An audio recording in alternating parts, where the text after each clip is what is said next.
Some cities are remembered through their ruins, others through the legends that outlived them. But a few disappeared so completely that even their names were lost. For a long time, Caral was one of them.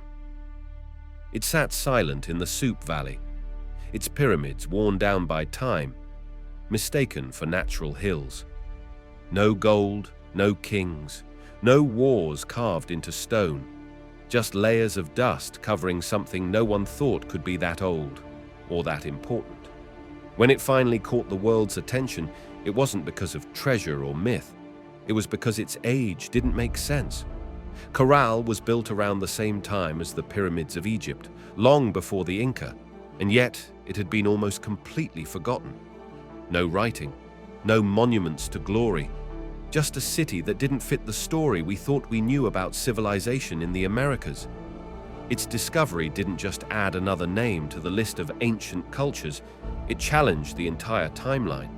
And it reminded us that the past isn't fixed. It's waiting, quietly, for someone to look again. The story of Caral's discovery is often presented as an unexpected breakthrough in the understanding of ancient cultures. Scholars and travelers had wandered through the Supe Valley of Peru for quite some time before the site became widely recognized in the late 20th century.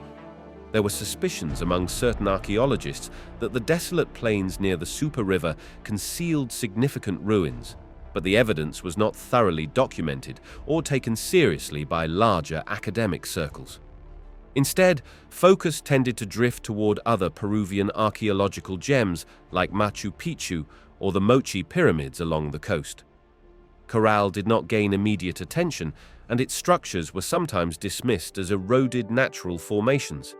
It took a dedicated individual and a deliberate research approach to prove that these desert mounds were much more than barren hills.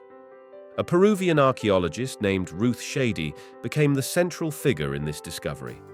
She had been researching various pre-Columbian sites in Peru and kept hearing faint references to unusual formations in the Supe Valley. At first, the references did not stand out against the broader tapestry of Peruvian archaeology, which already boasted well-known sites. Yet Shady remained curious. She visited the region and began to survey it in the mid to late 1990s. She observed platforms, sunken circular plazas, and stone structures that did not appear to be the product of mere chance. This initial fieldwork was challenging because the environment was barren, water sources were scarce, and the archaeological remains were not as visually dramatic as the towering ruins found elsewhere. The local community also had limited understanding of the site's importance. There was no immediate infrastructure to facilitate excavation, and resources were tight. Despite these hurdles, Shady decided to pursue excavations. She believed that the sandy mounds might conceal the remains of a major urban center. Some of her colleagues were skeptical, thinking that the site would not yield enough evidence to justify the effort.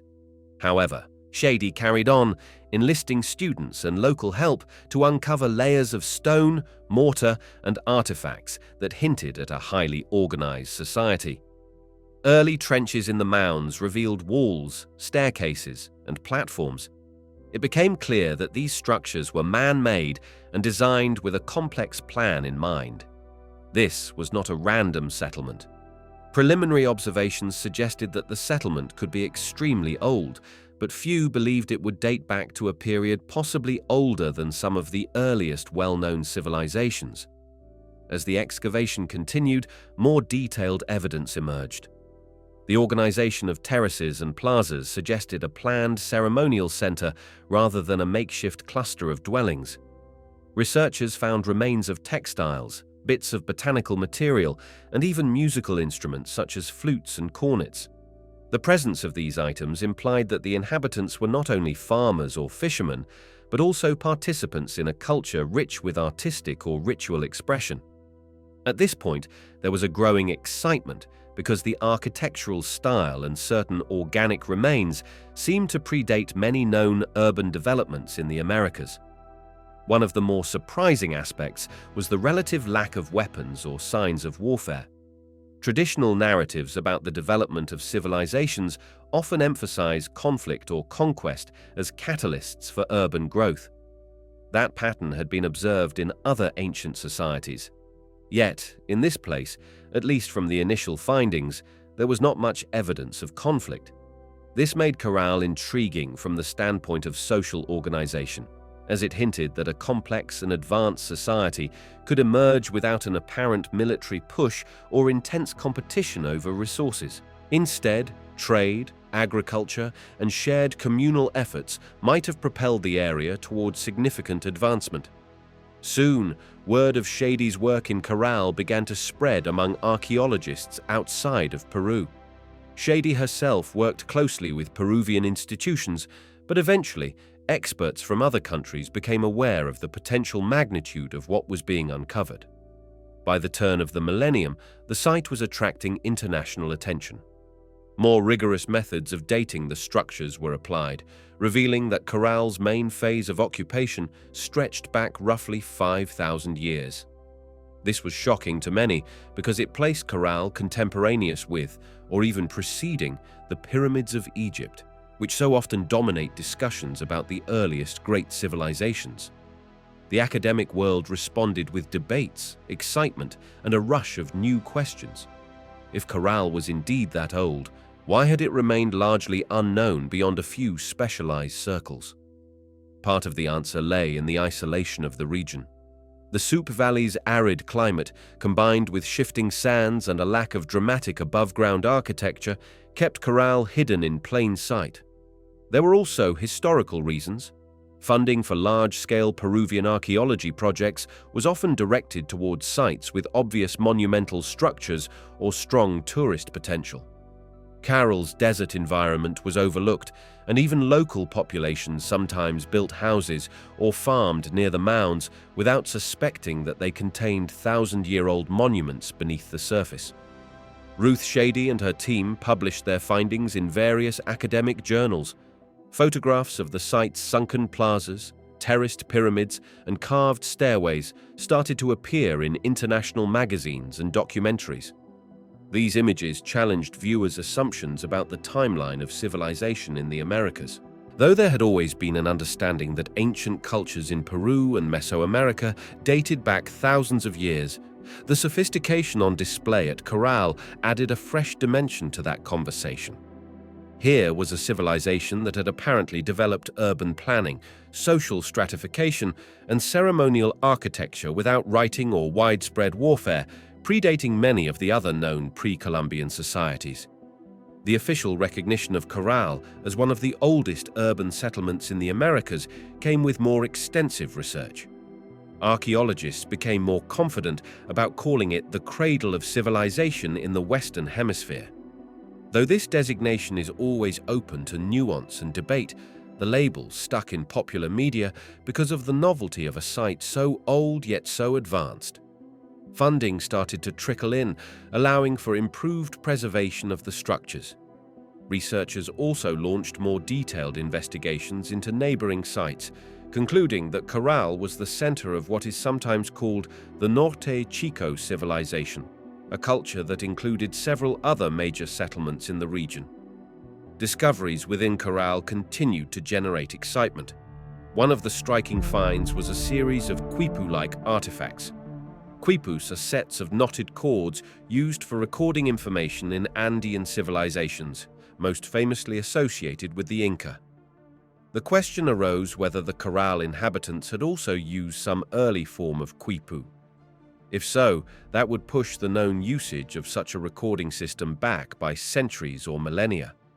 Not everyone agreed on whether the knots found at Caral served the same function as the Inca quipus, but it demonstrated that Caral was potentially advanced in recording data, storing collective memory, or managing resources through symbolic means.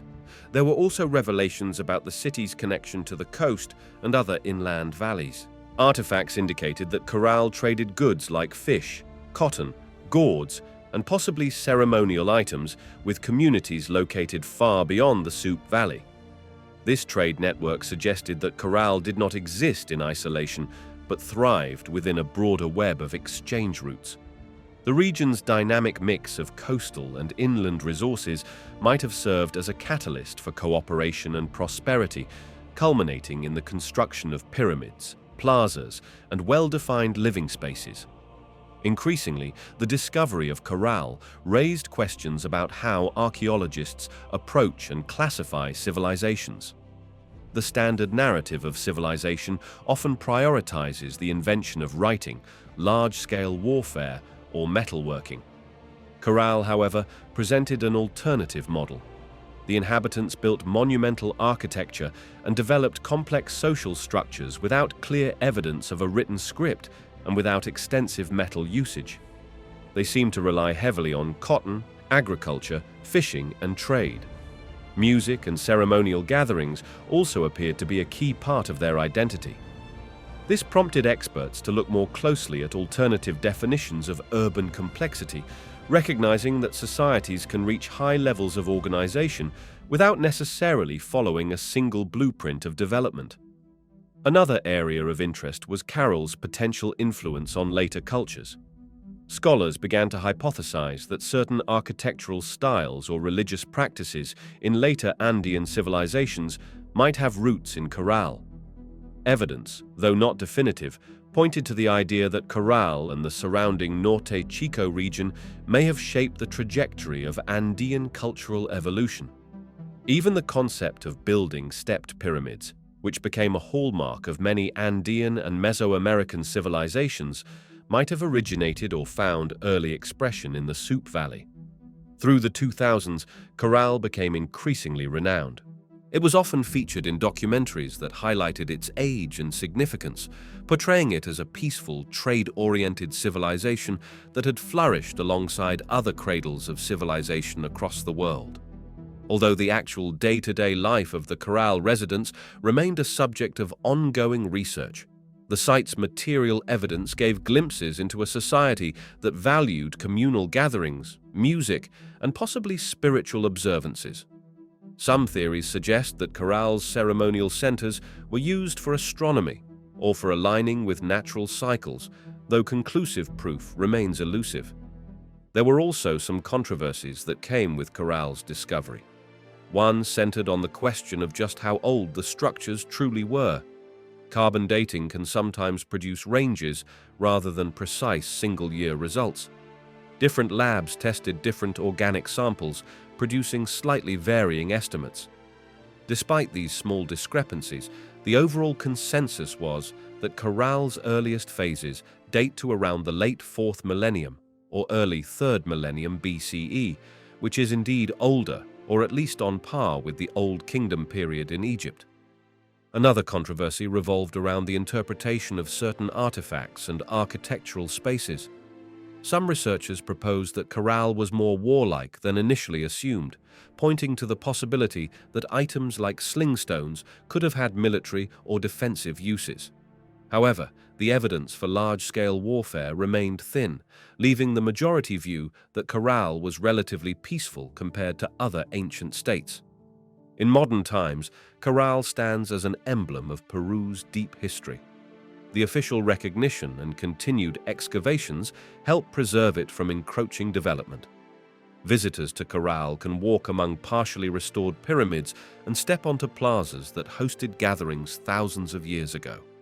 The slow pace of restoration is due to the desire to preserve the integrity of the site. Too rapid an excavation could damage delicate structures or remove items from their archaeological context.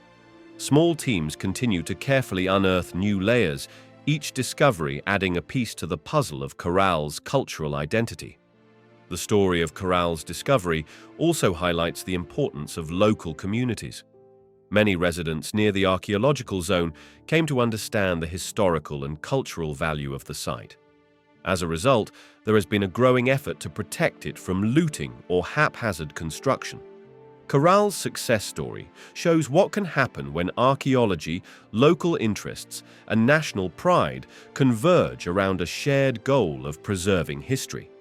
In the decades since Ruth Shady began her work, Caral has been touted not just as another pre-Columbian ruin, but as a testament to the complexity and antiquity of civilization in the Americas. To this day, the discovery of Caral remains an ongoing narrative of exploration, analysis, and reinterpretation. The site invites scholars to question established timelines. To explore how societies organize themselves, and to appreciate the distinct paths that human cultures can take toward urbanization and complexity. The moment when Caral was brought to the attention of the world marked a turning point in how researchers look at early civilization in the Western Hemisphere, reminding everyone that monumental architecture and organized living could develop in multiple regions across the globe, each with its own traditions and innovations. Although Caral has now been studied for over 2 decades in modern archaeology, it still holds many secrets waiting to be uncovered by future generations of researchers. In that sense, the discovery of Caral is far from complete. It continues unfolding with each new excavation season, every fresh sample analyzed in the lab, and all the reinterpretations scholars make as they piece together the life stories of those ancient inhabitants who built a city older than many once thought possible. Caral sits in the Supe Valley of Peru, a region that at first glance might seem inhospitable for ancient settlement. The valley lies north of Lima, a few hours' drive from the bustling capital, though the route there is not especially scenic by modern tourism standards. Yet this same valley served as the cradle for one of the earliest known civilizations in the Americas. Its environment is a mix of coastal desert, river oasis, and mountainous highlands not too far inland. Because of these natural contrasts, inhabitants of the region had access to diverse resources, from fish and shellfish in the nearby Pacific waters to cotton, gourds, and other crops along the fertile strips fed by the Supe River. Caral itself is situated on a desert terrace overlooking the Supe River, which flows down from the Andean foothills. This portion of Peru's coastline is generally arid, with sparse vegetation away from the banks of the river. Without irrigation, many stretches of land remain dry and covered in sand or rocks. However, near the river, the land becomes arable, allowing ancient settlers to cultivate important plants and manage small-scale agriculture. This contrast between the dryness of the desert and the greenery of the river's edge made it a unique setting for a developing civilization. People could establish permanent settlements because they had a reliable, though sometimes modest, water source for crops and drinking. The environment may not have been lush in the same way as a tropical region, but it was sufficient for those with ingenuity and an ability to adapt. The broader region around Supe Valley includes other valleys such as Huara and Pativilca to the north, each separated by mountainous terrain or desert expanses. Caral is often considered the jewel of Norte Chico, but it is actually part of a cluster of sites that reflect a shared cultural framework. The strategic location of Caral in the middle of this cluster might have given it an advantage, allowing it to become a central hub for trading, ceremonial activities, and governance. It is not just the site's position relative to the river, but also its relative distance to the ocean. The coast is not extremely far, meaning that those who lived in Caral could potentially make contact with fishing communities or traders passing along the shoreline. This proximity facilitated the movement of fish, salt, and shells inland. And in the opposite direction, cotton and agricultural goods could be transported to coastal communities. The climate in this part of Peru has relatively mild temperatures because of the Humboldt Current, which keeps the coast cooler than one might expect for a tropical latitude. However, the region experiences minimal rainfall, leading to a desert-like atmosphere away from river valleys. This dryness aids in the preservation of organic materials, which is partly why researchers have been able to find textile fragments, plant remains, and other organic artifacts at Caral that might otherwise have decayed in a more humid environment. The same dryness, though, would have posed challenges to the ancient inhabitants in their efforts to maintain agriculture and stable water sources. Despite these obstacles, the Caral civilization made efficient use of the Supe River and perhaps smaller tributaries or canals. There may have been periodic flooding that deposited nutrient-rich silt, improving the fertility of the valley floor. By positioning their major ceremonial and residential structures on slightly higher ground, the people of Caral could protect their architectural achievements from flood damage. The large platforms, plazas, and pyramids also benefited from the stable desert substrate, allowing their structures to remain relatively well preserved beneath layers of sand over millennia. Researchers studying Caral's location have pointed out the importance of its viewsheds. From the tops of the pyramids, one can see across a broad expanse of the surrounding terrain, including the route the river takes and other smaller settlement mounds dotting the valley. This panoramic vantage point may have been intentional, as ancient leaders or priests could have observed ceremonies, watched the agricultural fields, or even monitored trade caravans moving through. Though the area lacks towering peaks like the high Andes further inland, the local topography still affords a measure of visibility and control. The presence of a slight elevation in the terrain, coupled with the major platforms built by the inhabitants, makes Caral stand out within this stretch of the valley. Geographers and archaeologists often discuss the importance of the so-called maritime foundations of Andean civilization. This concept suggests that the abundance of maritime resources, like fish and shellfish, allowed coastal and near-coastal populations in ancient Peru to develop stable food supplies, which in turn freed some members of the community to engage in specialized tasks such as construction, administration, and religious activities. Caral's location near enough to the ocean to benefit from its resources, yet still inland with access to agricultural land, seems to confirm that idea. Surplus marine products, combined with cotton cultivation in the fertile valley, likely played a role in fostering economic growth and social complexity. Another factor to consider is Caral's relative isolation from other powerful cultures that would later dominate the Andes. Several thousand years after Caral's peak, societies like the Chavin, the Moche, and ultimately the Inca rose to prominence. Caral predates these cultures, and at the time it flourished, the region was not under the sway of a larger empire or organized political entity outside the Supe and neighboring valleys. This gave Caral the space to develop its own architectural style, social structure, and economic systems without direct interference.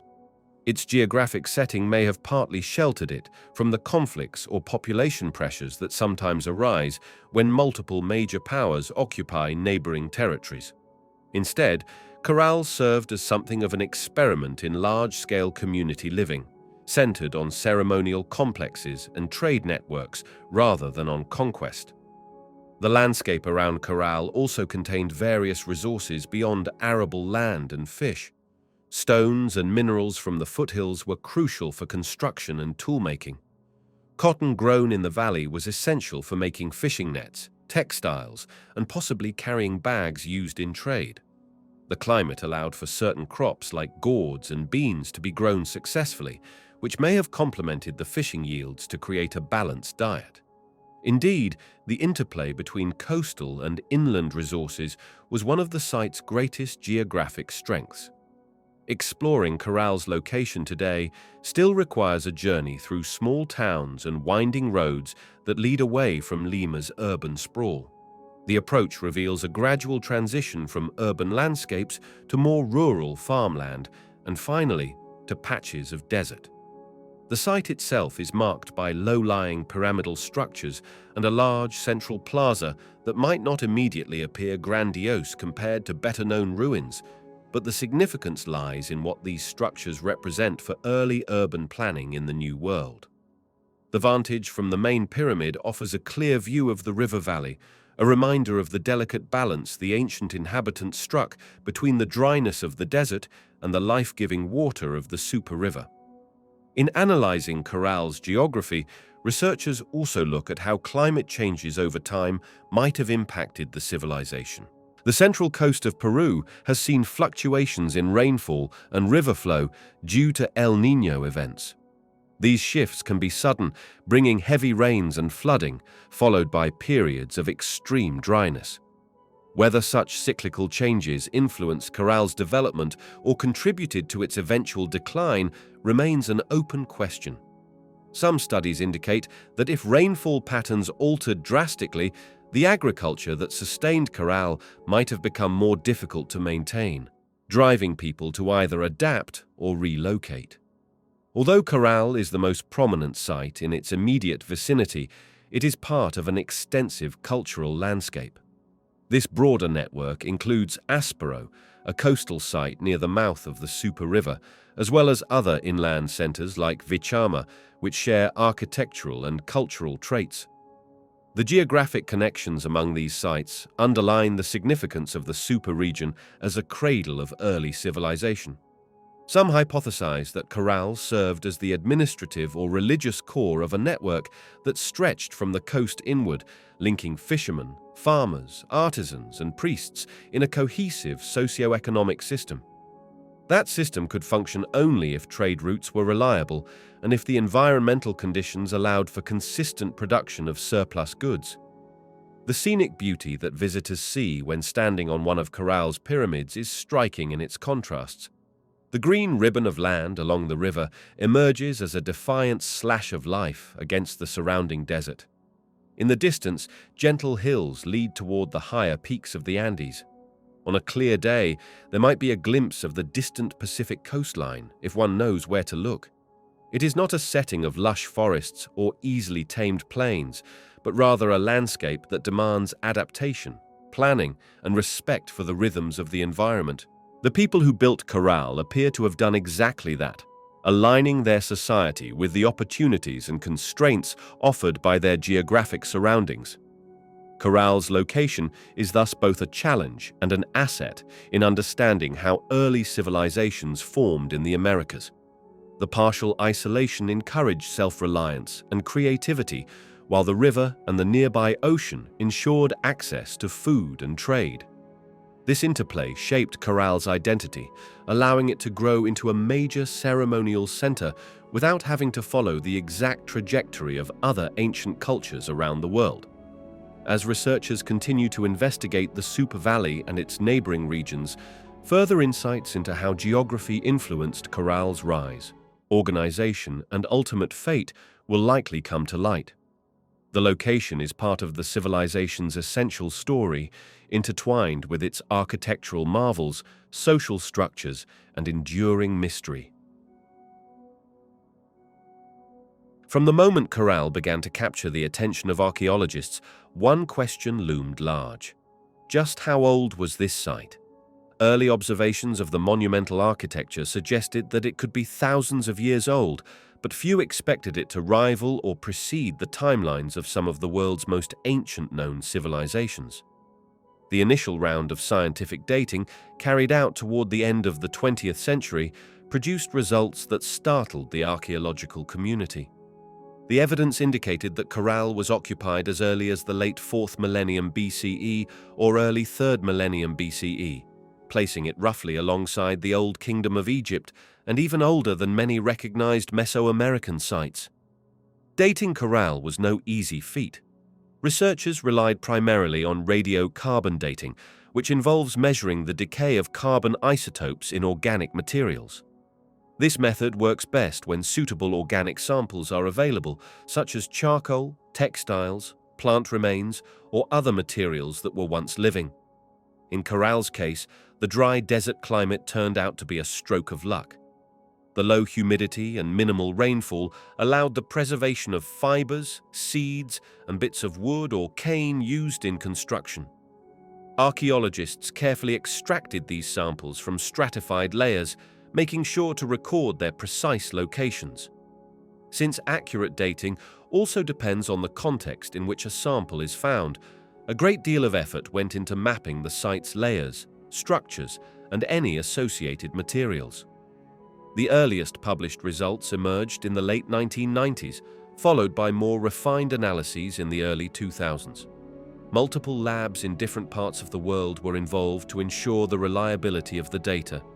Samples included fragments of reeds, pieces of cotton textiles, and even residues from hearths where people once cooked or performed rituals.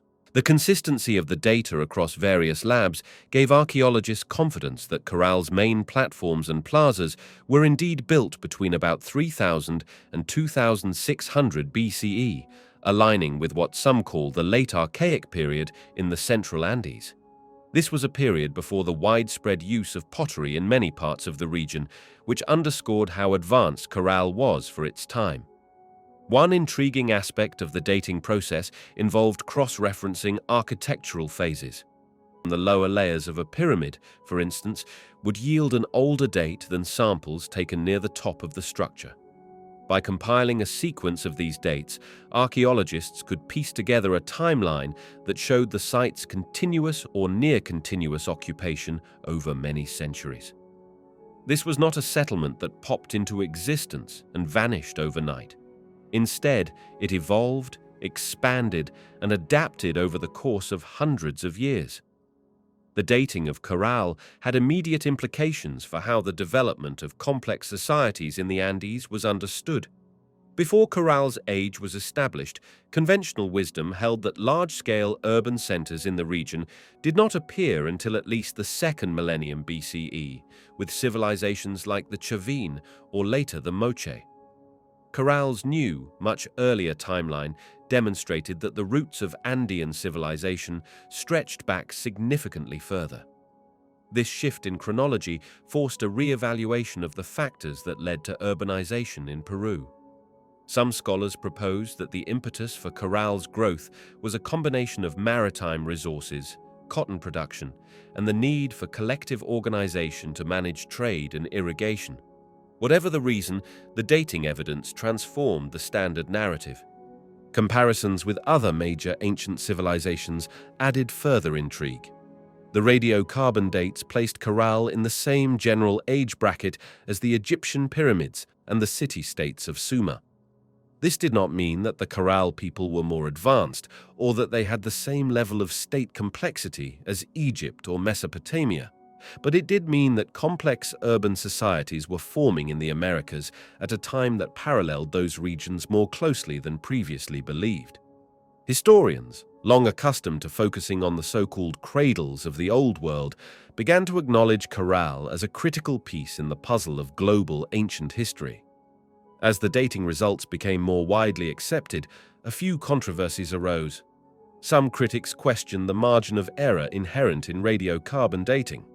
Others pointed out that Caral lacked certain hallmarks of civilization commonly associated with regions like Mesopotamia or the Indus Valley, such as a writing system or metal tools. However, the absence of specific technologies or traditions did not negate the presence of pyramids, plazas, organized labor, trade networks, and social hierarchies. Scholars reminded their peers that each civilization develops along its own pathway, and the presence or absence of certain traits does not necessarily invalidate the complexity or antiquity of a culture. Another area of debate concerned how best to interpret the earliest dates in Caral. The range from the late 4th millennium to the early 3rd millennium BCE suggests a gradual process of development. Some archaeologists propose that small communities began to aggregate around the Supe Valley several centuries prior to the actual pyramid's construction. According to this view, the transformations at Caral might have taken place over generations, with simpler forms of communal organization paving the way for monumental projects. In this sense, the dating is not merely about labeling Caral with a birth date, but also about understanding the process of how and why communities coalesced into a form of urban life. The success of radiocarbon dating for Caral also inspired more detailed methods like accelerator mass spectrometry, which can handle smaller samples and provide potentially more precise dates. Repeated analyses on new samples continue to refine the timeframe for when each pyramid or plaza was constructed or rebuilt. Though the overarching story remains the same, these refinements help archaeologists see phases of growth, potential declines, and expansions. Some structures show evidence of remodeling that might have happened every few decades or centuries. This suggests that Caral's inhabitants kept investing effort into the site, reinforcing its role as a ceremonial or political hub. The dating work also led researchers to explore sites around Caral for comparative purposes. A broader network of settlements in the Supe Valley and adjacent valleys were tested, and some were found to have similarly ancient dates. This proved that Caral was not alone in its antiquity, although Caral emerged as the largest and most complex among them. The cumulative evidence of multiple dated sites strengthened the case for the so-called Norte Chico civilization being one of the earliest in the Americas. This entire region was bustling with communal projects, specialized craft production, and possibly shared religious practices. The people in the Supe Valley were building large structures around the same period that other parts of the world were also undergoing urban transformations. One of the most surprising finds to come out of the dating process was the identification of reed mats and fiber construction used in the building foundations. Archaeologists discovered that these mats, placed between layers of stones and mortar, served as a sort of shock absorber or leveling device. Radiocarbon tests on the fibers in these mats allowed for very targeted dating of individual construction phases. This level of precision provided insights into how quickly certain structures might have been put together, how often they were expanded or repaired, and how each pyramid compared chronologically with its neighbors. It also highlighted the ingenuity of the Caral civilization. They used the resources at their disposal, reeds from marshy areas, cotton from nearby fields, to engineer stable foundations for monumental architecture. Thanks to the rigorous dating efforts, Caral came to be seen not just as an old city, but as a potential wellspring for Andean urban culture. The chronological data suggests that its influence might have extended beyond its own valley in ways that are still not entirely understood. Later, Andean civilizations, such as the Chavin, the Paracas, and eventually the Inca, all emerged within a broader tradition that in some interpretations traces a conceptual lineage back to Caral. The exact mechanisms of cultural transmission remain subject to debate. However, the older the confirmed dates for Caral become, the more plausible it is that subsequent Andean cultures inherited or adapted certain religious practices, architectural layouts, or organizational strategies from this early civilization. An ongoing effort in the realm of dating focuses on environmental proxies, such as analyzing sediment layers in the Supe River or studying pollen samples in the region to see how the climate changed over the centuries. By connecting those data points with the architectural and cultural phases established through radiocarbon dating, scholars aim to see if environmental shifts coincided with major building projects or periods of abandonment. The hope is to determine whether certain climatic events spurred expansions or forced adaptations at Caral. If a major drought took place, for instance, residents might have responded by implementing new irrigation techniques or focusing more on maritime resources. These lines of inquiry could reveal the resilience or vulnerabilities of Caral's people, further illuminating how they managed to thrive for so long. In modern discourse, Caral's dates have become a key talking point when describing the global timeline of civilization. Historians and educators sometimes reference Caral as proof that the Americas were home to advanced cultures contemporaneous with the earliest states of the Old World. This fact alone reshapes the popular narrative, challenging Eurocentric or Old World-centric views that once placed the Americas on a later or less developed timeline. Caral shows that complexity can arise anywhere humans have the ability to organize themselves, harness resources, and invest in collective structures. The dating of Caral is also relevant to questions of heritage and identity in Peru.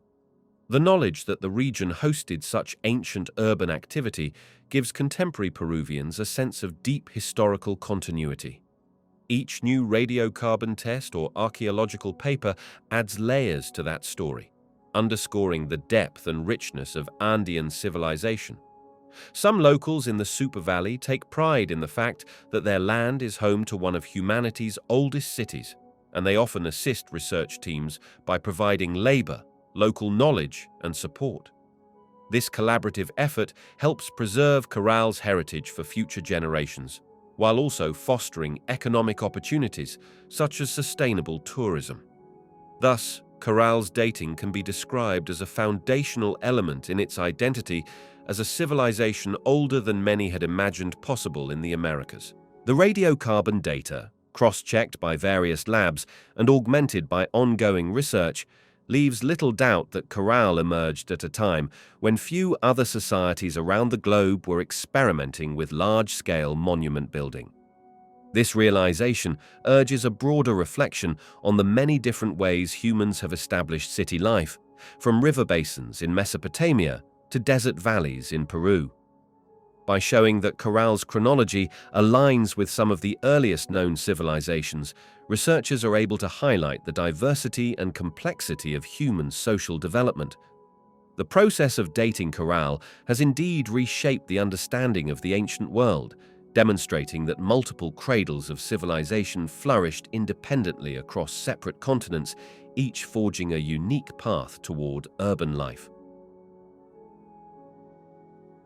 Daily life in Caral revolved around a network of customs, communal responsibilities, and a close relationship with the surrounding environment.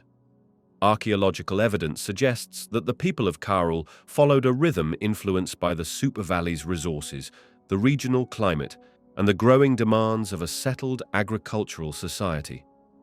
There were no dramatic signs of large-scale warfare in this civilization, which implies that life in Caral was marked by cooperation and a sense of shared purpose.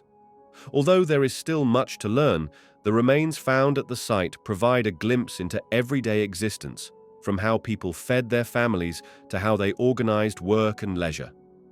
Caral spanned an impressive time frame that may date back roughly 5,000 years, meaning that the inhabitants developed patterns of life that appear to have remained stable for centuries. This stability was likely due to innovative farming methods, the cultivation of cotton, the development of fishing along the nearby coast, and the creation of distinct neighborhoods within the city.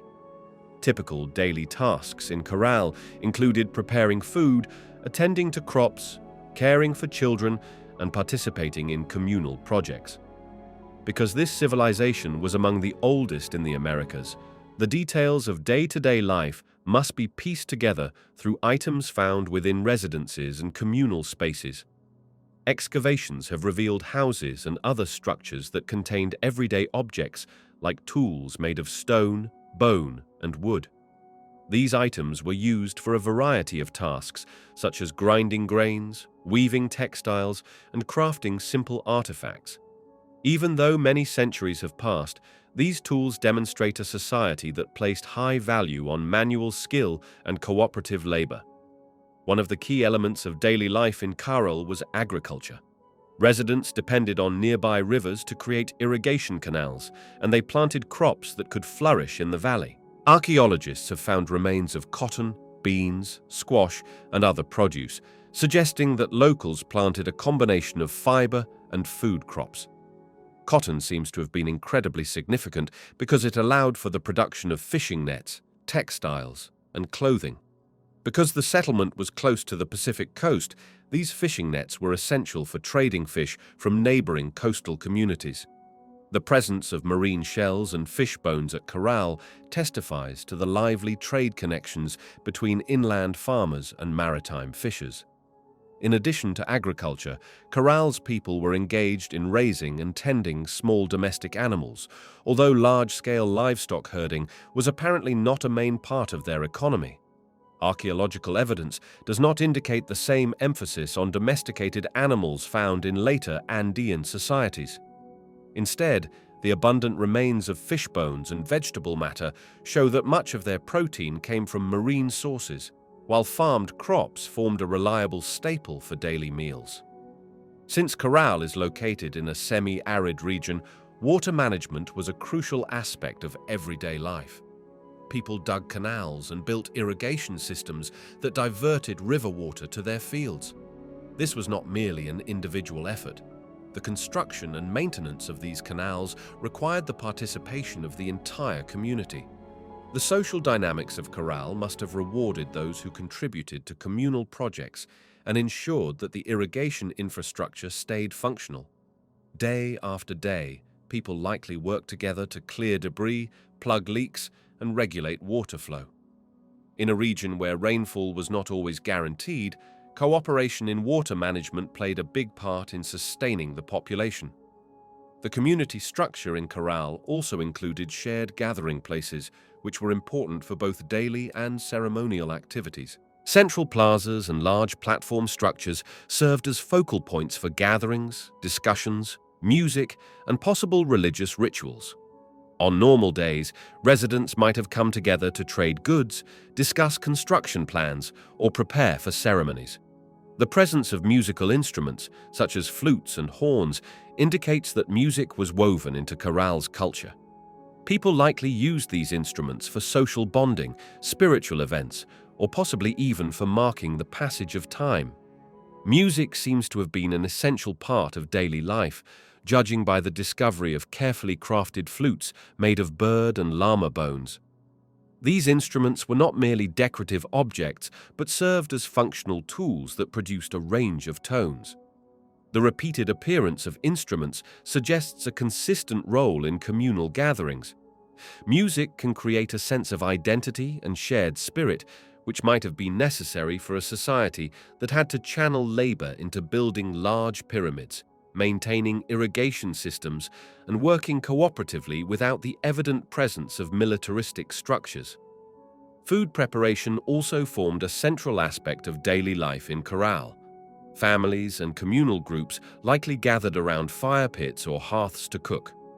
Although there is limited direct evidence of the exact recipes they used, remains of cooked foods, seeds, and fish bones hint at a varied diet that combined produce from the fields and fish or seafood from the coast.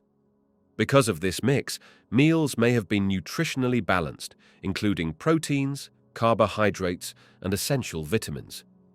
Grinding stones found in residential areas indicate that grains or seeds were turned into flours or pastes, and some form of bread or porridge might have been a typical staple. Textile production was another daily activity, supported in large part by the cultivation of cotton. When archaeologists found weaving tools like spindles and spindle whorls, it became clear that cloth making was a widespread task.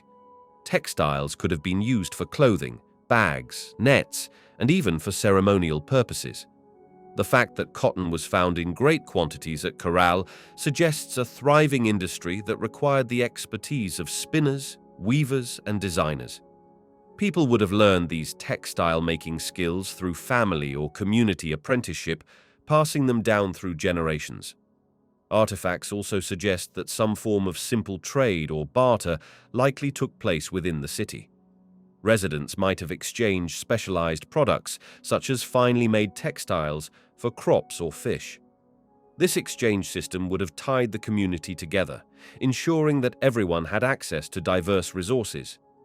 The absence of elaborate defensive structures or signs of conflict leads many researchers to believe that collaboration and peaceful exchange were essential values that permeated daily life.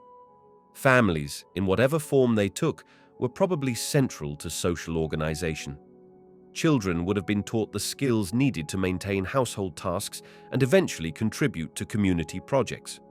Through observation, imitation, and guided practice, younger members learned how to manage fields, care for tools, and uphold cultural traditions.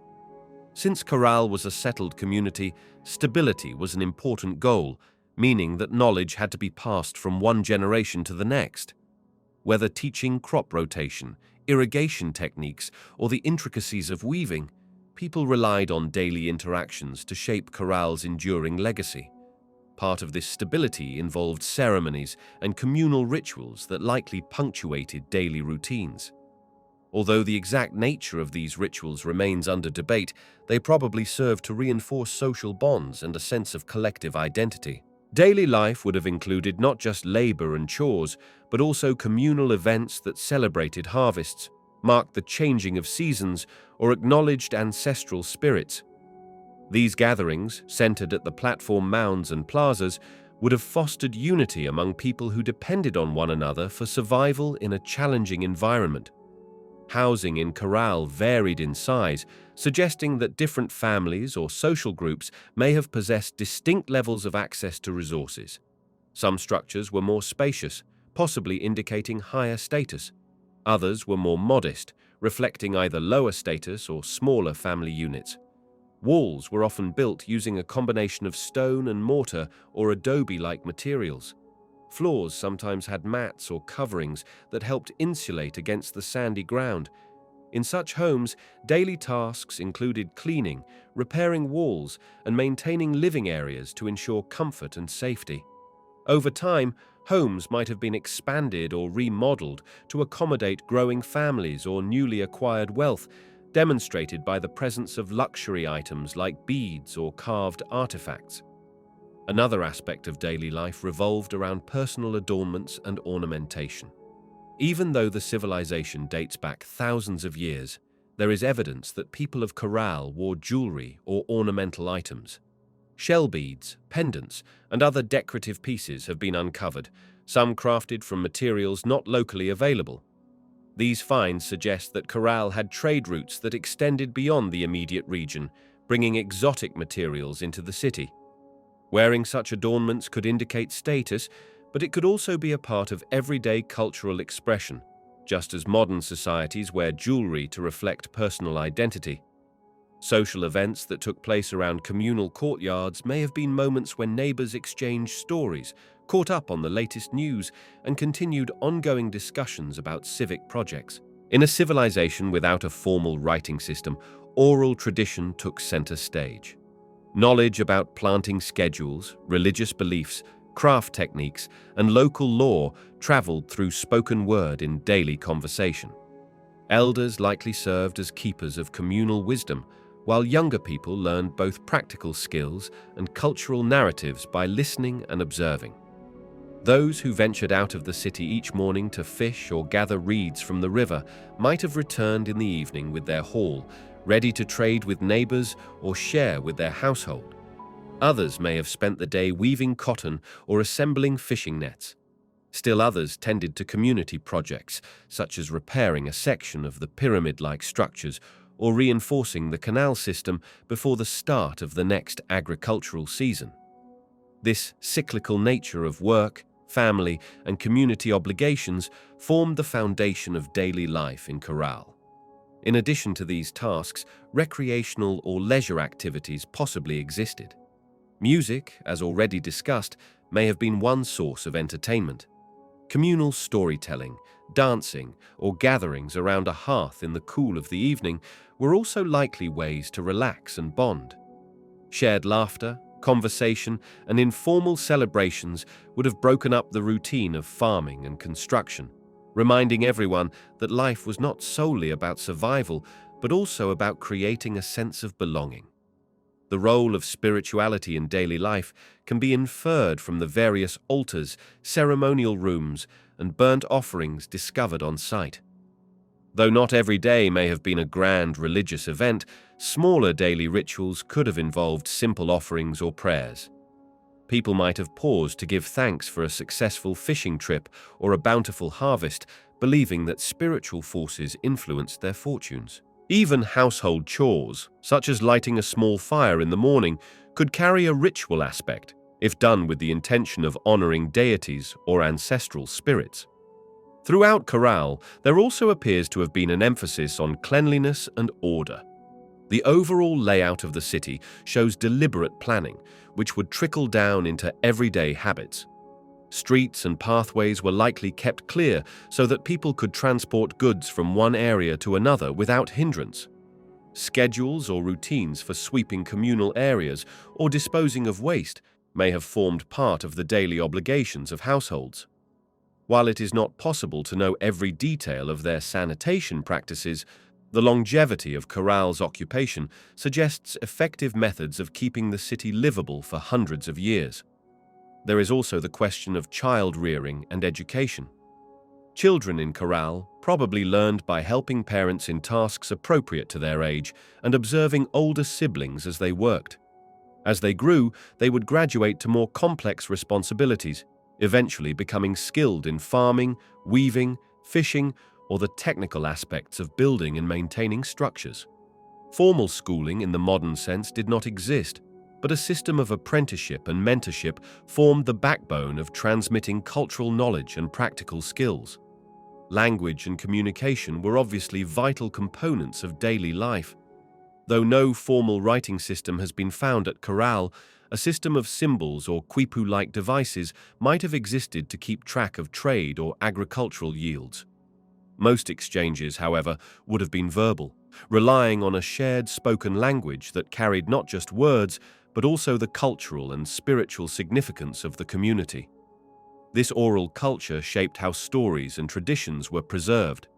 Over countless evenings, elders recounted the legends of Caral's founding or the significance of particular structures, while younger listeners absorbed not only the facts but also the cultural values embedded in those narratives.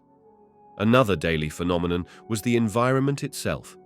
Residents dealt with the challenges of the desert coastline, such as fluctuations in temperature and limited rainfall.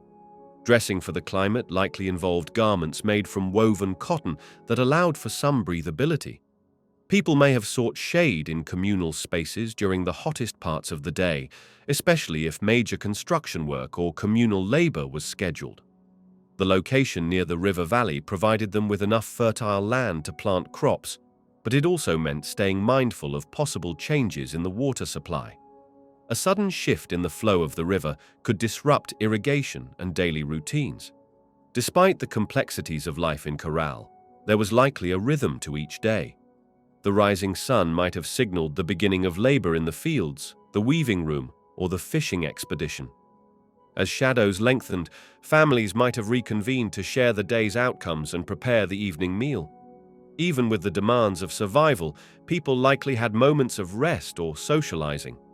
A typical day would weave together labor, communal interaction, spirituality, and art, all forming a cohesive cultural tapestry.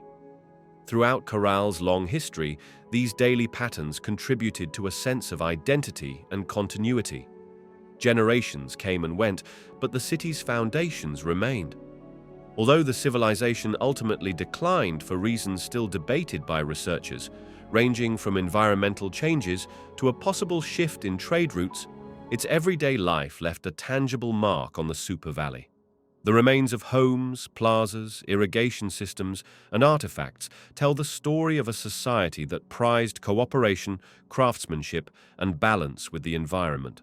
Caral's lack of defensive walls and absence of clear military artifacts indicates that daily life was probably more focused on communal welfare than on conflict.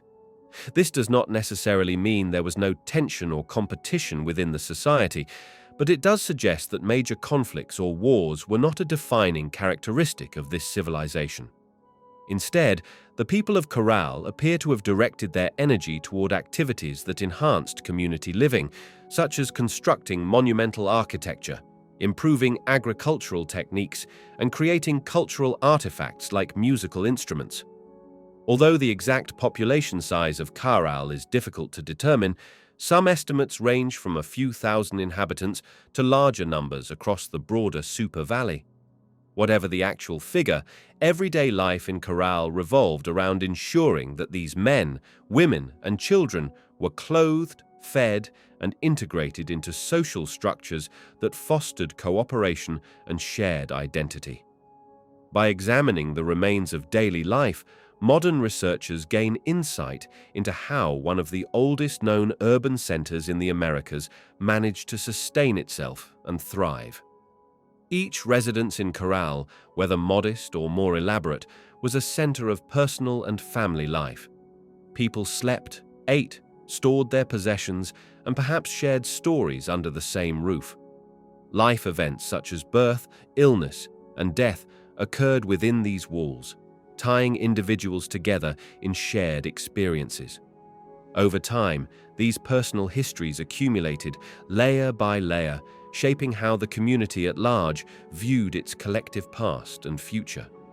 In small ways that repeated daily, the residents reinforced the social cohesion that would allow Caral to persist for centuries. Today, observers can walk among the remnants of this ancient city and imagine the daily routines that once gave it life. Although the exact details cannot all be known, the archaeological evidence offers enough clues to reconstruct a picture of a peaceful, cooperative society that understood how to harness the resources of the Supe Valley. People woke up each morning with tasks to fulfill, families to care for, and a shared vision of maintaining their place in a dynamic, natural landscape. Their days were marked by hard work, communal gatherings, creative expression, and the subtle interplay between the earthly and the spiritual. In a very real sense, daily life in Caral was both ordinary and extraordinary. Ordinary because the tasks of procuring food, building shelter, and raising children are universal. Extraordinary because the scale of the architectural and agricultural achievements speaks to an advanced level of organization and communal drive for such an early civilization. In this way, the people of Caral offer a perspective on how human societies can function smoothly without constant violence and conflict. Their emphasis on shared effort, adaptability, and cultural expression carved out a unique chapter in human history that remains relevant to this day. Social structure in Caral was rooted in an intricate system of cooperation, hierarchy, and shared responsibilities that enabled this civilization to flourish for centuries. While a complete picture of the social organization may never be fully known, archaeological evidence offers strong indications about how power, labor, and cultural values were distributed. The presence of large-scale communal projects like the pyramids, plazas, and irrigation systems shows that people were capable of coordinating labor beyond the scope of small family units. This cooperation likely relied on a form of leadership that could mobilize resources and people, but it did not necessarily resemble the kingship or ruling class systems found in places like ancient Egypt or Mesopotamia. One key piece of evidence suggesting some sort of governing authority or elite class is the scale of the monumental architecture. It would have required substantial planning and a workforce that was both motivated and organized over extended periods. This points to a social structure in which decision-makers could rally hundreds, if not thousands, of individuals around large projects. However, the exact nature of these leaders is still debated. They may have been spiritual figures such as priests, or they might have been individuals recognized for their administrative skills. The absence of elaborate tombs or overt symbols of royalty leaves open the possibility that leadership was not concentrated in a single person or dynasty. Social stratification likely existed in Caral, but it may not have been as rigid as in later civilizations. Differences in housing size, the location of residences, and the presence of luxury items like certain ornaments or rare materials all indicate that some people had more resources or status than others.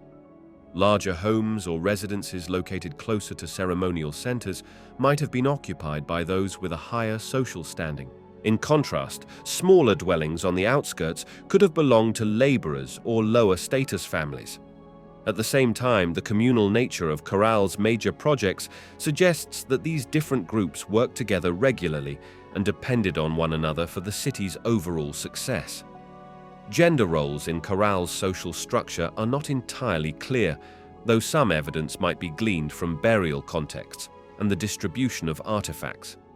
If men and women were buried with different types of tools or offerings, that could provide a clue about their societal functions. However, definitive conclusions are difficult given the site's age and the incomplete nature of the archaeological record.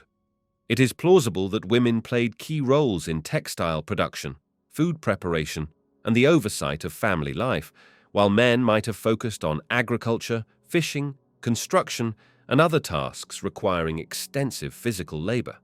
Yet this is largely speculative, since daily life might have offered more fluid roles depending on each individual's skills. Communal labor in Caral seems to have been a pivotal element of social organization. Large-scale construction efforts, including the building and maintenance of pyramids, plazas, and irrigation canals, required a well-coordinated workforce. This would not have been a one-off event. These projects took decades or centuries to complete, suggesting an enduring structure of labor organization. People may have participated in such tasks seasonally, dividing their time between farming or fishing and fulfilling obligations to the communal good. The system might have been supported by some form of tribute or taxation, though not in a rigid monetary sense. Instead, families could have contributed labor or a portion of their harvest to public works, which in turn benefited everyone by maintaining the city's infrastructure. Religion and ceremonial practices were undoubtedly woven into Caral's social fabric, likely serving as a unifying force that transcended class divisions. The presence of ceremonial structures, altars, and potential offering pits indicates that religious events or rituals brought people together on significant occasions. Whether the leaders were also religious figures is uncertain, but it is reasonable to assume that spiritual authority had a powerful influence in shaping the direction of communal activities. If priests or shamans told the community that constructing a new platform or renovating a plaza was necessary to maintain harmony with the deities, most people would have complied, reinforcing the leader's credibility and power.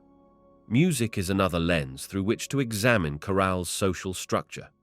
The discovery of numerous musical instruments, such as flutes, suggests that music played a significant communal role, possibly accompanying ceremonies or collective gatherings. Skilled musicians may have gained prestige, especially if music was linked to religious rituals. If ceremonial events were crucial to social cohesion, those who facilitated them might have held an elevated position, further solidifying the notion that social status could be achieved through spiritual or cultural contributions, not just through wealth or hereditary titles. The Supe Valley's environment likely influenced social organization as well. Because irrigation was essential for farming in an otherwise arid region, it would have been logical for influential individuals to oversee water management systems. Coordinating access to water might have been a critical responsibility, one that granted certain families or groups a measure of control over the community's resources. This control, in turn, may have translated into social prestige, as those who managed the precious water supply held the key to successful harvests and, by extension, communal prosperity. Marriage alliances and kinship networks might have further shaped Caral's social structure. Although direct evidence of marriage traditions is scarce, anthropological parallels from later Andean cultures suggest that marital bonds often linked families from different parts of a community, thereby fostering social ties that extended beyond immediate neighbors. Over generations, these kinship connections could form powerful networks of influence, aligning families around shared economic and ceremonial interests. While Caral appears to have been free of widespread warfare, there might still have been minor forms of conflict or competition within the society. Disputes over resource allocation, land use, or labor contributions are common in any community. Mechanisms for conflict resolution likely existed, possibly presided over by community elders, religious leaders, or individuals recognized for their wisdom. Shared rituals and ongoing collaboration on major public works could have eased tensions by redirecting competitive energies into communal projects. Social mobility in Caral, if it existed, would have depended on individual skill, family ties, and possibly the favor of those in leadership positions. A talented weaver or musician might have gained recognition and improved status. A family that effectively managed farmland or water channels might have gradually expanded its influence. Conversely, a loss of resources or a failure to meet communal obligations might have led to decreased standing in the community. However, the relative openness or rigidity of such mobility remains unknown, given the limited historical record. Leadership itself might have been pluralistic, with councils or assemblies representing different segments of society. Some researchers speculate that certain platform structures were used for public gatherings where community matters were discussed. If so, Caral may have had a system of governance that balanced various voices, ensuring that no single leader held absolute power. Such an arrangement would align with the collaborative spirit inferred from the city's extensive communal projects. The concept of reciprocity, which is common in many ancient Andean societies, probably played a major part in Caral's social structure. Reciprocity involved the idea that members of a community owed each other mutual support. If a family received assistance in building a home or repairing irrigation channels, they would be expected to repay that support in some form at a later date. This reciprocal approach created webs of obligation that bound the community together, ensuring that everyone contributed to and benefited from communal resources. It also functioned as a social safety net, making certain that no single group was permanently disadvantaged. Craft specialization might have been another factor shaping Caral's social complexity. As the city grew, the demand for specific goods, textiles, pottery, jewelry, fishing nets would have increased. Skilled artisans who excelled at these crafts gained social importance. Although there is not abundant evidence of specialized workshops, the presence of items like finely crafted flutes and textiles implies that some individuals specialized in making these goods. If artisans commanded respect or had special access to rare materials, they could have attained a higher standing in society, influencing the social hierarchy. Because Caral is a pre-ceramic culture in many respects, the usual ceramic-based markers of social differentiation are not as obvious here as in later civilizations. The city's reliance on cotton for textiles and fishing nets indicates that cloth and cloth-making served as tangible markers of social distinction. Those who possessed beautiful or elaborate textiles might have displayed their higher status. Ritual events might have allowed people to wear their best woven garments, further underscoring differences in wealth or influence. Nonetheless, it is worth emphasizing that the city's lack of ostentatious luxury graves suggests that Caral did not practice the same level of social stratification found in other ancient cultures with grand burial traditions. Another intriguing aspect is the minimal evidence of weaponry in Caral. Some have interpreted this as a clue that conflict was generally not central to the social structure. In many ancient societies, a warrior class can be a significant determinant of status and leadership, but Caral may not have cultivated a formal warrior elite. Instead, authority seems to have been channeled through agricultural coordination, spiritual rituals, and large-scale building projects. This reliance on communal cooperation over militaristic dominance offers an alternative vision of how early civilizations could be organized. Social ties were possibly reinforced through feasting or communal meals on important occasions. Feasting events might have commemorated harvests, the start of a building project, or religious festivities. Such gatherings could break down social boundaries for a time, allowing people of different statuses to share food, music, and stories. Although elites or leaders might have provided the bulk of the resources for these events, the collective participation would reinforce communal bonds and affirm leadership roles in a festive atmosphere rather than a purely coercive one. The longevity of Caral also hints that whatever social structure existed was relatively effective at navigating environmental changes and managing social tensions for hundreds of years. If the city was indeed inhabited for centuries, it suggests that the social framework, while not immune to change or stress, offered enough stability and adaptability for the people to remain. This could have been influenced by the cyclical nature of labor projects, the spiritual underpinnings of leadership, and the emphasis on cooperative resource management, all of which combined to maintain social order. Sometime around the decline of Caral, the social structures that had held the civilization together began to unravel. This might have been due to environmental shifts, changes in trade routes, or other factors.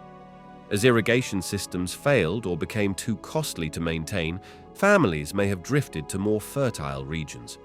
Without the communal labor needed to keep large platforms and plazas in good condition, these monumental structures began to deteriorate.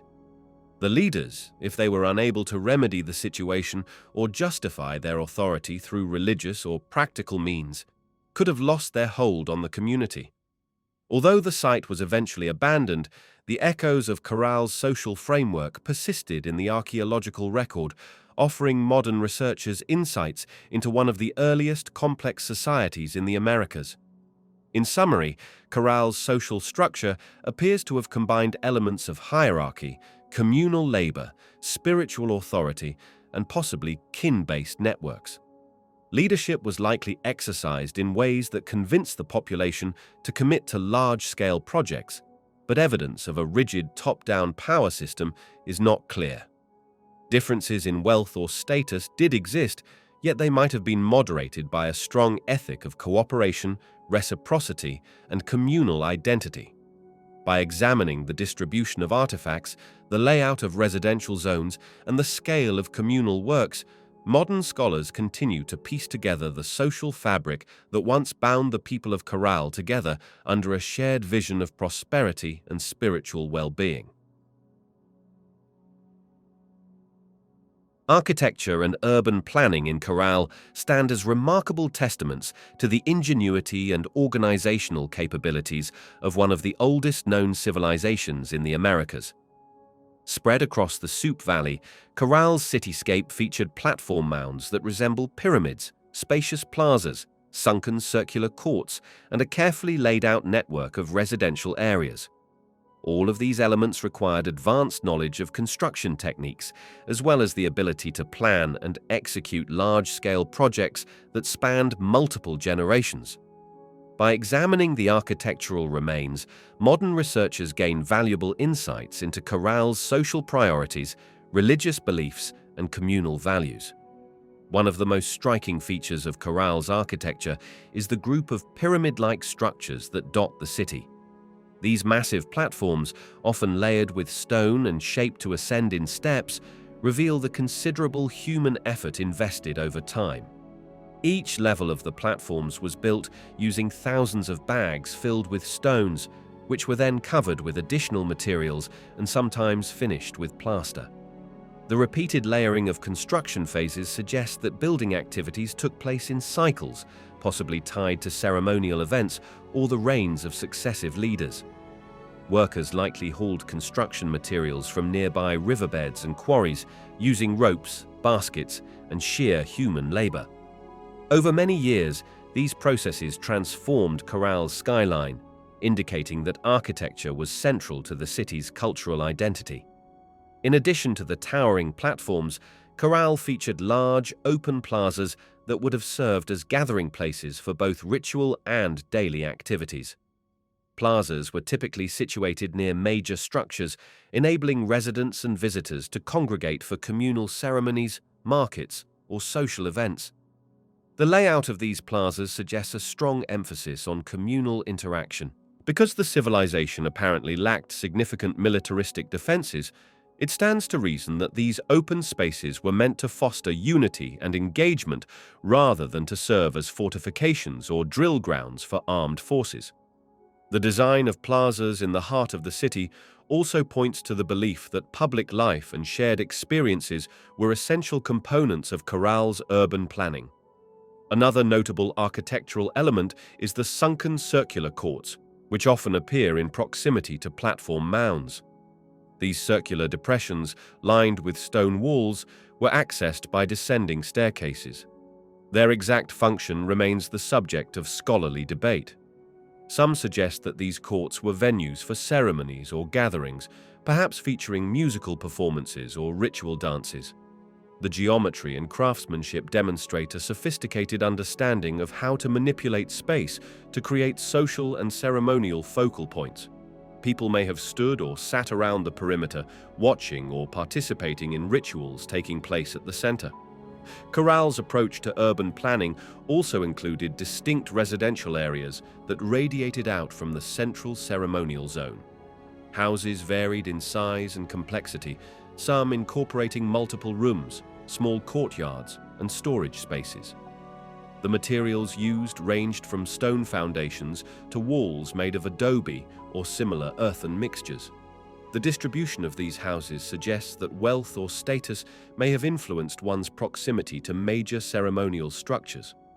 Those of higher status possibly lived in larger residences near the platform mounds, while others occupied more modest homes farther away. Despite these differences, the overall design indicates a cohesive urban environment where numerous neighborhoods coexisted, linked by pathways and shared public spaces. Because Caral is situated in a dry, desert-like region, water management played a crucial role in its architectural planning. One of the most significant challenges was ensuring a stable water supply to support agriculture and daily living. The people of Caral built extensive irrigation networks that channeled river water to fields of cotton, beans, squash, and other crops. Although most of these canals and waterworks have not survived intact, their remnants confirm that careful planning went into selecting the city's location and designing its basic infrastructure. Engineers had to account for the topography of the Supe Valley, the ebb and flow of the rivers, and the need to minimize water loss through evaporation or seepage. Construction materials reflect both local resources and inventive techniques. Builders primarily relied on stone, river cobbles, and shikra bags, woven pouches often made from plant fibers that were filled with smaller stones to form the foundations and cores of structures. This method reduced the weight of materials and allowed for quick assembly of large-scale architectural projects. Stone retaining walls and plaster coatings helped maintain the integrity of these constructions. The consistent use of shikra bags across different phases of building suggests a well-organized system for gathering and preparing materials, which would have required the labor of many individuals working in unison. The pyramid-like platform known as the Pyramid Mare, one of the largest structures at Caral, stands as a symbol of the city's architectural accomplishments. Its footprint covers a significant expanse, and multiple levels can be climbed through ramp-like staircases. Once at the top, one would likely have seen a sweeping view of the city and surrounding landscapes. Although it is not entirely clear what daily or ceremonial functions took place at the summit, the elevated position might have served as a vantage point for leaders or priests during religious rituals. Offerings, altars, and rooms that show signs of burning suggest that the structure had spiritual significance. The design itself, requiring meticulous planning, testifies to Caral's capacity for large-scale coordination. Urban planning in Caral was also marked by careful orientation. Many of the structures align with celestial events such as solstices or equinoxes. While more research is needed to confirm all these alignments, it appears that Caral's architects placed importance on integrating the built environment with the cosmos.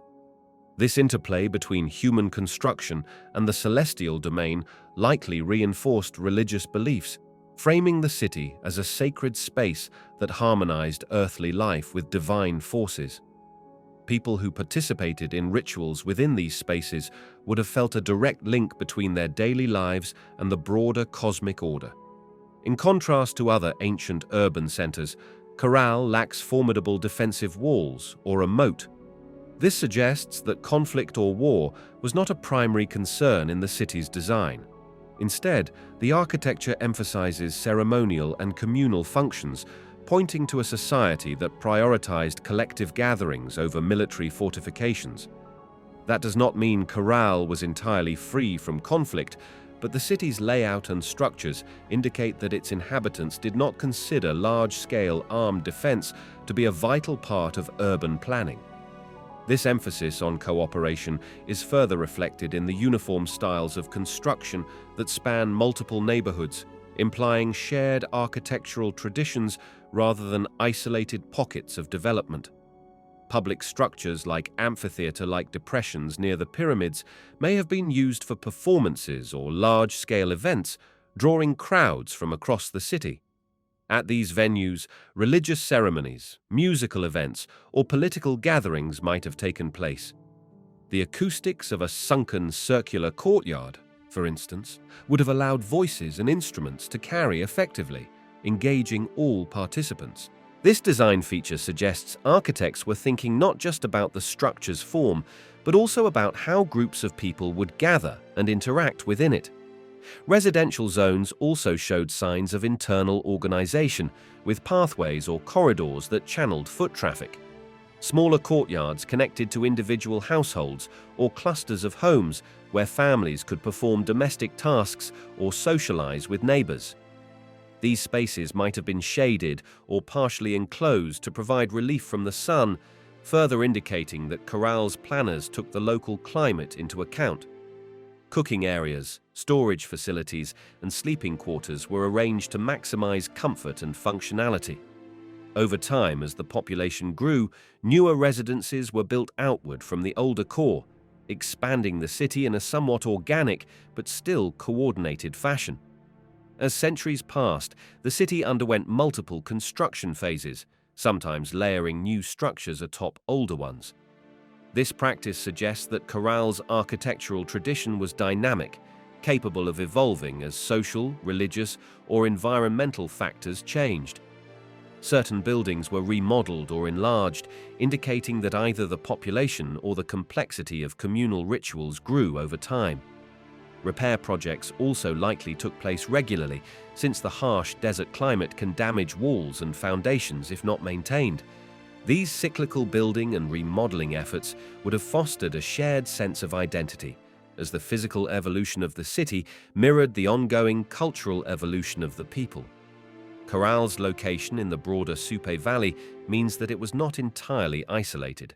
Smaller satellite settlements or related communities also sprang up in the area, possibly adopting similar architectural styles or participating in shared religious events. The central metropolis of Caral might have served as a hub for administration, trade, and ceremonial life, unifying the region through a common cultural framework.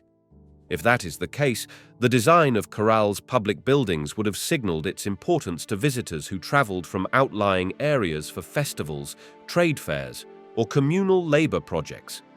On arriving, they would have encountered imposing structures that not only served practical functions, but also reinforced the idea that Caral was a place of immense cultural and spiritual significance. The abandonment of Caral after several centuries leaves many unanswered questions about how the city's architecture evolved toward the end. Some researchers propose that environmental shifts reduced agricultural yields or disrupted trade routes. Others suggest that internal social changes or external cultural influences led people to migrate. Once the core population departed, the structures were left to crumble in the desert climate.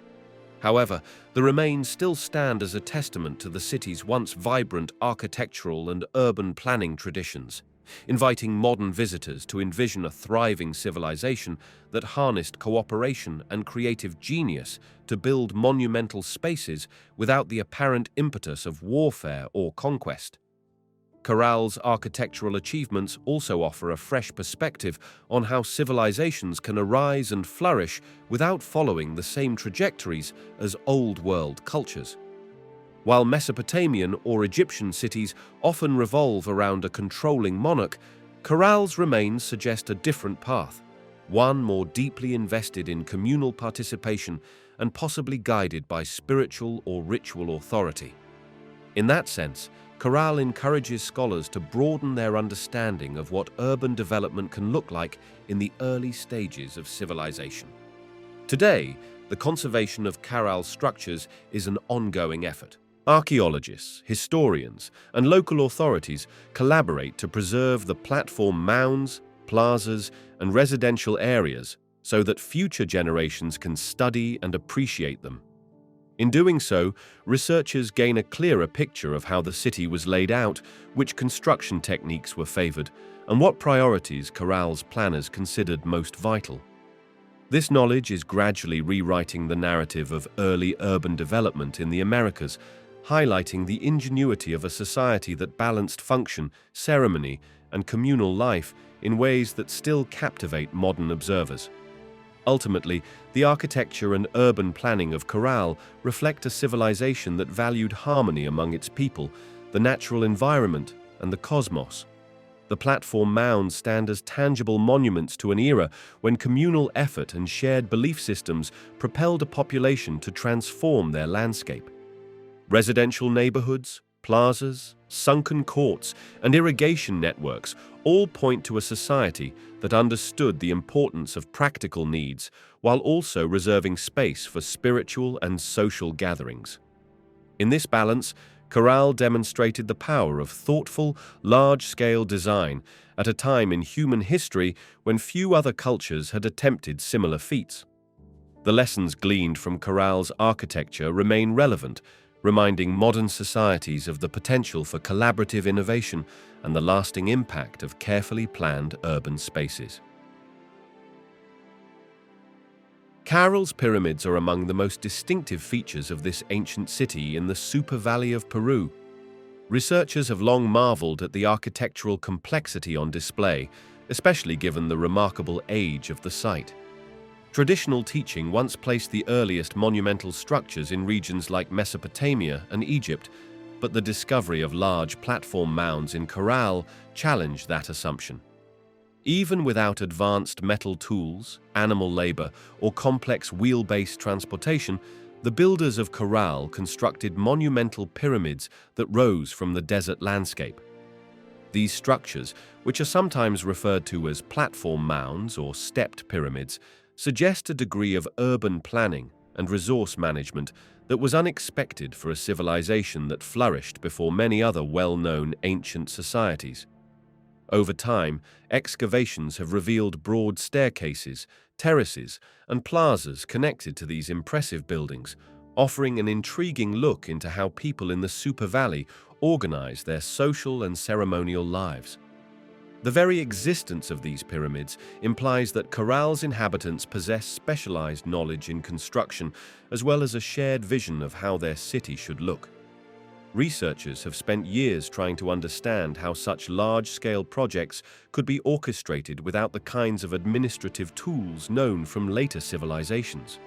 Despite that mystery, the pyramids remain a powerful testament to the ingenuity and collaborative spirit of Caral's people. The first in-depth modern explorations of Caral's pyramids took place in the latter part of the 20th century.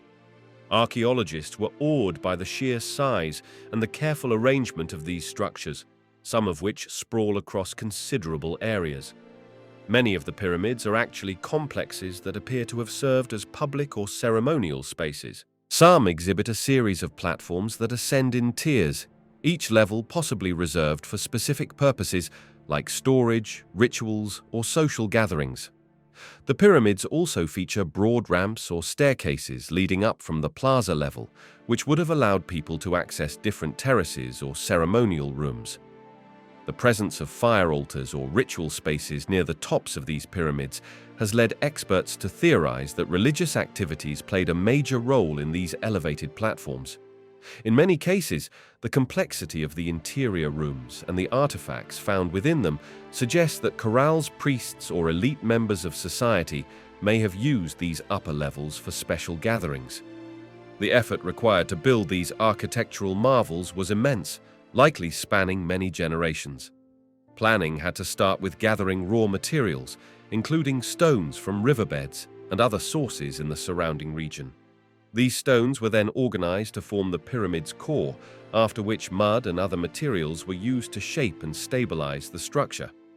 Although these steps might sound straightforward, the actual process demanded extensive labor and precise coordination among the builders. Studies focusing on the pyramid's design have highlighted unique features that distinguish Caral from other ancient city-states around the world. For instance, researchers have noted a deliberate emphasis on symmetry in some of the platform layouts, as though the people of Caral valued geometric harmony as part of their architectural expression. The alignment of certain pyramids with nearby plazas and pathways could indicate that Caral's urban planners envisioned specific lines of sight or symbolic connections between spaces. Some specialists even suspect that astronomical alignments played a role in the pyramid's design, although this interpretation remains debated. Still, the architecture strongly suggests a society capable of large public works, with clearly defined roles for laborers, foremen, and planners. The attention to detail extends to retaining walls, drainage systems, and decorative elements that might seem elaborate for a population so distant in time. Even so, the overall aesthetic conveys a sense of practicality and communal utility, especially given the probable ceremonies and gatherings that took place on these step terraces. The materials used in the pyramids reflect an adaptable approach to the local environment. The Supe Valley is a desert region, but it also benefits from river systems that fostered agriculture and fishing. Stones for construction were available in the nearby riverbeds, and dried mud served as a binding agent. This combination of stone and mud is not entirely unique to Caral, But the sheer scale of the building projects is what sets these pyramids apart from simpler settlement patterns in other parts of the world. Some surfaces might have been plastered or whitewashed for ceremonial or aesthetic reasons, though much of that detail has eroded over time. Researchers suspect that maintenance of these structures was likely an ongoing process, with multiple generations tasked with upkeep, repairs, and expansions. Because the pyramids appear in distinct clusters around the city, it is possible that different groups or kin-based communities within Caral took responsibility for one pyramid or complex. Over time, each group may have developed unique building styles or modifications to reflect changing social or religious needs. The construction techniques behind the pyramids have sparked considerable discussion among experts. One of the most talked about aspects is the use of shikras, which are woven bags made from plant fibers. These bags were filled with stones and used in the pyramid's interior. This approach helped create a stable core while also streamlining the building process. Workers could carry stones in these shikras from the riverbed to the construction site, deposit them, and return for more. Although it may seem basic compared to modern techniques, this innovation was effective for large-scale building. The uniform weight of these stone bags likely helped ensure a relatively even distribution of mass within the pyramid structure, reducing the risk of collapses. The shikras themselves sometimes contain decorative motifs, indicating that they were not merely utilitarian objects, but also items of potential cultural significance. By analyzing these woven bags, researchers can infer aspects of Caral's textile technology, including the kind of fibers used and the weaving methods applied. The pyramid's place within Caral's social framework is another subject of debate. Some researchers believe these structures primarily served ceremonial or religious purposes, given that altars, fire pits, and possibly ritual spaces are present at the upper levels. Others suggest that the pyramids might also have functioned as a form of social or political theatre, where leaders could address gatherings from a symbolic vantage point. The large plazas adjacent to these platforms support the idea that people assembled in significant numbers, potentially for festivals, community announcements, or trade events. Although the lack of explicit written records makes it difficult to pinpoint the exact functions, the enduring presence of these massive buildings implies that they were central to Caral's collective identity. They may have represented prosperity, stability, and the unifying power of a shared cultural project. For Caral's inhabitants, the pyramids could have been tangible proof that their civilization was organized, resourceful, and blessed by whatever deities or spiritual forces they recognized at the time. When comparing Caral's pyramids to those of Egypt or Mesopotamia, a few clear differences emerge. Egyptian pyramids often served as tomb complexes for pharaohs, housing elaborate burial chambers deep within their cores. Caral's pyramids, however, do not appear to have been used as tombs in the same way. Instead, they resemble large platform complexes designed for communal or ceremonial activities. Mesopotamian ziggurats are perhaps a closer parallel, yet Caral's structures do not perfectly match those either. The difference in materials is also striking, as Egyptian monuments used enormous limestone blocks, while Caral's builders relied on locally sourced stones and mud mortar, along with the shikra technique.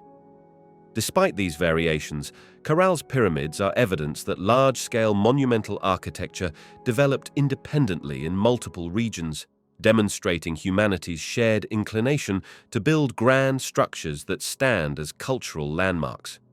Each site adapted construction methods to local conditions and resources, resulting in a mosaic of ancient architectural wonders. Debates surrounding the chronology of Caral's pyramids highlight the ongoing challenges archaeologists face. Carbon dating of materials, such as reed fibers and other organic remains, has placed the city's development as early as the late 4th millennium BCE. That timing places Caral on a fascinating parallel with the early dynastic periods in Egypt and the city-states of Sumer, leading many to call Caral one of the oldest urban centers in the Americas. More recent data suggests that some of the pyramids may have been built over centuries, growing in stages as the population or city leaders found the need to expand. This process underscores a level of continuity that points to political stability and cultural cohesion. People did not abandon Caral in the midst of constructing these pyramids, indicating that the city was thriving during that era. The uniformity of some design elements might point to cultural traditions passed down through families or guilds of builders who refined their craft from one generation to the next. Environmental factors also come into play when examining the state of Caral's pyramids today. The Supe Valley's dry climate helps preserve ancient structures, so researchers can still observe details that would have disappeared long ago in wetter regions. Even so, erosion and natural forces have taken their toll, often exposing the pyramid's cores or washing away certain layers. Archaeologists have to stabilize these monuments while simultaneously studying them, a task that involves advanced conservation techniques. Efforts to preserve Caral's pyramids also require collaboration with local communities to ensure that tourism and other modern activities do not inadvertently harm the site. The pyramids themselves face the potential risk of damage if visitor numbers grow without proper management. Protective measures are crucial if this ancient legacy is to remain accessible for future generations of researchers and casual explorers alike. Some of the most intriguing finds around the pyramids have been musical instruments, including flutes and horns fashioned from animal bones. These artifacts shed light on the cultural context in which people used the pyramids. Music, ceremonies, and communal gatherings likely happened in the plazas and on the upper platforms of these structures. The presence of these instruments near the pyramids suggests that the buildings were focal points not just for solemn rituals, but also for celebrations or communal events that might have featured processions, dancing, or feasting. The exact nature of these gatherings remains speculative, but the architectural design, with wide stairways and open terraces, strongly implies that large groups of people were able to congregate in and around the pyramids. These structures likely served as stages for cultural expression, reinforcing the idea that they were integral to the social life of Caral. In sum, the pyramids of Caral remain one of the most captivating features of this ancient civilization. Their very existence hints at a society that valued large-scale public works, organization, and collective participation. Although details about the people who planned and built them are still unfolding, the continued excavation of these sites provides new insights every year. Caral's pyramids stand apart from other ancient monuments around the globe due to their unique building materials, potential ceremonial functions, and the broader context of a civilization that seemed to thrive without the heavy emphasis on warfare seen in some neighboring regions. Their enduring presence in the Peruvian desert speaks to the resilience and determination of Caral's inhabitants, who harnessed the resources of the Supe Valley to construct these awe-inspiring platforms. Through careful study, archaeologists hope to continue unraveling the myriad questions that remain, piecing together a clearer picture of how Caral's people lived, worshipped, governed themselves, and eventually left behind these silent monuments that now captivate the modern imagination. Caral's spiritual and ceremonial life can be glimpsed through the remnants of altars, fire pits, musical instruments, and certain architectural features that hint at ritual practice.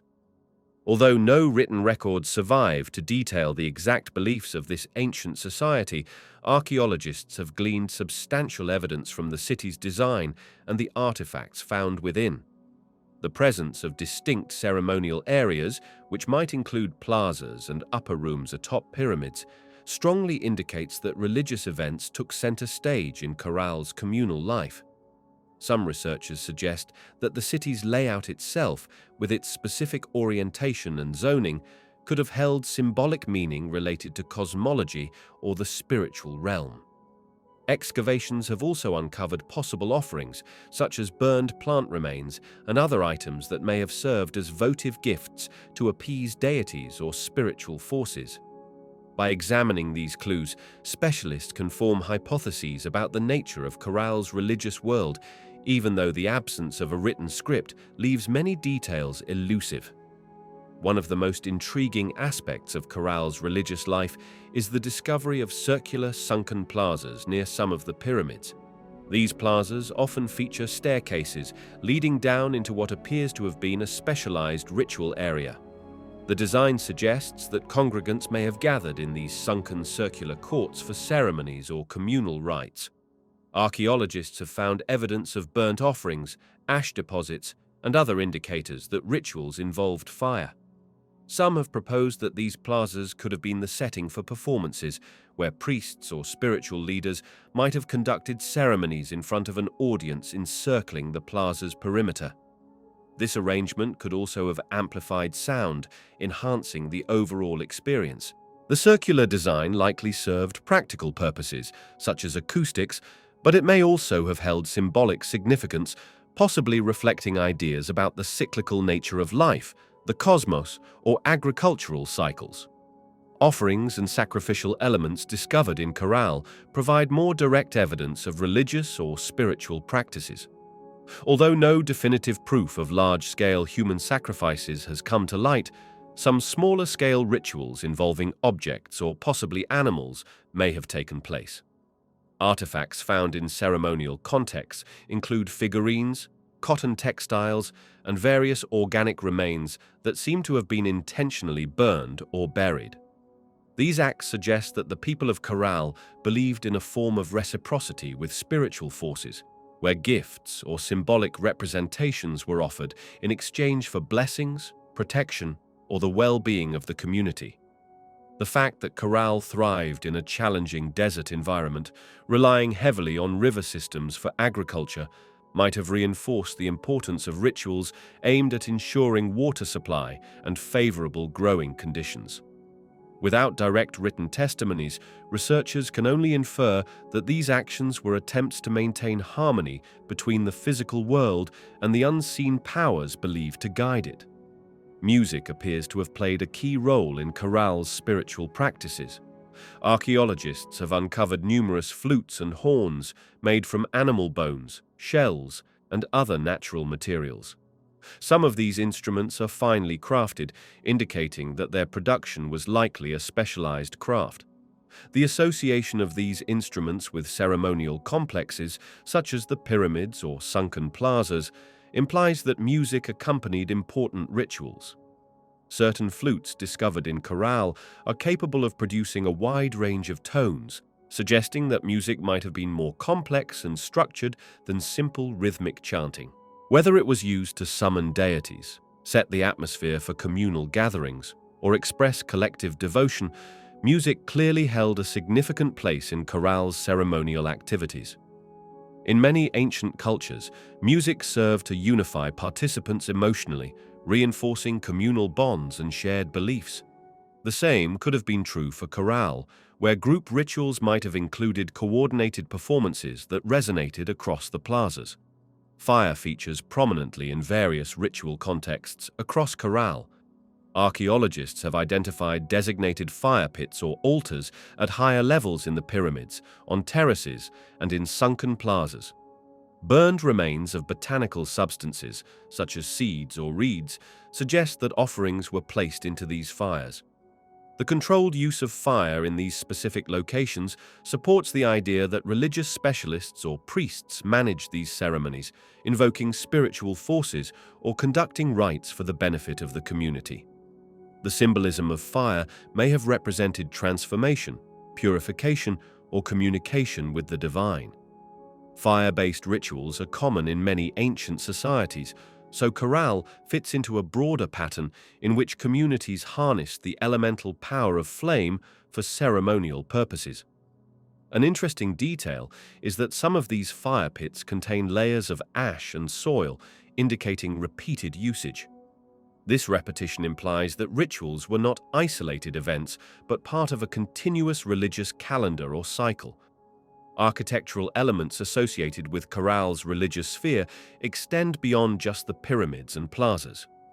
In some structures, researchers have found niches, small compartments, or hidden chambers that could have been used to store sacred objects, ritual paraphernalia, or offerings. These carefully concealed spaces point to the deliberate design of architecture that served both practical and sacred functions. Although these niches may appear modest by modern standards, their placement and construction in key locations suggest that items stored there held spiritual significance. The act of placing offerings or symbolic objects into these recesses may have been accompanied by prayers or incantations, marking them as sacred deposits within the built environment. Over time, as structures were remodeled or expanded, some of these spaces were sealed, leaving behind sealed contexts for archaeologists to discover many centuries later. The role of a priestly or spiritual class in Caral's society is a topic of significant academic interest. Some interpret the scale and complexity of the ceremonial complexes as evidence that a powerful priestly caste managed the religious life of the city, guiding or coordinating events that involved a large number of people. The strategic location of ceremonial spaces on elevated platforms would have visually set spiritual leaders apart during communal gatherings. That separation could have reinforced the notion that they wielded special knowledge or had unique connections to the supernatural realm. Whether these leaders claimed divine right or ancestral authority is unknown, but their influence likely extended beyond religious matters into social, political, or economic decisions.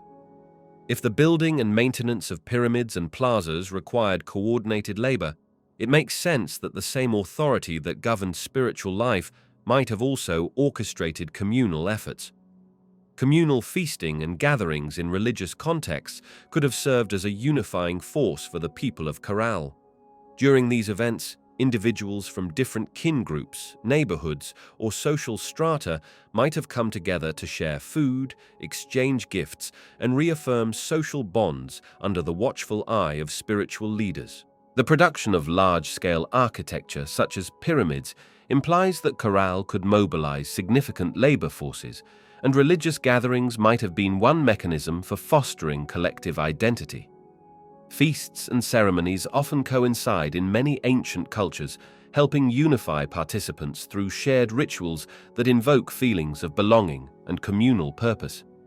In a place like Caral, which thrived in a harsh desert environment, collective efforts and social cohesion were likely vital for survival. The role of religion in reinforcing that cohesion, therefore, cannot be underestimated. Another dimension of Caral's rituals revolves around the significance of cotton, an important crop in this region. Although cotton is frequently discussed in terms of trade and textile production, it may also have held a spiritual aspect. Cotton could have been used for making ritual garments, ceremonial tapestries, or even cords and bags, shikras, for offerings. Its role in everyday life was substantial, but in the context of religious ceremonies, cotton might have symbolized fertility, prosperity, or a connection to the land. The act of weaving textiles, especially finely crafted ones, can take on a devotional character in many ancient societies, reflecting patience and a dedication to communal ideals. Specialized weavers might have produced textiles specifically for use in rituals, marking them as sacred objects that carried special blessings or status. While solid evidence of the pantheon or specific deities of Caral remains elusive, some researchers suspect that nature deities or agricultural gods played a key part in the city's religion. The precarious nature of life in a desert valley, dependent on river waters and the cyclical abundance of fish along the coast, would logically lead to beliefs that sought to ensure environmental harmony. Seasonal ceremonies might have been directed towards securing ample rainfall in the highlands, stable river flows, or bountiful harvests. The expansive plazas and pyramids potentially served as communal platforms to plead for such blessings. Because Caral's climate and topography differ from those of other early civilizations, it follows that its religious concepts may have also developed in unique ways. Environmental unpredictability often drives human groups to formalize ritual systems that promise to maintain or restore balance. Caral's lack of visible fortifications and weapons stands in contrast to some other ancient societies that placed heavy emphasis on warfare. That difference may hint at a spiritual or communal ethos centered on cooperation rather than aggression. While the absence of overt military structures does not eliminate the possibility of conflict, it does raise the hypothesis that Caral's inhabitants invested more energy into religious and communal projects than into building walls or forging armaments. Ritual gatherings, music, and public ceremonies could have played roles in conflict resolution, alliance formation, or social regulation. If political or social tensions existed, the community might have addressed them through spiritual means rather than resorting to violence on a grand scale. Although this interpretation remains speculative, it offers a perspective that Caral's religion was an integral thread in the broader social fabric. In modern times, visitors who come to Caral often speak of a serene atmosphere pervading the ancient plazas and platforms. Even without fully understanding the beliefs that once animated these spaces, people sense the enduring power of a place designed for ritual and communal gatherings. Archaeological findings, such as carefully arranged altars, burnt offerings, and musical instruments, reinforce the impression that Caral's spiritual life was vibrant, complex, and integral to the city's identity. Each piece of evidence, whether a shard of pottery bearing ritual residue or a set of delicately carved flutes, weaves together a narrative of faith, community, and continuity over centuries. By studying these vestiges of religious practice, researchers build a more holistic picture of Caral as not just an urban center, but also a spiritual heartland where rituals and beliefs guided daily life, bound people together, and possibly shaped the community's historical trajectory. Caral's economy functioned in a challenging environment that combined desert terrain with the essential water resources of the Supe River. Despite the harshness of the surrounding landscape, the people of Caral established a flourishing urban center that included monumental architecture, intensive agriculture, and long-distance trade networks. A close examination of Caral's economic activities reveals a complex system in which people grew staple crops, engaged in fishing, crafted textiles, and possibly traded goods with neighboring regions up and down the Peruvian coast. This economic model did not exist in a vacuum. Caral's leaders, or at least those who organized labor, had to manage irrigation works, coordinate crop planting, and strategize how to transport resources efficiently from the coast to the inland settlement. These efforts point to a society that was cohesive and capable of coordinating large-scale projects, mirroring the collective spirit seen in the city's monumental constructions. Agriculture played a central role in Caral's economy. The Supe River's seasonal flow made irrigation possible, allowing crops such as squash, beans, and possibly maize to grow in a region that would otherwise support very little life. Cotton was one of the most important crops, as evidenced by the abundance of cotton textiles and cotton-related artifacts found at the site. Cotton likely served multiple economic and cultural functions, providing material for clothing, bags, and possibly trade. The presence of large-scale cotton cultivation also suggests a significant labor force dedicated to planting, tending, and harvesting. The irrigation systems required to maintain these fields involved careful planning, construction of canals, and the allocation of water rights among various groups. Because Caral shows few signs of intergroup warfare, it is possible that the distribution of water was managed through communal agreements or by religious or civic authorities who oversaw the fair use of this vital resource. Fishing was another pillar of Caral's economy.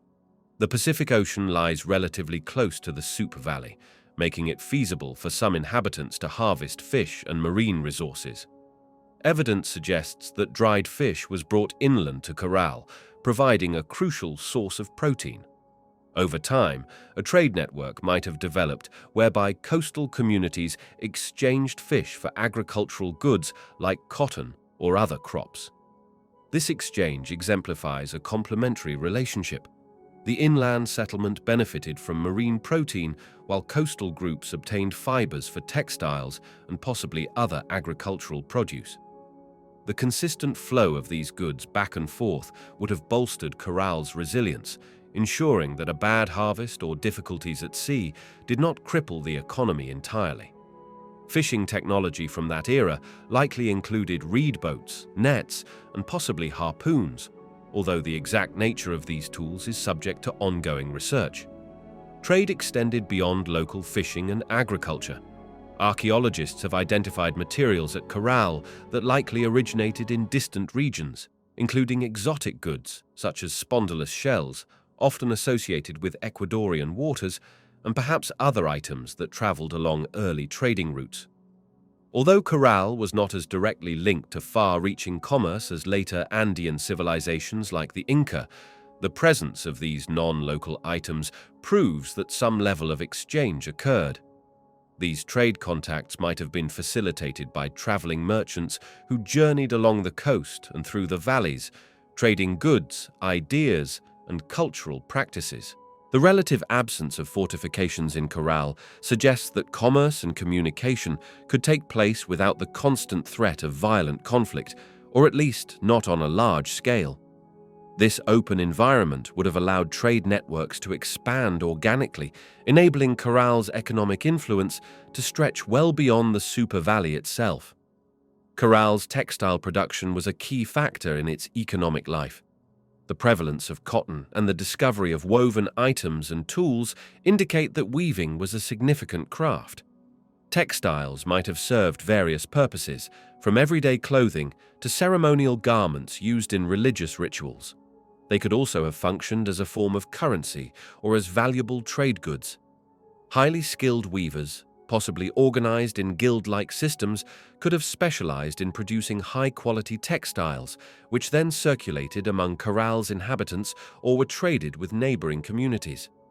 Given the importance of textiles in many ancient Andean societies, it is reasonable to assume that Caral also placed a high cultural value on weaving.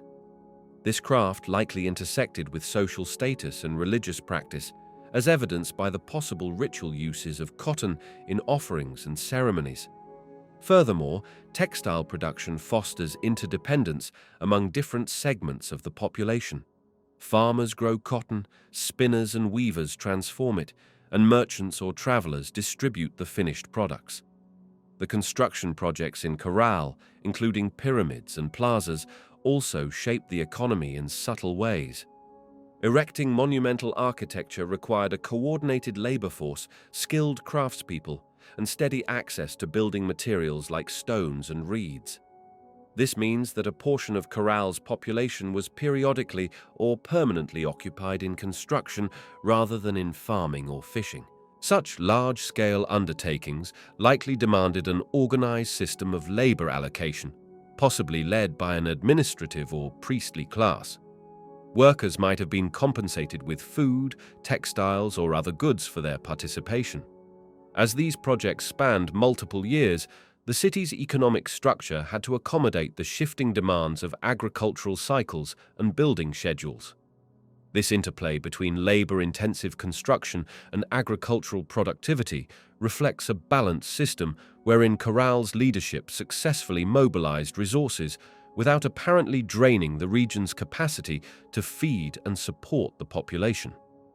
Given Caral's age, it is striking how advanced its economic mechanisms appear to have been. Even though there is no definitive evidence of a formalized currency system or written accounts, trade and labor organization clearly reached a high level of sophistication. The use of quipu or other recording devices has been proposed, although direct evidence linking quipu to Caral has yet to be firmly established. Still, the complexity of Caral's economic activities implies that people kept track of debts, exchanges, and labor contributions in some way, whether through oral tradition, tokens, or a primitive form of record-keeping. The smooth functioning of agriculture, the procurement of building materials, and the circulation of goods from the coast or distant regions all speak to an economic infrastructure that required coordination and planning. This sets Caral apart as an early hub of regional interaction that foreshadows the more elaborate trade networks of later Andean civilizations. A notable aspect of Caral's economy is the apparent lack of warfare-related artifacts. In many early civilizations, control of trade routes or fertile land often led to conflicts that left behind evidence in the form of fortifications, weapons, and mass graves. Caral, however, shows little sign of such militarization. Some interpret this as a peaceful ethos driven by communal and religious cooperation. Others caution that the lack of evidence does not necessarily confirm an absence of conflict. It might simply reflect different cultural practices of warfare or disposal of weapons. Yet, if Caral had engaged in major conflicts, some trace, whether in fortifications or in the distribution of defensive structures, would likely appear in the archaeological record. Instead, the emphasis seems to have been on ceremonial architecture and public gathering places. That focus could indicate a diplomatic approach to inter-valley relations or a strong cultural emphasis on communal welfare and shared identity, which might have minimized open warfare. An intriguing dimension of Caral's economy is how surplus production might have contributed to the city's rise. A surplus of cotton, fish, or other agricultural products could have been stored and redistributed by leaders or religious authorities to strengthen social ties. During periods of scarcity, surplus stocks could be used to sustain the population, reinforcing the social contract between commoners and the governing class. In return for security and access to communal projects, the populace might have contributed labor. This arrangement would allow large-scale building projects to proceed and trade connections to flourish. Over generations, a system like this could accumulate wealth in the hands of an elite group, although the degree of social stratification in Caral remains a matter of debate. The careful organization required to maintain surpluses and oversee redistribution stands as a testament to Caral's administrative sophistication. Cotton's versatility also influenced economic specialization. Some families might have focused on growing the plant, while others became adept at spinning and weaving. Fishing groups lived closer to the coast, while yet another subset of individuals engaged in trade or construction. This level of economic specialization fosters interdependence among different sectors of the population. Such a structure can improve productivity but also creates vulnerabilities.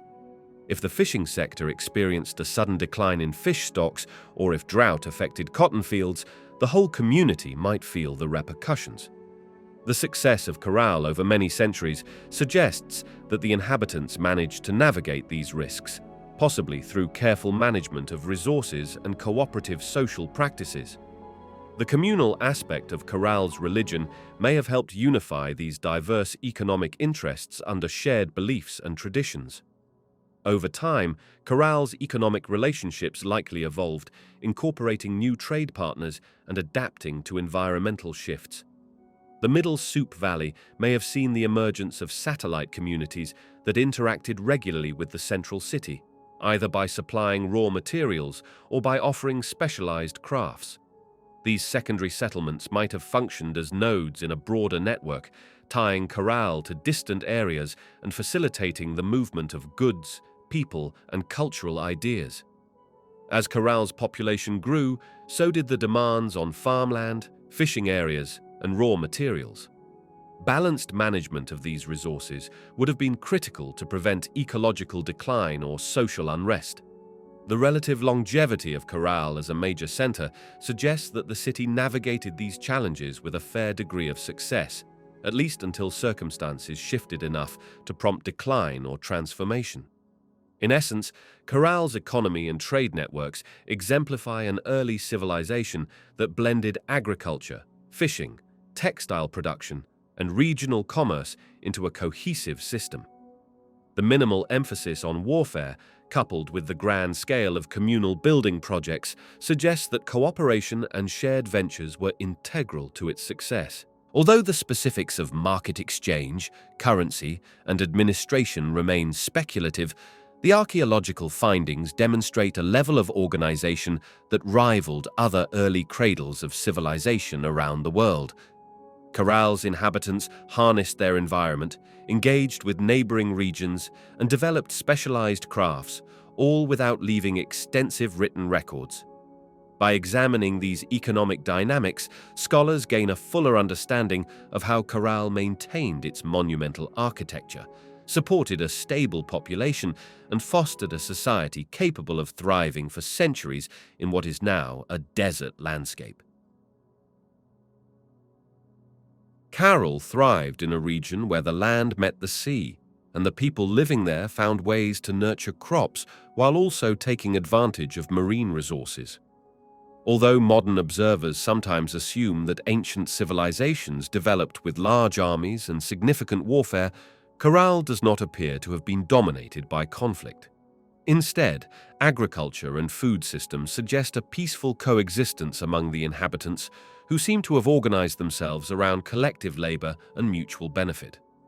This cooperation can be seen most vividly in their irrigation techniques and the production of crops, which were adapted to a valley environment that was both challenging and full of potential.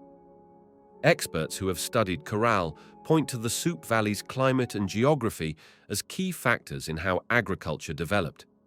The river that flowed through the valley provided the crucial water source, and an ingenious system of canals and channels helped divert water to farmland.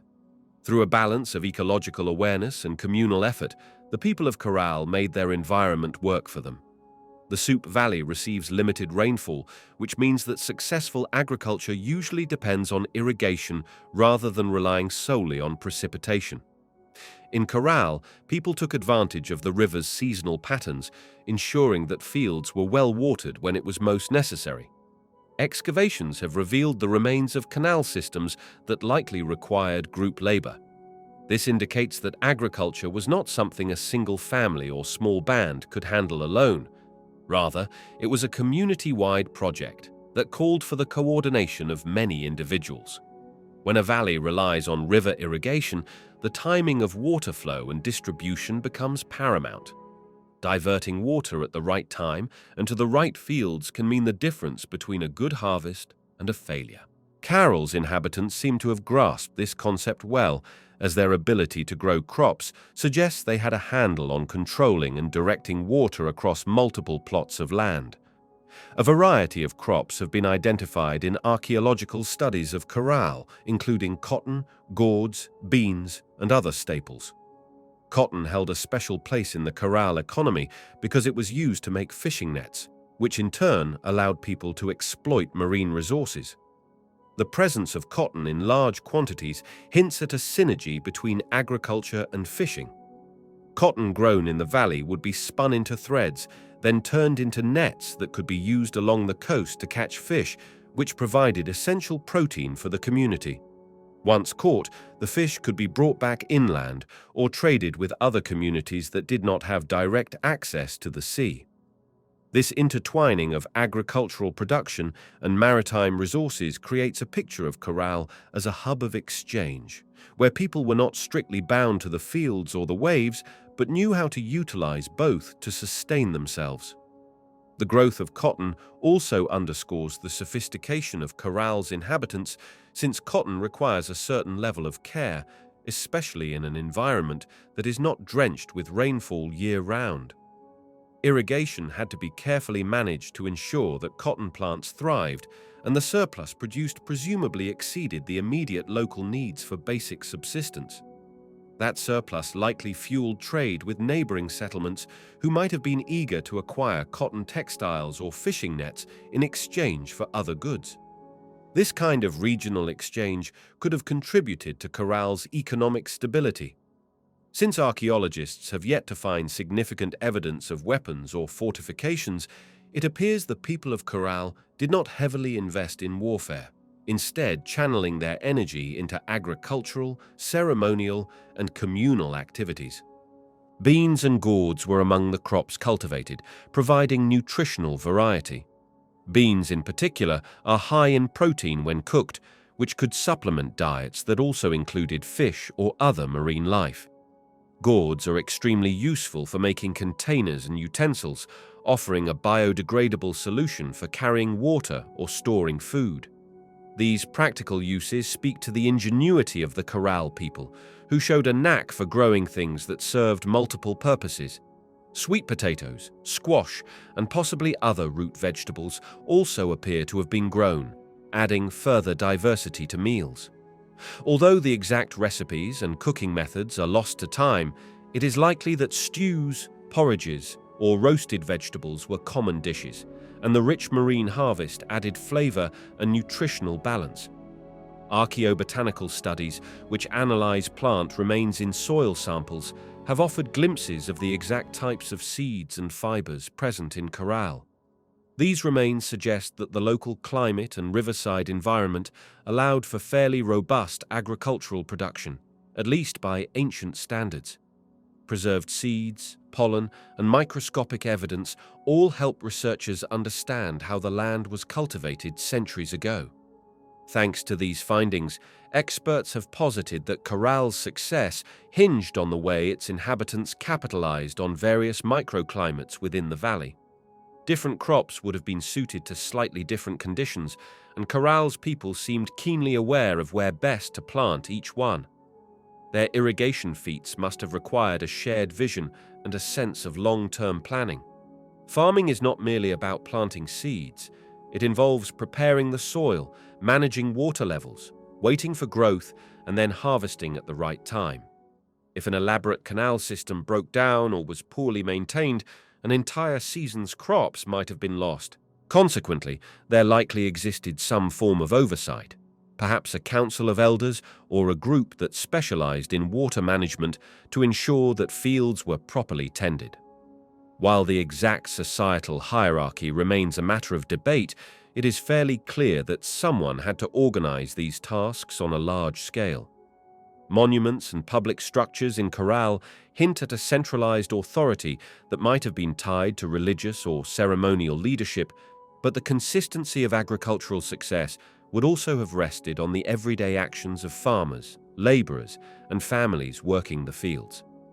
Excess produce from Caral may have led to a form of specialization. When enough people had a stable food source, some individuals could focus on making textiles, others on constructing pyramids, and still others on ceremonial or administrative roles. That is how most early civilizations scale up. The surplus from farming underwrites other activities that define complex societies, such as architecture, artistry, and possibly trade negotiations. The layout of Caral's urban areas, with large public spaces and platform mounds, suggests that gatherings and rituals played an essential role in the community. These events, in turn, might have fostered cooperation and contributed to a sense of shared identity. The relationship between Caral's people and the nearby ocean seems to have been harmonious. By fishing off the coast, they could obtain a relatively steady supply of seafood, which then reduced the pressure on farmland. Marine resources can be extremely rich, particularly when upwelling currents bring nutrients to the surface.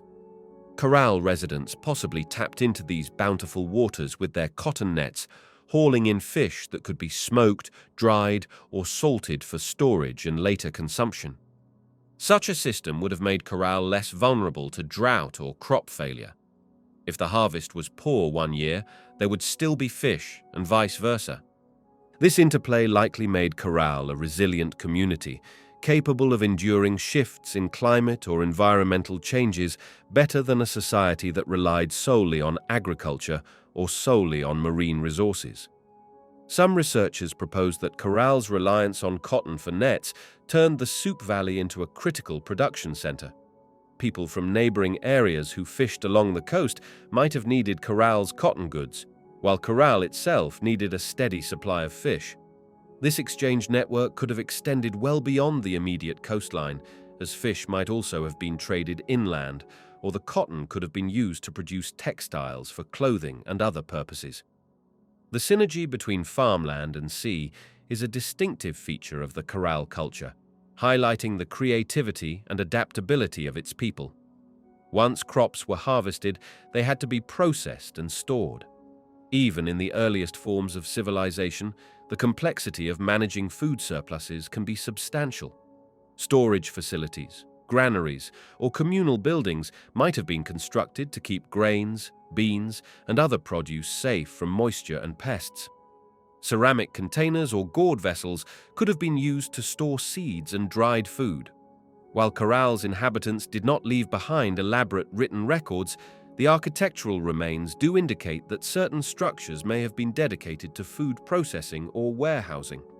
Given the mild climate of the region, drying or smoking foods would have been a practical method of preservation, so it is possible that fish and produce were preserved for extended periods.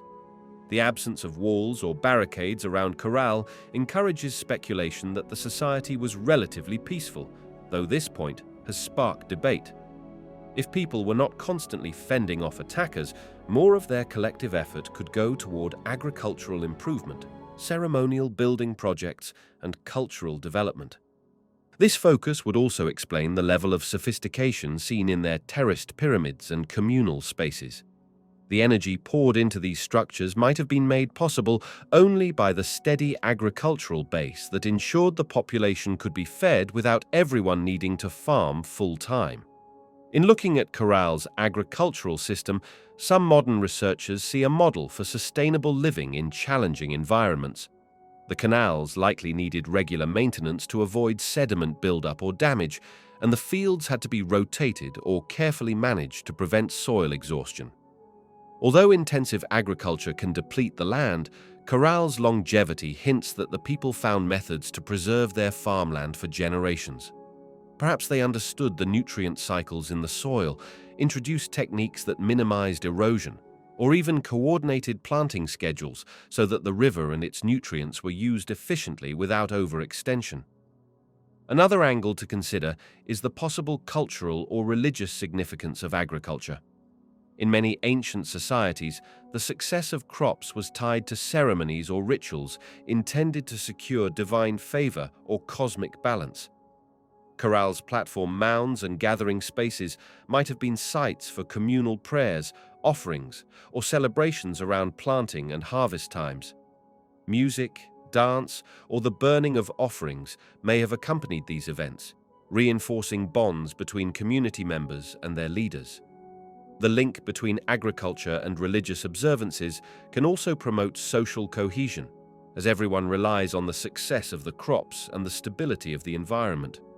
Seeds discovered at Caral provide valuable clues about diet, but they also reflect trade networks, since certain plant species might not have been native to the Supe Valley.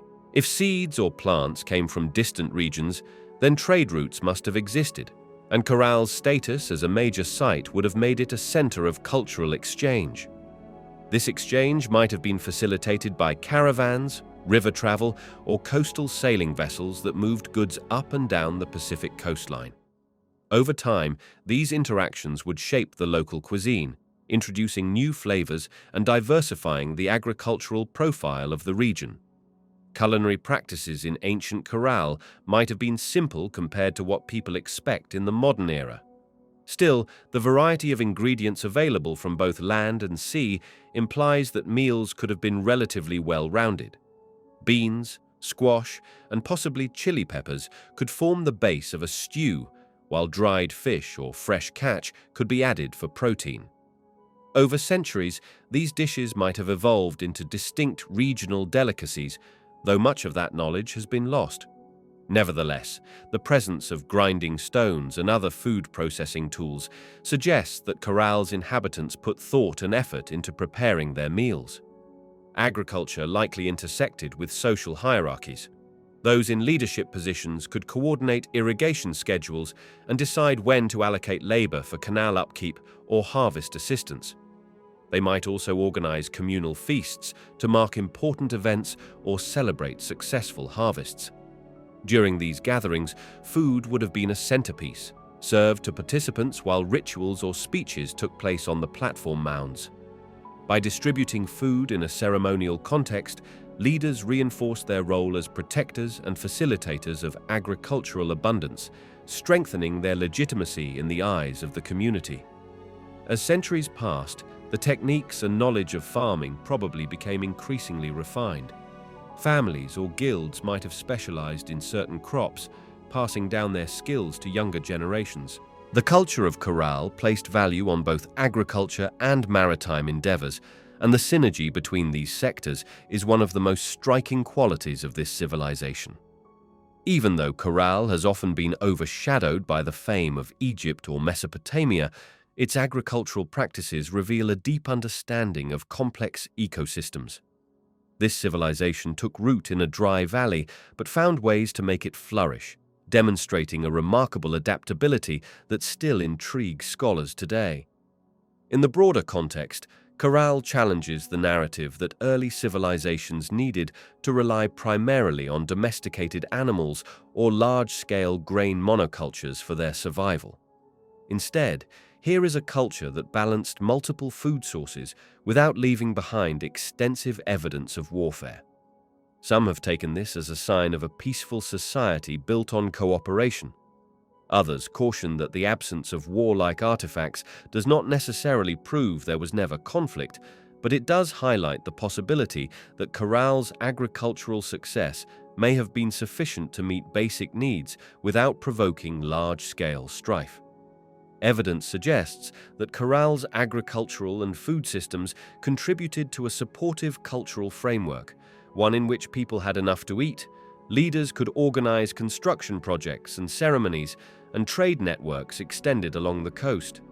For a civilization that dates back roughly 4 to 5 millennia, this level of societal complexity is extraordinary. It points to an innovative community that harnessed local resources, from the river to the sea, to sustain itself and, in the process, left behind one of the earliest urban settlements in the Americas. Agriculture and food systems are never merely about producing calories. They reflect social values, technological skills, trade relationships, and the ways people interact with their environment. Caral stands as an example of how an ancient society can thrive with careful management of resources, communal collaboration, and a balanced reliance on different ecosystems. While much about Caral remains enigmatic, the evidence of its farming methods and its ability to capitalize on both land and sea resources tells a tale of creativity and resilience. This civilization's approach to feeding its population likely played a key role in ensuring its position as one of the most remarkable early urban centers in the Americas, and it invites ongoing research into how exactly Caral's people managed to sustain themselves for so many centuries. Caral's legacy is often defined by its pyramids and ceremonial plazas, but underlying these grand structures is an equally fascinating story about tools and technology.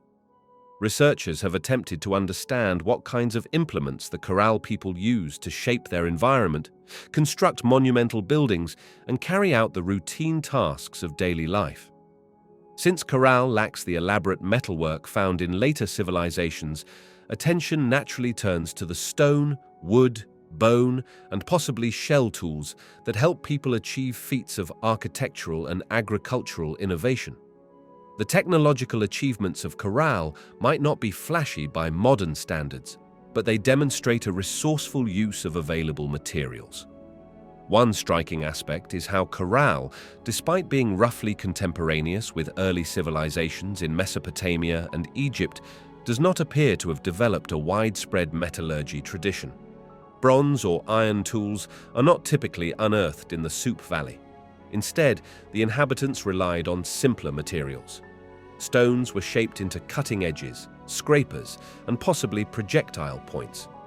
Wood could serve as the handles for these stone tools or be fashioned into digging sticks and levers. Although these tools sound rudimentary, skilled craftsmanship could produce items sharp and durable enough to manage farming tasks, carving, and building. The success of Caral's irrigation systems and monumental architecture demonstrates that these tools were sufficient for large-scale projects. Stone tools were likely made from locally available resources. By examining quarries or natural rock deposits near the Supe Valley, researchers can trace where Caral's inhabitants might have gathered raw materials. The shaping process involved knapping or grinding stones to create edges that were functional. This practice requires specialized knowledge, as not all stones respond the same way to pressure, The fact that Caral was able to construct such grand pyramids and plazas suggests that a dedicated group of skilled workers was responsible for producing and maintaining tools. These workers may have been recognized for their expertise, and over time they could have refined their techniques to improve efficiency. While stone tools were critical, other materials also played significant roles. Textiles were an important form of technology, especially cotton textiles. In Caral, cotton was essential for fishing nets, bags, and possibly clothing. These items required a careful process of spinning fibers, then weaving them into netting or cloth. The looms or frames used for weaving might have been made of wood, and the process itself demanded both time and skill. Fishing nets, for example, had to be durable enough to withstand repeated use in coastal waters. The ability to produce and maintain large numbers of nets implies a sophisticated textile industry that went beyond mere household crafts, especially since surplus cotton could be traded with neighboring communities. The concept of quipu often arises in discussions of Andean civilizations, although it is more famously associated with the Inca centuries after Caral's time. It remains uncertain whether Caral used a form of quipu or another string-based recording method. However, the advanced knowledge of textiles leaves open the possibility that some kind of chord-based information system existed. Such a system would constitute a remarkable technology, allowing the storage or communication of information without the need for writing on clay tablets or papyrus. There has been debate on whether quipu had its roots in earlier Andean cultures, which might include Caral, but conclusive evidence has yet to be found. Still, the interest in this topic showcases the importance of textile techniques in the region's technological evolution. In building their monumental structures, the people of Caral employed a method involving shikra bags. Shikra refers to woven bags, likely made of plant fibers or cotton, which were filled with stones and used as a sort of building block or filler for platform mounds and pyramids. By placing these filled bags one on top of another, workers could create stable layers. This construction technique minimized the need for mortar and allowed for relatively quick assembly. Observers note that the Caral pyramids incorporate many layers of these shikra-filled segments, suggesting that construction projects were carefully planned and orchestrated over extended periods. This approach also absorbed seismic shocks fairly well, an advantage in a region known for earthquakes. Beyond construction, Caral's inhabitants needed tools for everyday tasks. Fishing required spears or hooks, and while metal hooks were likely absent, hooks made from bone or shell could have served the purpose. Meanwhile, in the fields, farmers used digging sticks or hoe-like instruments fashioned from wood or stone to prepare the soil for planting. Once crops were harvested, grinding stones or mortars might have been employed to process seeds and grains, turning them into flour or paste. Without modern conveniences, people relied on these manual tools, which they would have made and maintained themselves or sourced from local specialists who had honed the craft. Another compelling aspect of Caral's technology is its approach to architecture, specifically the orientation and design of communal spaces. The layout of plazas and the strategic placement of structures indicate a nuanced understanding of geometry and possibly astronomy. Researchers have noted that certain pyramids align with geographic or astronomical points of reference, although the exact significance remains debated.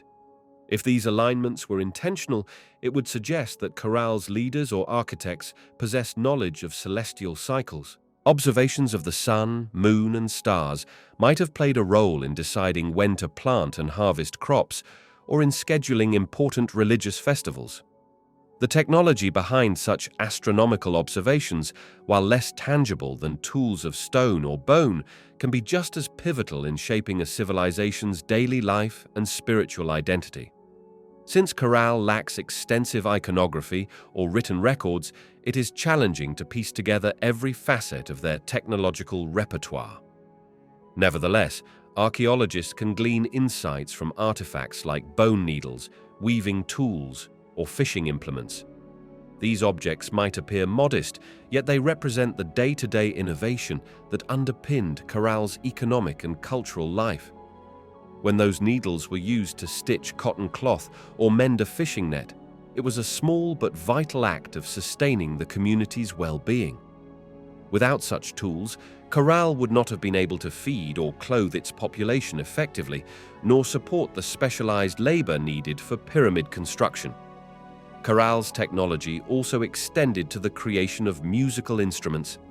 A number of reed flutes and other wind instruments have been found at the site, demonstrating that Caral's people knew how to craft precise holes in reeds or bones to produce melodies.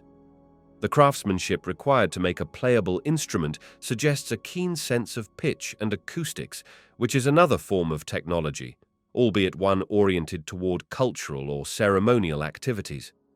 The ability to craft flutes that can play multiple notes in tune points to a blend of art and science. Although these instruments fall more under the category of cultural artifacts, they are indicative of the community's overall ingenuity. The communal aspect of technology cannot be overstated. Large-scale construction projects would require not just skilled toolmakers, but also organized labor, logistical planning, and a leadership structure. Transporting heavy stones or shikra bags across considerable distances demands coordinated teamwork. Tools such as rollers, sleds, or simple levers might have been used to move materials into place.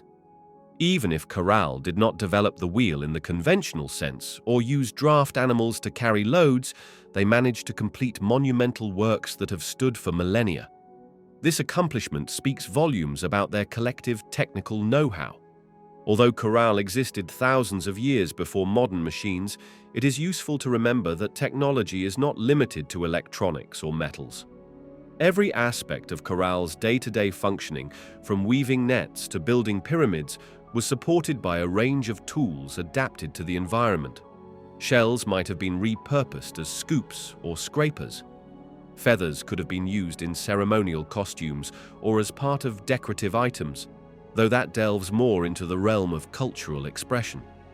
The lines between technology, art, and religion were likely blurred in Caral's worldview, as each played a role in sustaining and enriching community life.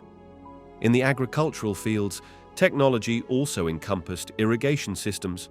Simple canals, gates, and sluices can be considered engineering achievements that allowed Caral's population to thrive in a desert environment. Managing the flow of water requires knowledge of slope, water pressure, and soil absorption rates. This knowledge was not documented in textbooks or taught in formal schools, but it was passed down through generational learning, trial and error, and communal practice. Over centuries, the inhabitants honed these systems to optimize crop yields. This communal engineering is as much a testament to Caral's technological prowess as the construction of their pyramids. Also, noteworthy is the possibility that Caral's inhabitants used measurement systems to plan their buildings. The repetitive proportions in platform mounds and plazas hint that builders worked with standardized units of length or volume, even if these units have not been definitively identified. Measuring ropes or marked cords could have served as rudimentary measuring tools. Accurate measurement is essential for large structures that must be stable and align with each other in a coherent city layout. Once again, it illustrates that technology is not confined to tangible artifacts. It includes conceptual tools such as systems of measurement. Caral's decline remains a topic of speculation, but some theorize that changing environmental conditions might have disrupted agriculture or trade. Technological adaptation can only go so far if the environment shifts too rapidly, or if external pressures become overwhelming. In any case, the technologies and tools of Caral left a lasting impression, influencing later cultures in the Andean region. The memory of shikra construction, weaving methods, and cooperative building likely set the stage for more advanced societies that emerged in the millennia following Caral's heyday. In modern times, Caral's technology serves as a window into a past where resourcefulness was key. People had to work with what they had: stone, wood, fiber, water, and the natural topography to create a sustainable living environment. There may be lessons to glean about efficient resource management, communal labor, and living in harmony with the land's limitations. Caral might prompt questions about the definition of progress. The absence of metal tools did not prevent the people here from crafting an enduring civilization that managed to erect impressive pyramids, engage in extensive trade, and develop a sense of cultural identity. The technology of Caral was not separated into neat categories. A single fiber might be used for weaving a net, tying together shikra bags, or crafting a musical instrument. A piece of bone could become a hook for fishing or a needle for sewing. The environment shaped the range of materials available, and Caral's people responded by developing flexible, multi-purpose solutions. These examples testify to an understated sophistication, a desire to find practical answers to everyday challenges, and a willingness to invest communal time in pursuits that benefited the entire settlement. Much remains hidden beneath layers of earth in the Supe Valley, and future excavations or analytical techniques might reveal even more about Caral's tools and technology. Some hope that new methods such as residue analysis, microscopic wear patterns on artifacts, or advanced radiocarbon dating could shed light on how these objects were used and by whom. Until then, the tools discovered so far paint a picture of a community that leveraged simple materials with great skill. Caral challenges any assumption that monumental architecture requires advanced metallurgy.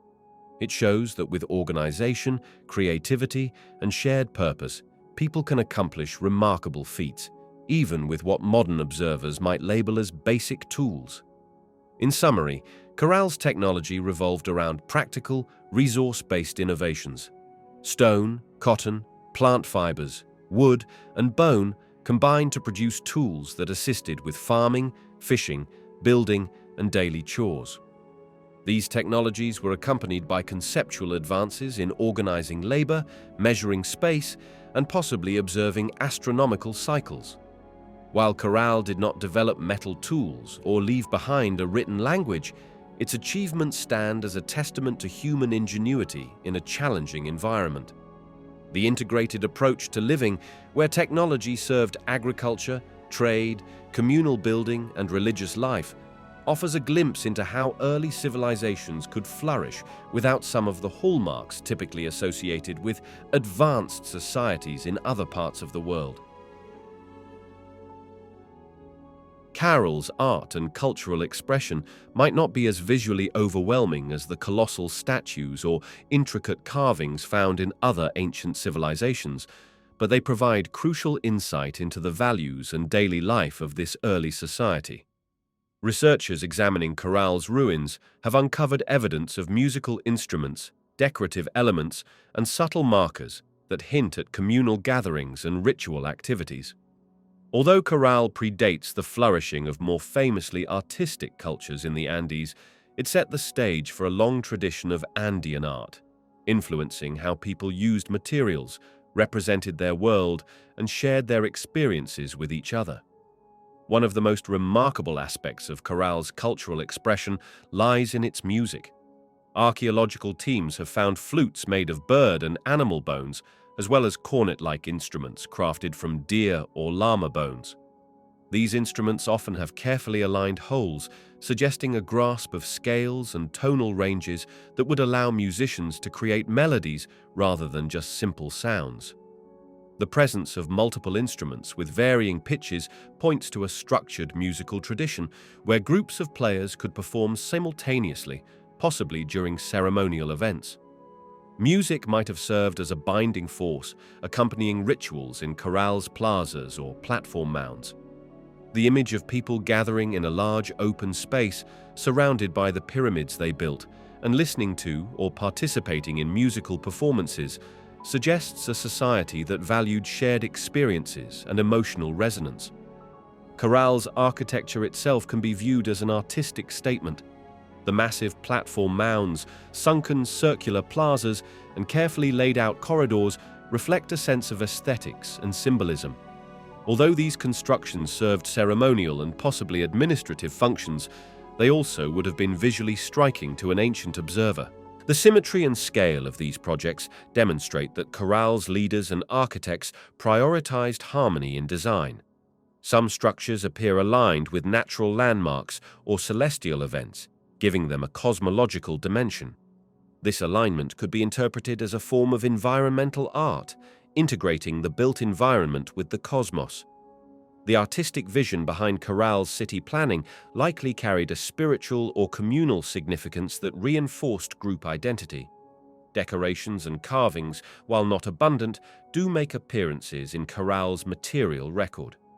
Researchers have identified motifs on gourds or occasionally on other artifacts that could represent stylized figures, animals, or geometric patterns. These designs may have been linked to religious themes or used as markers of social status. Even simple decorations on shikra bags, if they existed, would indicate the human tendency to beautify everyday objects. Because much of Caral's art may have been made with materials like textiles, gourds, or organic pigments, it could have decayed over time, leaving only faint traces. Therefore, the absence of grand sculptures does not necessarily mean the civilization lacked artistic expression. It might simply mean that their preferred mediums were perishable. Weaving and textile creation, hinted at by the presence of cotton and weaving tools, also formed a significant facet of Caral's cultural expression. Textiles in many Andean societies carried deep symbolic meaning, with patterns, colors, and design complexities often signifying community affiliations or spiritual beliefs. While it is uncertain how advanced Caral's textile designs were, the knowledge of spinning and weaving cotton opens the door to the possibility of intricate fabrics. Textiles could have served as markers of status or identity, especially if they were dyed with natural pigments. If future excavations reveal more textile fragments, they might provide direct evidence of Caral's artistry and color palette. Ceremony and ritual formed the heart of Caral's cultural life, and art likely played a central role in these gatherings. Large public plazas suggest spaces where music, dance, and possibly theatrical reenactments took place. Dancers or priests may have worn specially made garments decorated with feathers, beads, or plant fibers. The rhythms of flutes and drums, if drums existed, could have echoed across these plazas while spectators watched or participated in the events.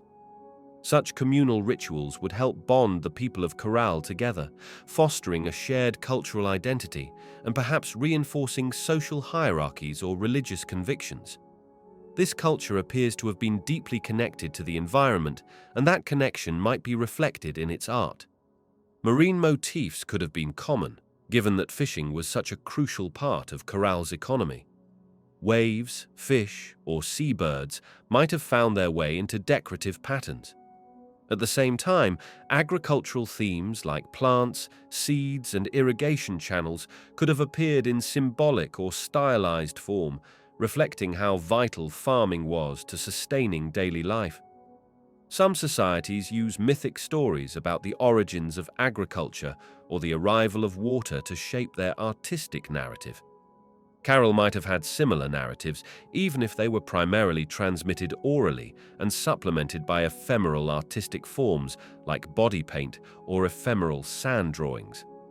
The lack of written language in Caral means modern researchers must rely heavily on material artifacts to interpret this culture's worldview. Artifacts such as figurines, if any are found, could reveal how the people viewed themselves or their deities. Some Andean cultures produce small sculptures or figurines representing fertility, ancestors, or natural forces like rain or wind.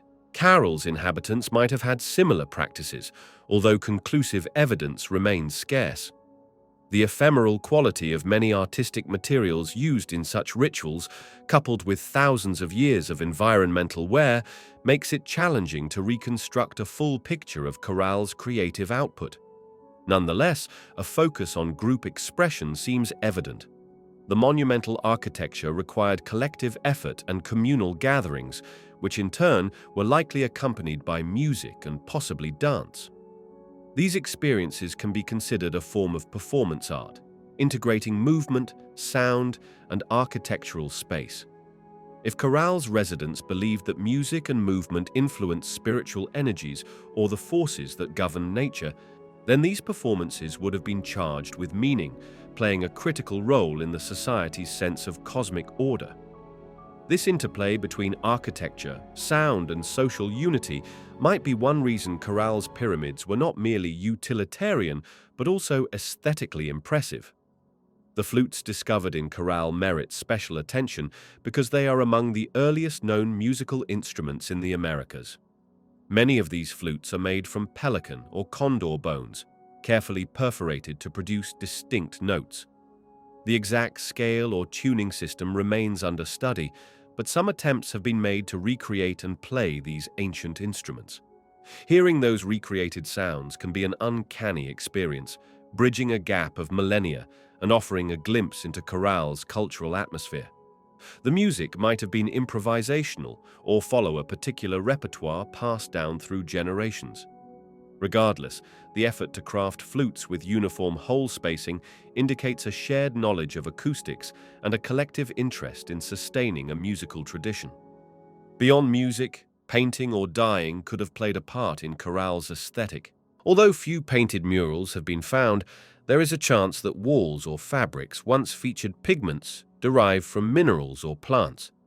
Pigments like ochre and charcoal are common in many ancient societies, used for body art, rock paintings, or pottery decoration. If Caral used paint on walls made of stone or adobe, most of it could have eroded over time. Scholars remain open to discoveries that might be hidden within sealed layers or collapsed structures where humidity and lack of oxygen might have preserved more delicate artifacts. Each new find has the potential to alter our understanding of Caral's artistic expressions and cultural complexity. An intriguing aspect is how Caral's art and cultural forms might relate to mythic or spiritual concepts. If the society had stories about creation, the movement of the stars, or the spirits of ancestors, these narratives would need to be conveyed in ways beyond written text. Oral storytelling, accompanied by gestures, music, and possibly masks or costumes, could have been a main vehicle for preserving collective memory. The monumental structures might themselves serve as narrative stages, with ceremonial processions moving from one pyramid to another, each station representing different aspects of Caral's cosmology. Such performances can be thought of as living art, ephemeral but deeply ingrained in the social fabric. The role of children and young people in Caral's cultural life also deserves attention. In many traditional societies, art is not restricted to specialists. It is part of everyday life, taught through participation. Children might have learned to play simple rhythms on flutes or drums if drums were used, while older family members guided them. Likewise, the skill of weaving could have been passed down in families, with children helping in preparing fibers or dyeing yarn. Participation in festivals or communal music making is often a way of teaching cultural values and forging bonds between generations. If Caral followed this pattern, cultural expression would have been woven into every stage of life. Burials and funerary practices might offer another perspective. In some cultures, people are buried with objects that reflect their social role or identity. If Caral's people did the same, then personal ornaments, instruments, or other artistic objects might have accompanied the deceased. However, Caral's funerary practices remain partially enigmatic, and the limited burials discovered so far do not clearly mirror the elaborate tombs of other early civilizations. It is possible that perishable materials were used, or that bodies were placed in simpler grave sites. The lack of grand burial monuments might also indicate different cultural values, where communal architecture was prized over personal monuments. In turn, this difference might have shaped the forms of art produced and how they were displayed. As for cultural expression beyond music and architecture, it is worth considering feasting rituals. Caral's residents may have come together for celebratory meals that included singing, dancing, and storytelling. These events would be social canvases where art, in the form of performance, took center stage.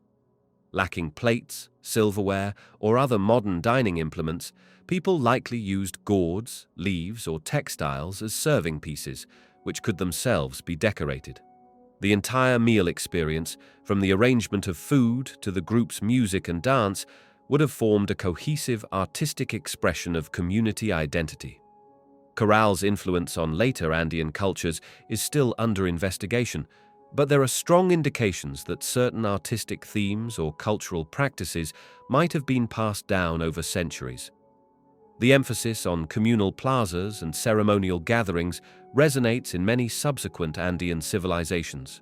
Likewise, the use of woven artifacts for construction, like shikra, and the significance of music can be traced through various Andean traditions.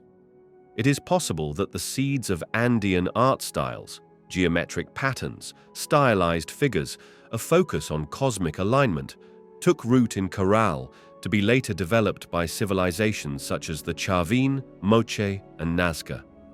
Contemporary researchers and visitors to Caral sometimes remark on the sense of awe inspired by walking among ancient pyramids that predate some of the world's famous monumental sites. Even though the decorative art is not as overt as the colorful murals of other cultures, the atmosphere of the place itself conveys a quiet grandeur. The echoes of flutes and the footprints of rituals linger in the architectural layout, inviting speculation about the ceremonies, stories, and creative expressions that once animated these plazas. The intangible cultural heritage, song, dance, oral traditions, might be the most challenging aspect to reconstruct. Yet, it is also the one that likely defined the spirit of Caral's society. Caral's art and cultural expression can be seen as an organic outcome of its environment and societal values. Faced with the need to farm in a dry valley, fish in the nearby ocean, and build communal spaces that served both practical and spiritual purposes, the people of Caral developed a form of creativity that merged seamlessly with daily life. Music accompanied labor and ritual, architecture reflected cosmic understandings, textiles served functional and possibly decorative roles, and any form of carving or painting was likely steeped in symbolic meaning. By blending practicality with artistic flourish, Caral's inhabitants left a subtle yet enduring legacy that continues to captivate modern-day archaeologists, historians, and curious minds. While many questions remain, ongoing excavations and research hold the potential to unearth new examples of Caral's artistic output. Future discoveries could reveal mural fragments, additional instruments, or even small sculptures that help fill the gaps in our knowledge. Each artifact offers a window into the emotional and spiritual life of a community that flourished thousands of years ago. Ultimately, Caral's art and cultural expression remind us that creativity, ritual, and communal identity have been cornerstones of human society for millennia. The echoes of flutes from ancient plazas can still stir imagination, suggesting that the spirit of Caral lives on, inviting us to ponder the collective achievements of a civilization older than some of the most famous ancient sites around the world. Caral is often described as one of the earliest urban centers in the Americas, and its society flourished several millennia in the past. Researchers have puzzled over the ways its inhabitants might have communicated, shared ideas, and recorded information. There is a particular fascination with whether they developed any form of written language or if they used other methods to relay knowledge from one generation to the next. When people talk about ancient civilizations, writing is commonly held up as a hallmark of complexity and social sophistication. In places like Mesopotamia, a form of cuneiform script has helped archaeologists trace economic transactions, religious rituals, and historical events.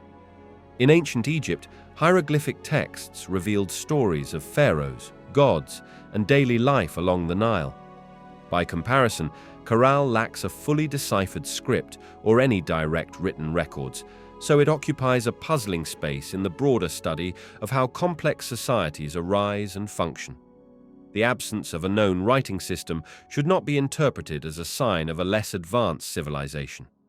In the case of Caral, researchers see evidence of remarkable architectural achievements, large pyramids, intricate city planning, and the possible use of various forms of symbolic communication. This points to a society that possessed a high degree of organization.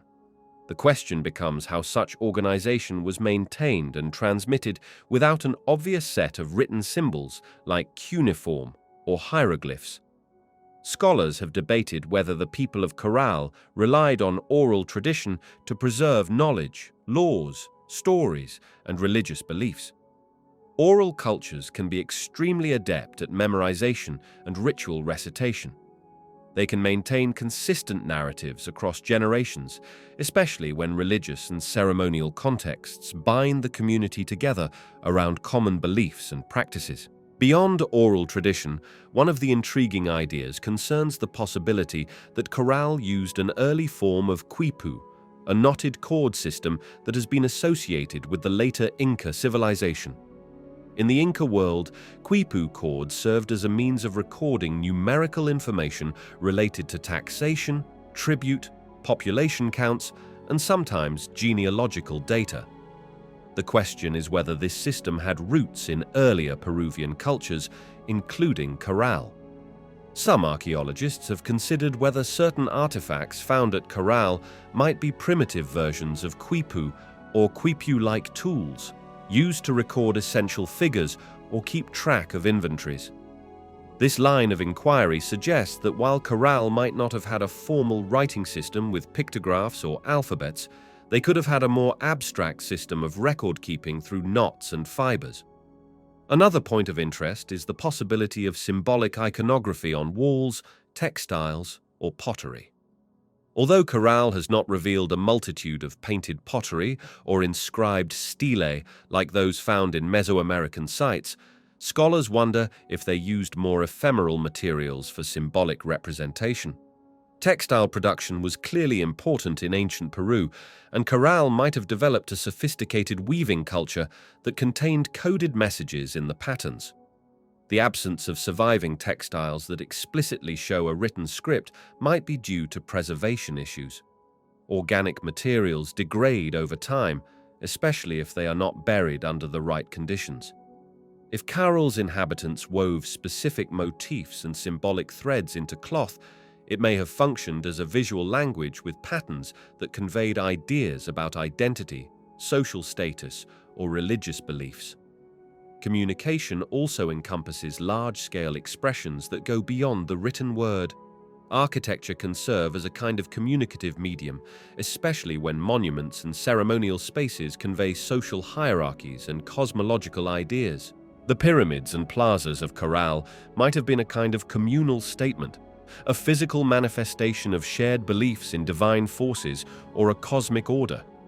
The design of public spaces can guide social interaction, suggesting how the people of Caral might have communicated political authority, religious devotion, and communal identity in a non-verbal way. For instance, the careful placement of plazas, circular terraces, and pyramids might have been a language of spatial organization that everyone in the society could understand. Public gatherings and festivals would have been another avenue for communication. Formal events in the main plaza, possibly accompanied by music or processions, let leaders make announcements or display power. If a charismatic individual needed to share a decree or important news, the central square of Caral would have been the ideal stage. Even though the society might not have inscribed such announcements in stone, the memory of those public declarations could live on in oral tradition for generations. Such gatherings likely reinforced social cohesion because they were opportunities for people to witness leadership in action, voice concerns, and forge alliances. Caral's lack of known warfare also suggests its form of communication might have emphasized negotiation, collaboration, and community building over militaristic organization. Scholars have noted an absence of fortifications and weapons, implying that they did not prioritize violent expansion or conquest. That does not mean conflict was non-existent, but it may indicate a different approach to resolving disputes. Communication could have taken place in communal councils or in spiritual ceremonies where any tension could be addressed in a ritual context. These kinds of cooperative models, if they existed, would require a high level of structured communication, even without a formal writing system. Another interesting aspect is the relationship between communication and trade. Caral appears to have been part of a larger network involving coastal communities, as evidenced by seafood remains and the presence of materials that were not native to the Supe Valley.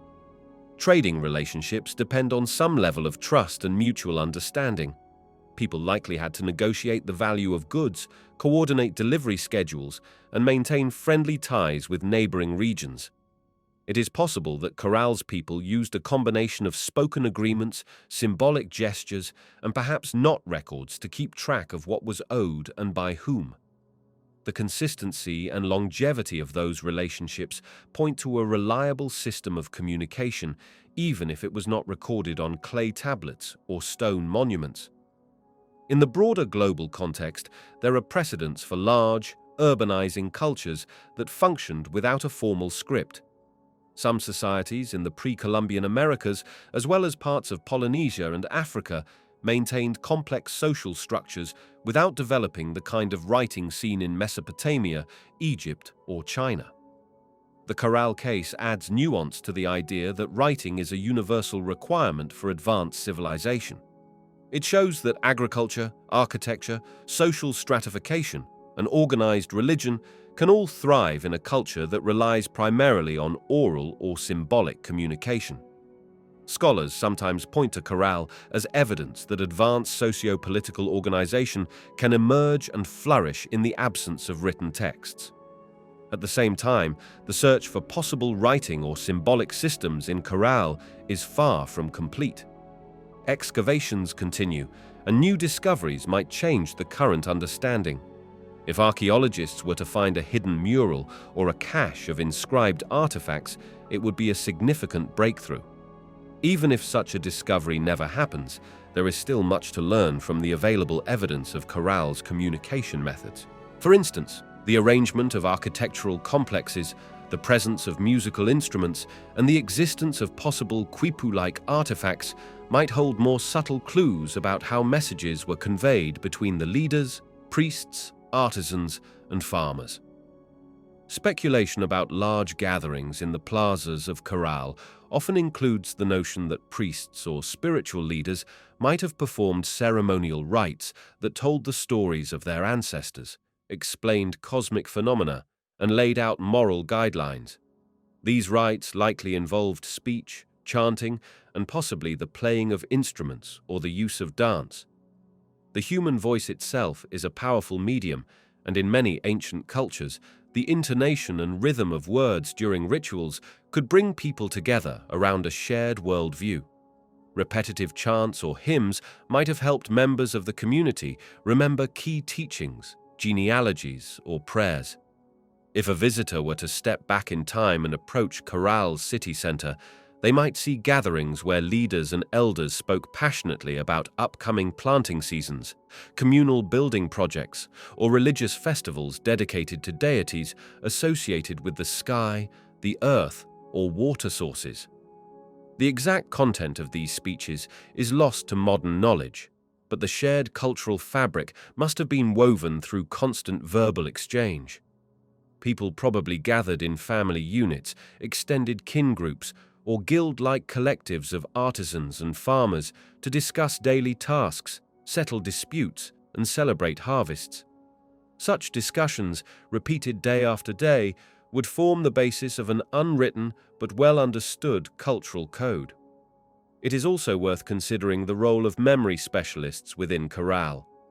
Some societies had individuals dedicated to preserving and reciting genealogies, historical accounts, and religious lore. These people might have been trained from a young age to master elaborate mnemonic devices, perhaps aided by songs, repetitive phrases, or physical objects like counting sticks or knotted cords. If Caral had such professionals, they would have effectively functioned as living libraries, safeguarding the collective knowledge of their society.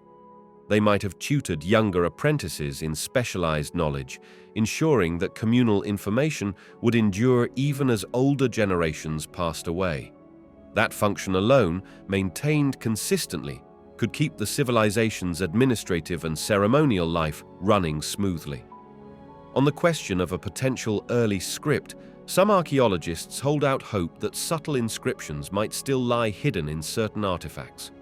A few engraved gourds or incised stones could yield a clue, although nothing definitive has yet been confirmed. This illustrates how an absence of evidence does not always mean an absence of a phenomenon. Sometimes it simply means it has not yet been found or recognized. In the future, advanced imaging techniques or breakthroughs in artifact interpretation may reveal that certain markings were intended as symbolic references, hinting at an early stage of written communication or a symbolic precursor to it. Debates around Caral's writing and communication will likely continue, as each new piece of archaeological evidence can shift perspectives. While some may believe that Caral did not need a written script to maintain order and complexity, others will insist that a more nuanced system of record-keeping must have existed, just not in a form recognized today. The cultural emphasis on music, community gatherings, and religious ceremonies may have overshadowed the need for written accounts. Alternatively, Caral might have had a system that was primarily numerical or related to inventory control, meaning it did not look like a narrative script but still qualifies as a form of writing. The lines between oral culture, symbolic systems, and full-fledged writing can be blurry. In the modern sense, people often imagine writing as an alphabet or pictographs scratched onto clay or carved into stone. But in Caral's case, the concept of writing and communication could have taken many forms, from intricate knot systems to repeated ceremonial chants. The cultural emphasis would have been different from what is commonly seen in regions that left behind thousands of clay tablets or stelae. That difference does not diminish Caral's importance or sophistication. Instead, it broadens the definition of how humans have historically encoded and transmitted knowledge. In the absence of a script or extensive pictorial tradition, Caral's communication would rely heavily on social ritual, communal architecture, and possibly a numerical knot system that later became refined in Andean cultures. The voice, the mind, and the built environment served as the primary mediums. To modern eyes, this can be challenging to interpret because we are used to gleaning information about ancient people through written texts. The story of Caral is about more than just the search for writing. It is about understanding how a society organized itself and communicated effectively without leaving behind abundant written records. The study of Caral challenges assumptions about the necessity of writing for social complexity. It highlights the adaptability and creativity of human communication. Archaeologists will continue to comb through the site's monumental structures, residential complexes, and artifacts for any additional hints about how Caral's people shared stories, preserved communal memory, and coordinated their vibrant city life. Every stone turned over or structure analyzed could offer new insights into the subtle ways that communication bound this remarkable civilization together. One of the most captivating aspects of Caral's archaeological record is the discovery of musical instruments, particularly flutes made from bird bones, as well as other sound-producing artifacts that shed light on the role of music in this ancient society. The presence of these instruments hints that music, chanting, and other forms of sonic expression played a significant part in Caral's cultural and religious life. When researchers imagine the city during its heyday, there is an easy mental image of musicians performing during ceremonial gatherings or celebratory festivals. The echo of these sounds might have filled the plazas, resonating off the walls of the pyramids and communal structures. These flutes, often crafted from the bones of birds such as pelicans or condors, are not just functional items, but also works of art in their own right. Each flute might be adorned with carvings or designs that reflect the aesthetic values of Caral's inhabitants. The choice of bird bones is also significant, as it could connect to religious or symbolic beliefs about these creatures. Birds, especially larger ones, often represent a link between the earthly realm and the sky, so creating instruments from their remains might carry spiritual meaning. The design and tonal range of these instruments allow for speculation that Caral had a nuanced musical scale or repertoire of songs that accompanied various rituals and communal events. Alongside flutes, some archaeologists have uncovered cornets or trumpets made of similar materials. These might have produced deeper, resonant tones that blended with the higher pitches of flutes to form a layered musical experience. The significance of these instruments comes into focus when imagining large gatherings in the city's circular plazas or near the stepped pyramids. The interplay of different instrument types could have accompanied religious ceremonies, processions, or dances. Music has long been a tool for creating communal unity. It can inspire emotional responses, mark the passage of time, and reinforce shared beliefs. In Caral's case, music likely served as a key ingredient in connecting members of the society under a shared cultural umbrella. No direct musical notation has been found, so the exact melodies that once echoed in Caral are left to the imagination. However, researchers can glean insights from the instruments themselves. By testing replicas of these ancient flutes, archaeologists and musicians can determine the possible pitch ranges and notes that might have been played. Such experiments have revealed haunting tones that evoke a sense of mystery and reverence. Some suggest that the music had ceremonial importance, possibly used to call upon deities or mark cyclical events like harvests or solstices. The acoustics of Caral's architecture could have enhanced these performances, as the open plazas and stone structures would reflect and amplify sounds in unique ways. Music in many ancient cultures is closely tied to religious or spiritual practices. Priests or shamans might have directed musical ensembles to accompany sacred rituals. The rhythms and melodies, combined with chanting or incantations, would transport participants into altered states of awareness or collective emotional experiences. Drums or percussion instruments might also have existed, though organic materials can decay over thousands of years, leaving less of a trace. Even if not many percussion artifacts have been found, it is reasonable to suspect that some form of drumming or rhythmic clapping existed in Caral to keep time and unify large gatherings. It is also possible that music functioned as a way to mark life stages. From birth ceremonies to coming-of-age events and funerals, music can guide participants through significant transitions. Caral might have had specialized songs for different moments, each passed down through oral tradition. These would have become part of the cultural tapestry, with melodies and lyrics that persisted over generations. The repetition of familiar songs could hold communities together, reminding everyone of their shared past and their hopes for the future. Music has a unique ability to lodge in memory, making it a potent vehicle for historical, mythological, or moral instruction. The communal aspects of music might have served to strengthen social ties in a civilization that, according to archaeological evidence, did not prioritize warfare. Without a militaristic tradition, Caral might have put more energy into communal rituals. Some researchers have even speculated that the reason for the extensive musical remains is that Caral's people celebrated harmony and social cohesion through frequent gatherings. These events may have featured group singing or chanting, accompanied by the bone flutes, further binding people together in a shared auditory experience. Music could have also played a role in diplomacy or interregional relations. If Caral had trading partners along the coast or in neighboring valleys, musical performances might have been a way to greet visitors and create a friendly atmosphere for negotiation. Exchanging instruments or teaching each other songs can function as a form of cultural diplomacy, promoting alliances and mutual understanding. The social power of music is well documented in many societies, and it would not be surprising to learn that Caral used it in these ways. Though direct evidence for such interactions is limited, it remains a plausible extension of what has been uncovered.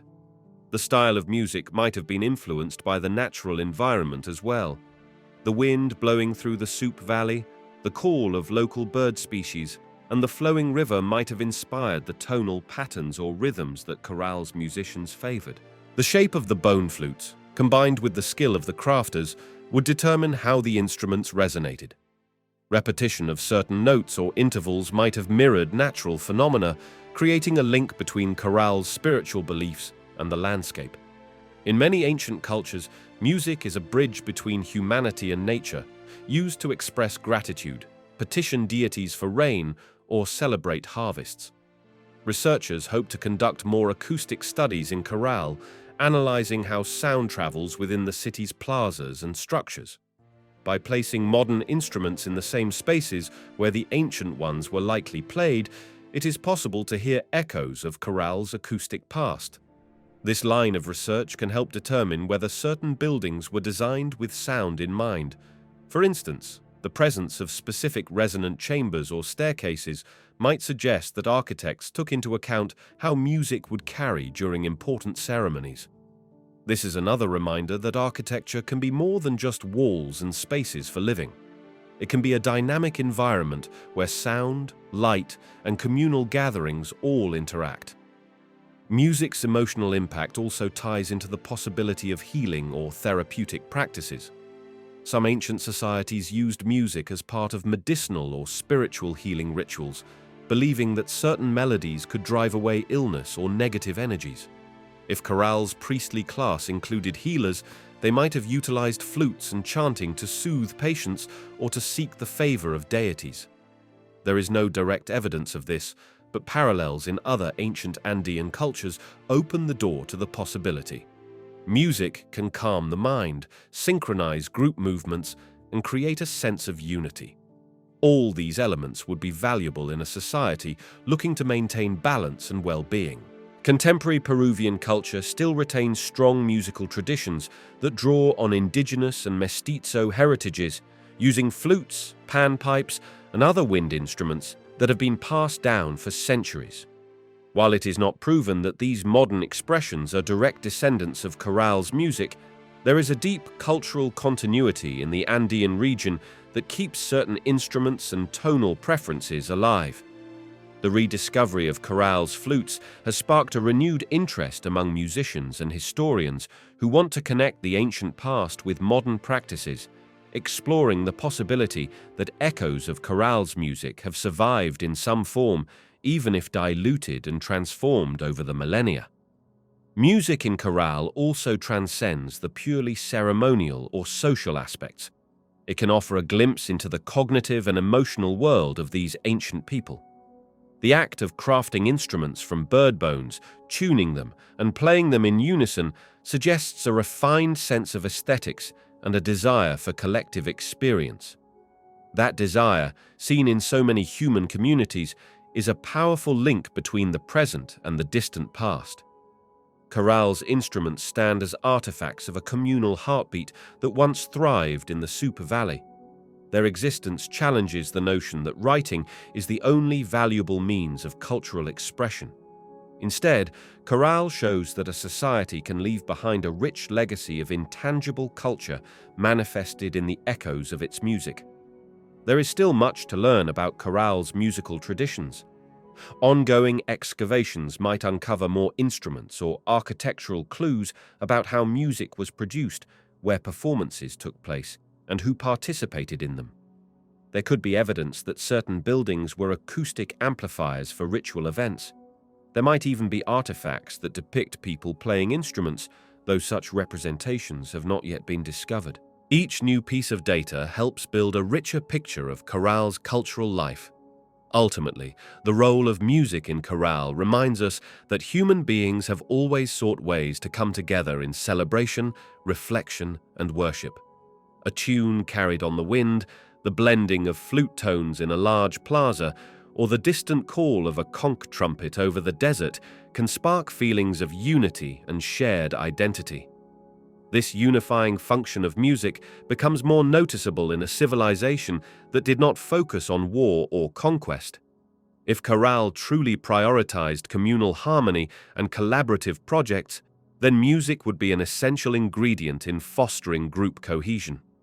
That is why the flutes and other sound-producing artifacts in Caral are so critical to understanding its social fabric.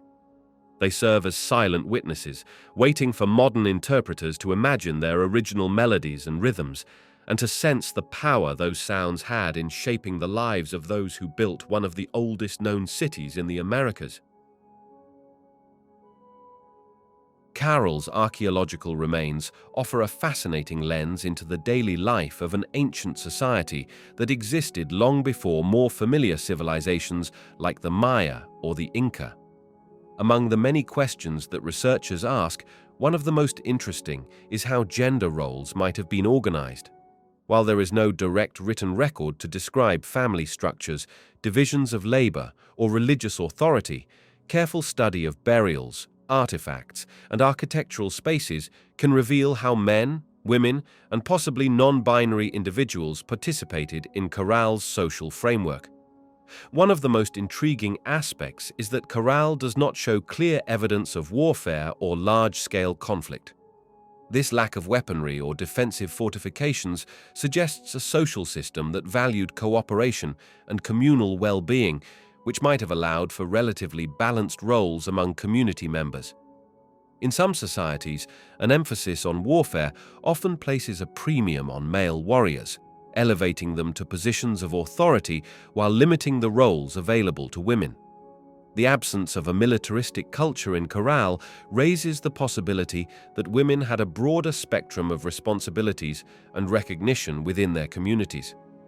Archaeological sites in the Supe Valley have sometimes turned up female burials that contain items typically associated with social status or specialized knowledge. For instance, a woman might be buried with weaving tools or ornaments that demonstrate her role in textile production. Textile work can be highly skilled and economically important, especially in ancient Andean societies that placed a strong emphasis on cotton cultivation and woven goods. If women were key figures in producing valuable textiles, they might have held considerable influence, whether economically or socially. At the same time, such burials might also include items related to spiritual practices, hinting that some women held ritual or religious roles. Household structures in Caral could have been flexible, with extended families living under one roof or in adjacent complexes. If agriculture and fishing provided the main subsistence, men and women might have shared various tasks depending on seasonal needs and personal aptitude. Men might have been more involved in constructing large architectural projects, while women might have specialized in domestics, craft production, and raising children. However, these distinctions are never set in stone, and Caral could have had a relatively fluid distribution of labor, especially when major communal projects needed more hands. Seasonal shifts in agricultural cycles would have required everyone's effort to ensure crops were planted and harvested at the right times. The presence of large ceremonial structures in Caral hints at a class of religious or ceremonial specialists. This group might have included both men and women serving as priests, shamans, or spiritual guides. If music and ritual formed a core part of Caral's communal life, then female spiritual leaders might have also been musicians or singers during important ceremonies. Although some ancient societies restricted women from certain priestly duties, the evidence from Caral does not clearly show a male-only priesthood. On the contrary, the inclusive nature of the city's layout and the value placed on harmony might suggest that women also found roles in spiritual leadership. One line of evidence that can shed light on gender roles is the study of skeletal remains and any differences in nutrition or physical stress markers. If men and women have similar signs of stress on their bones, it can point to a more equitable workload across genders. If women's skeletons show signs of malnutrition or overwork compared to men's, that would indicate a disparity in labor or diet. Although the final word on this topic remains under study, researchers generally see indications of a reasonably well-nourished population overall, which might reflect communal resource sharing. That said, any society will have variations in status and workload, so generalizations can only go so far. It is also important to consider that Caral, being quite old, does not fit neatly into later Andean patterns. In societies like the Inca, women could occupy significant religious positions, most notably as part of a group dedicated to weaving for the empire's rulers and performing rituals. Caral might have laid some of the cultural groundwork for these later traditions. The role of women as keepers of specialized crafts or as participants in ceremonial events could have set a precedent for how later Andean societies integrated women into both economic and religious spheres. Another perspective on gender roles in Caral relates to child rearing and education. Oral tradition likely passed knowledge from older generations to younger ones, which could mean mothers, grandmothers, and other female figures were heavily involved in teaching children about agricultural techniques, household management, and cultural lore. Men, too, would have roles in educating boys in construction or fishing, but it is plausible that women carried a large share of day-to-day child guidance. This early and consistent interaction might have given women significant informal influence, shaping the values and beliefs of the next generation. Gender roles could also intersect with social status in complex ways. Some individuals, regardless of gender, might have risen to higher standing through their skill in trade, religious leadership, or management of communal labor. A person who coordinated large building projects, for example, could command respect that transcended typical gender boundaries. If there were societies in the Andean region where female leaders emerged, Caral might have provided a precedent for that pattern. While no definitive evidence of a female-led government has surfaced, the relative peace and communal cooperation suggest that both men and women might have contributed to governance. Marriage customs in Caral are not documented, but one can imagine that alliances through marriage might have strengthened ties between families or different groups within the city. If Caral was a major center for trade in the region, then marriage could also have been a tool for forging economic connections. In many ancient societies, women were integral to these alliances, and their social status could rise or fall based on strategic family affiliations. This dynamic might have created spaces in which women played diplomatic roles, bridging families or communities through carefully arranged unions. The study of figurines or artistic representations can also provide clues about gender roles. If figurines depict women in prominent poses or with elaborate attire, it can suggest a recognition of female authority or reverence. Unfortunately, Caral has not yielded a large number of figurines that can be definitively interpreted in this way. Still, any future discoveries of sculptures, murals, or carvings could shift the conversation dramatically. Archaeologists pay close attention to the posture, attire, and associated symbols when evaluating an artifact's possible meaning in terms of status or gender roles. Another angle is to consider the role of pregnancy, childbirth, and associated rites. Many ancient cultures performed blessings or specific ceremonies to protect expecting mothers and newborns. Women with reputations for midwifery or healing might have held special status, especially in a society that placed value on communal well-being. The passing of knowledge regarding herbal remedies, safe birthing practices, and postpartum care might have formed a respected niche for women in Caral. Such roles would imbue them with spiritual and practical authority as they acted as gatekeepers to life itself. Although the specifics remain unconfirmed in the archaeological record, parallels from other ancient Andean contexts make it a reasonable consideration. Gender roles are never static, and Caral's society likely shifted over time. Changes in climate, trade routes, or internal political organization could have altered labor demands and social structures. If, for instance, a drought forced more intensive irrigation projects, men and women might have had to adapt by taking on different responsibilities, reshaping how gender roles functioned. Similarly, if Caral expanded its trade network, demand for textiles might have increased, leading to a higher status for skilled female weavers. A society's evolution is rarely linear, and changes in environment or economy often affect how roles are distributed.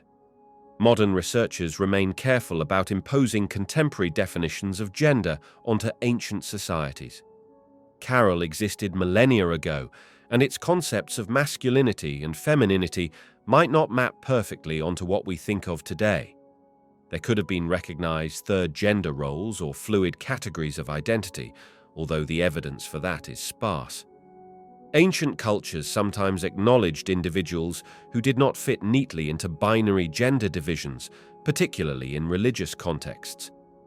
These people might serve as spiritual mediators or hold unique positions in ceremonial life.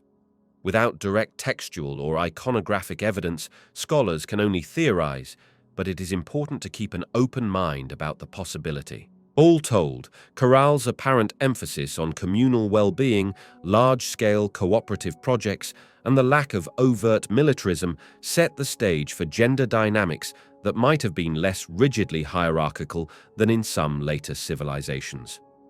Women could have exerted influence through craft specialization, child-rearing, possible religious offices, and perhaps even leadership roles in trade or public works. Men, likewise, might have managed heavy labor, agricultural coordination, and certain forms of public authority, but without a strict exclusion of women. The intangible aspects of daily life, how families interacted, how decisions were made behind the scenes, are harder to reconstruct, but were likely informed by a blend of tradition, necessity, and personal relationships. Future discoveries at Caral might yield more conclusive information. If archaeologists uncover additional residential complexes or burial sites, patterns in grave goods might reveal more about the responsibilities and statuses of men and women. Further analysis of skeletal remains can clarify whether one gender experienced more physical stress than the other, shedding light on labor divisions. Research into the presence of textile workshops, spindle whirls, or weaving implements could also refine our understanding of women's economic contributions. For now, the evidence points to a society that valued communal labor and was capable of monumental architecture without emphasizing war or conquest. Within such a framework, it seems plausible that gender roles were flexible enough to allow a range of contributions from both men and women. The spiritual or religious dimension might have offered additional pathways for female authority, particularly if they participated as priestesses or healers during significant rituals. At the same time, men could have organized large construction projects or managed external trade relations, though likely with collaboration from women in various capacities. Caral thus provides a glimpse into a world where gender roles were shaped by the practical demands of life along the Supe River, the spiritual needs of the community, and the shared effort to sustain a city of remarkable size and organization.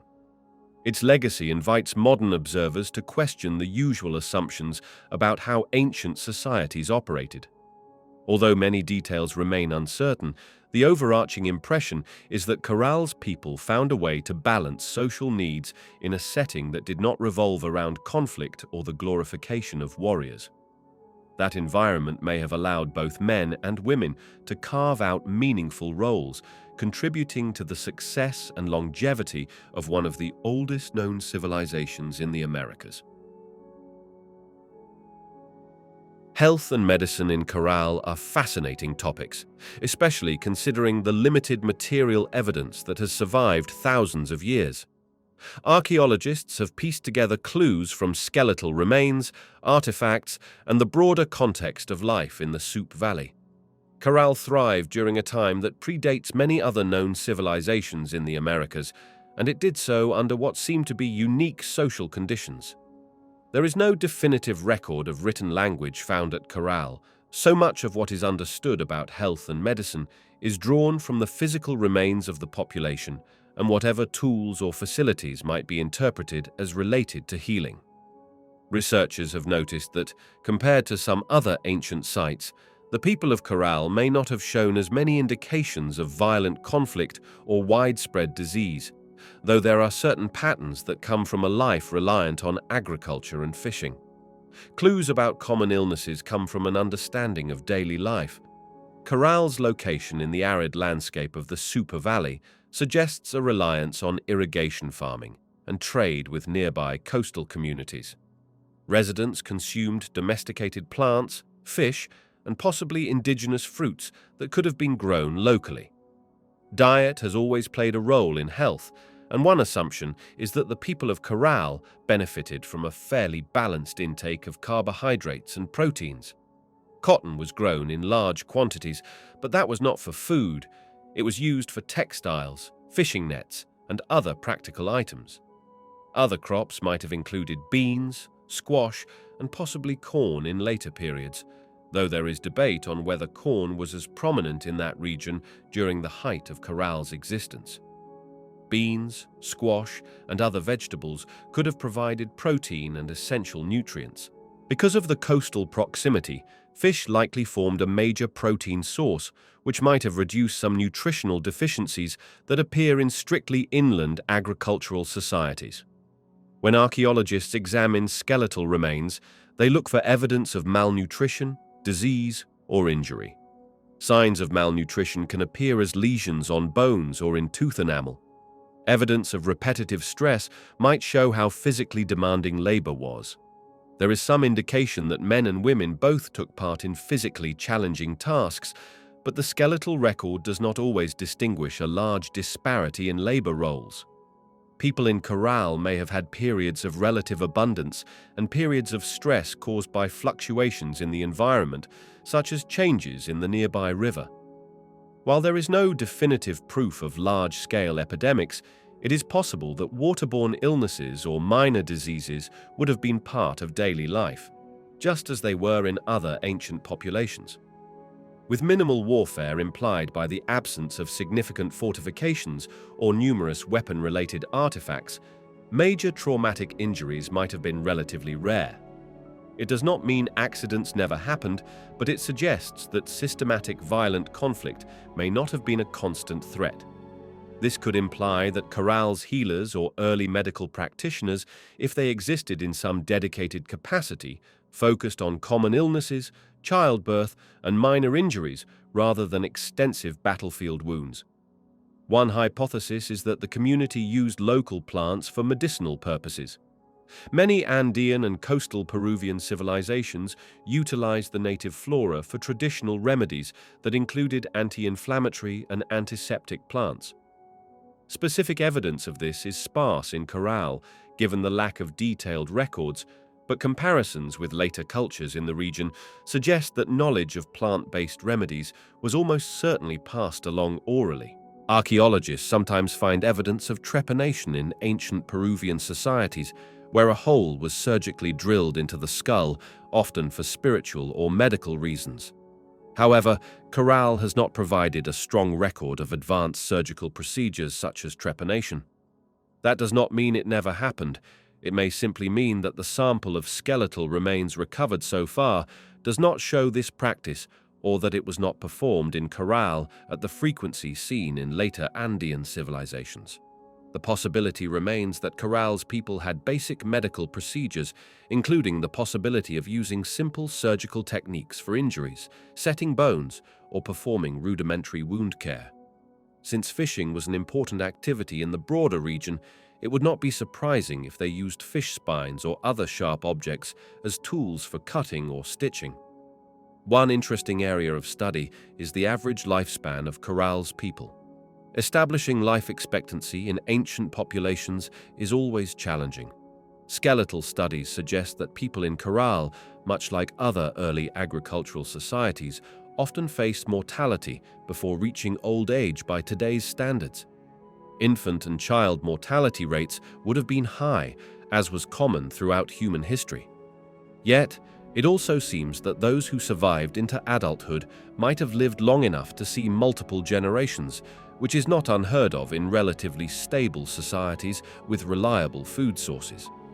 The presence of communal structures and the social organization implied by Caral's architecture suggest there may have been communal support networks that helped individuals facing injuries or illnesses, though this is speculative. The question of whether Caral had dedicated medical specialists is hard to answer. Societies with organized labor divisions sometimes had individuals who performed healing rituals or practiced herbal medicine. Caral was large enough, in terms of population, to suggest that there could have been specialized roles. The presence of ceremonial structures, pyramids, and communal plazas points to a certain level of social complexity.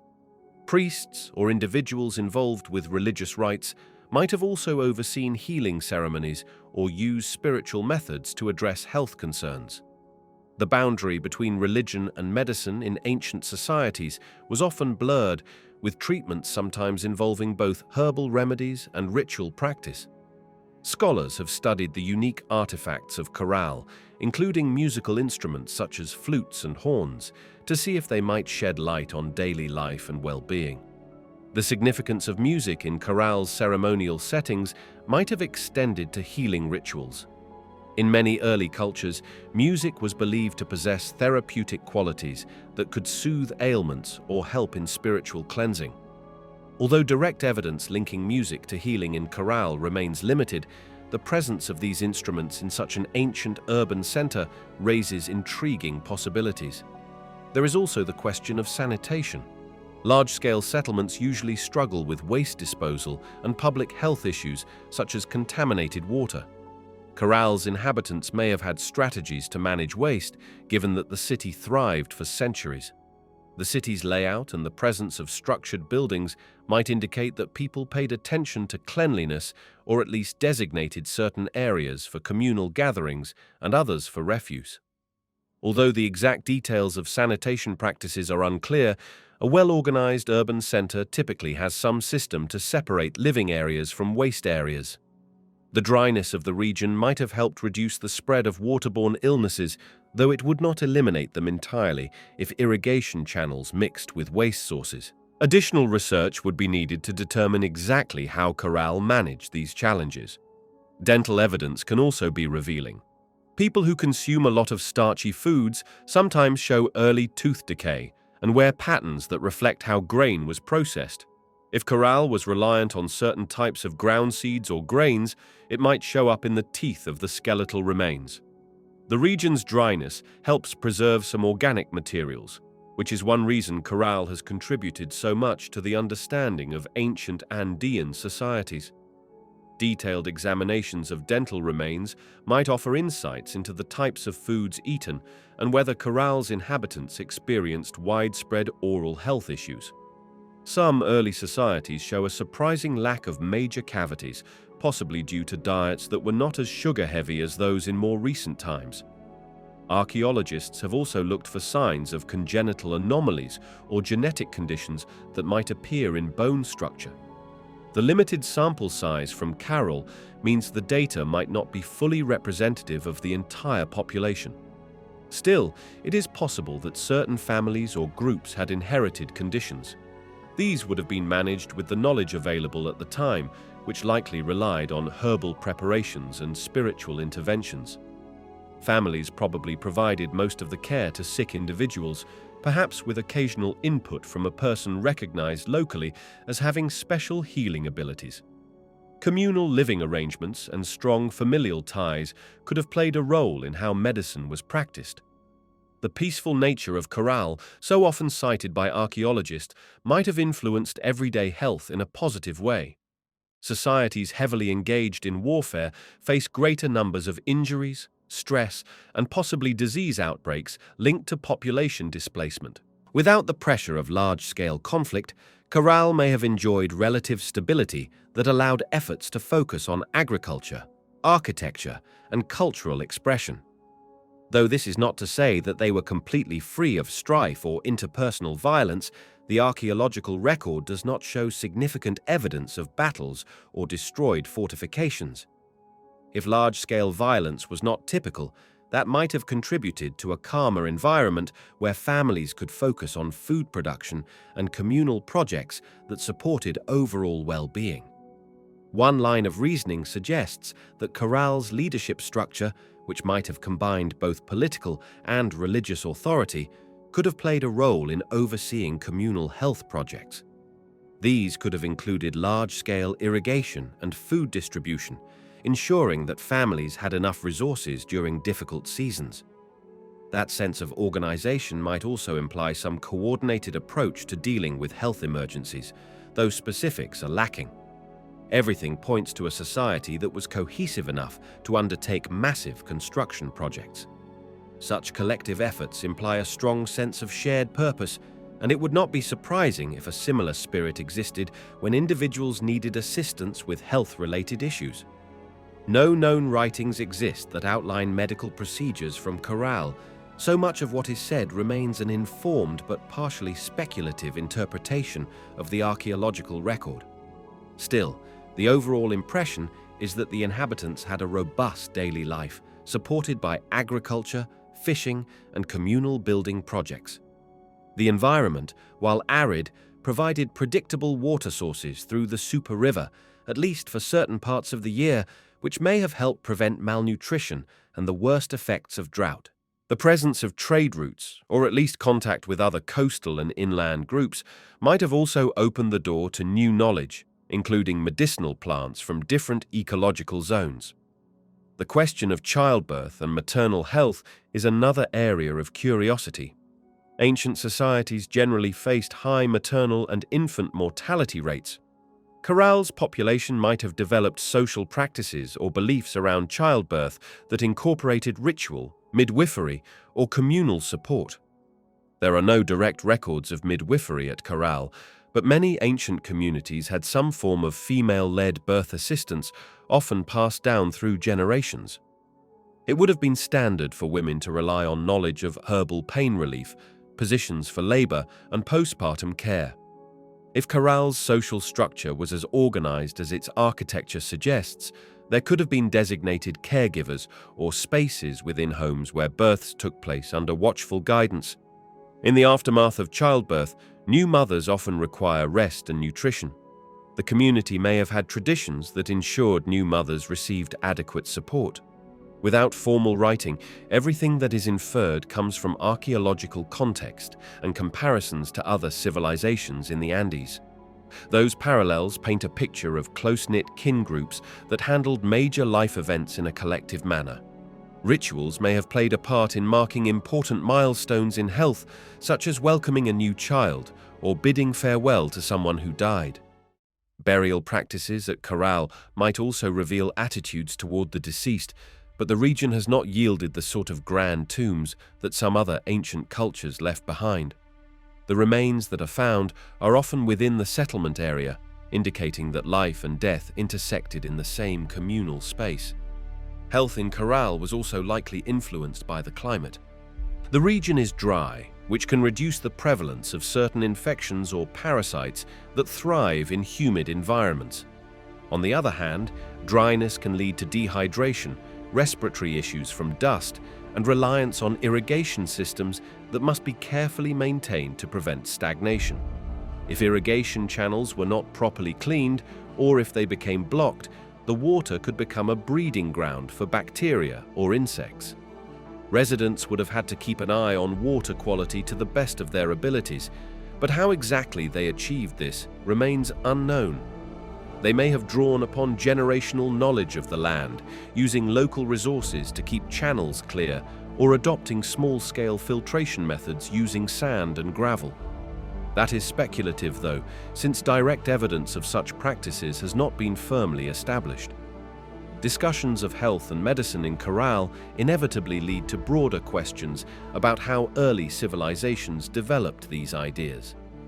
Caral's age makes it a valuable case study in the natural progression of human societies before widespread writing or major influences from neighboring regions. It offers a view of how a community, which appears to have placed a strong emphasis on collective harmony, dealt with life's basic challenges. Without direct accounts, the best approach is to piece together the fragments from bones, artifacts, and environmental data. The result is a vision of an organized society that may have enjoyed relatively stable health for its time. People likely had basic knowledge of medicinal plants, spiritual practices that doubled as healing rites, and communal support structures that helped sustain them from one generation to the next. Ultimately, when considering health and medicine in Caral, it is essential to remember how little is definitively known. The conclusions drawn are rooted in archaeological inference and comparison with other Andean cultures that left behind clearer records. What stands out is that Caral, being one of the earliest major urban centers in the Americas, managed to survive for centuries without the telltale signs of large-scale violence or social breakdown. That stability suggests a level of overall well-being that may have included adequate nutrition, communal cooperation, and possibly the sharing of healing knowledge through oral tradition.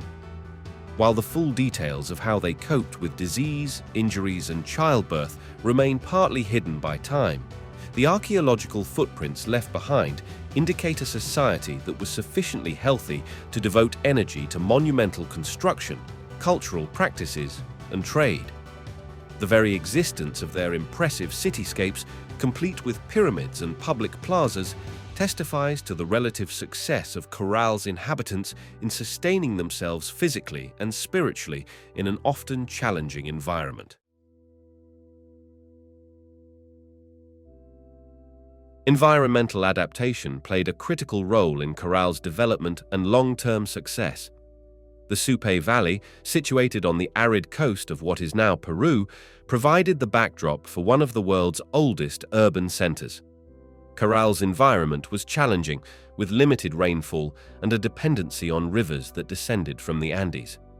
Despite the harsh conditions, Caral flourished for centuries, which indicates a sophisticated understanding of how to make the most of available resources. Researchers studying Caral have been impressed by the inhabitants' ability to create a thriving civilization in a place where water management, climate variability, and the unpredictability of the coastal ecosystem were everyday realities. The city's proximity to the Supe River was one of the major advantages for Caral's people. The seasonal flow of the river provided a source of water for irrigation, making agriculture possible. This was essential for growing cotton and various other crops that sustained local life and trade. However, harnessing the river's potential would have required careful planning. Canals and irrigation ditches had to be dug and maintained, ensuring that crops received enough water without flooding fields or washing away precious topsoil. Over time, Caral's inhabitants likely developed methods for distributing water in a way that balanced the needs of different areas of the settlement. Such communal infrastructure projects indicate a high degree of organization and collective effort. It seems that leaders or a community council orchestrated these undertakings, which would have been essential not just for daily life, but for the overall stability of the city. Flood control was probably another major concern. The coastal areas of Peru are susceptible to phenomena such as El Niño, which can bring heavier rains than usual. If not managed properly, those rains could cause destructive floods. There is no direct written record of how Caral handled these events, but some researchers suggest that the strategic placement of buildings and the construction of terraces might have helped divert excess water. Architectural choices, including raised platforms and partially sunken plazas, could have served not only ceremonial purposes, but also practical ones, such as channeling or storing water. It is often a hallmark of early civilizations to combine religious or social architecture with functional design, and Caral appears to fit that pattern. Adaptation to the arid climate also required knowledge of local plant life. Cotton is frequently mentioned as a key crop because Caral's people used it for more than just clothing. Cotton was integral to making fishing nets, which were then used to catch marine resources along the coastline. This synergy between inland agriculture and coastal fishing was a clever means of supplementing the diet. Cotton fields in the Supe Valley required irrigation, and once harvested, the fiber could be spun into nets. Those nets would be traded to coastal communities or used by Caral's own fishermen if they ventured toward the ocean. This link between two distinct environments, arid farmland and the abundant Pacific Ocean, demonstrates a level of strategic foresight. By diversifying food sources and trade items, Caral's inhabitants reduced their vulnerability to local crop failures. The dryness of the region might have helped in the preservation of the city's structures, but it also presented immediate challenges to daily life. Access to drinking water had to be secured. Wells or storage basins might have existed, though conclusive evidence is limited. People needed consistent water not just for crops, but also for hydration, cooking, and cleaning. The success of Caral suggests they found workable solutions, perhaps through channeling the river or storing water in communal reservoirs. This would have required communal collaboration, as water management often leads to social hierarchies or agreements. Communities living in arid regions typically establish rules to ensure that water is shared fairly and used efficiently. The architectural layout of Caral reveals a thoughtful approach to space and resources. The city is organized around a central area featuring large platform mounds, plazas, and residences. Many of these structures show signs of repeated building phases, indicating they were renovated or expanded over time. This constant rebuilding could reflect adaptation to environmental changes, population growth, or shifting cultural needs. For instance, a platform mound might have been enlarged to offer extra protection from seasonal floods or to address new ceremonial requirements. The composition of the building materials, mostly stone and earth, came from the surrounding landscape. Labor-intensive projects like these would not have been undertaken on a whim. It implies careful planning and knowledge of local geology. Workers needed to source the right stones and soils, transport them to the construction site, and shape them for use. Another dimension of environmental adaptation is the way Caral's people harnessed the resources from different ecological zones. The Andean foothills, the coastal plains, and the ocean each offered distinct products. Through trade or direct excursions, they might have acquired fish, seaweed, and salt from coastal areas, while possibly trading cotton textiles, dried produce, or other inland goods. Evidence suggests that Caral was part of a larger interaction network with other Norte Chico sites along the coast and within nearby valleys. These interactions would have helped them buffer against local resource shortages. If there was a temporary shortfall of fish, for example, they might trade cotton for preserved fish from another site. This exchange-based resilience was as important as local agriculture because it reduced the risk of famine caused by environmental fluctuations in a single area. Beyond resource management, the people of Caral had to adapt to potential earthquakes. Peru is along a tectonically active region, and ancient civilizations in this region likely faced periodic seismic events. The platform mounds at Caral show certain construction techniques, such as the use of shikra bags, woven bags filled with stones that are believed to help absorb shock. Shikra bag technology might have added resilience to the structures by providing a bit of flexibility during tremors. The repeated layering of these shikra-filled compartments would distribute seismic forces, making the buildings more stable in the event of an earthquake. This choice in construction material suggests an experiential understanding of the environment, as generations of builders could have learned what worked best through trial and error. Over time, this knowledge became part of Caral's building traditions. Wind can also be a problem in desert or semi-desert regions, contributing to erosion and the movement of sand. Caral's structures may have been oriented in ways that took wind patterns into account. Walls or mounds could have served as windbreaks, protecting residential zones from the harshest gusts. Extended families might have built their homes together, creating small neighborhoods that helped shield each other from dust or sandstorms. Archaeologists often note how the orientation of ancient cities can align with cardinal points or celestial events, but in Caral, practical considerations such as wind direction should not be overlooked. The Supe Valley's environment likely shifted over centuries.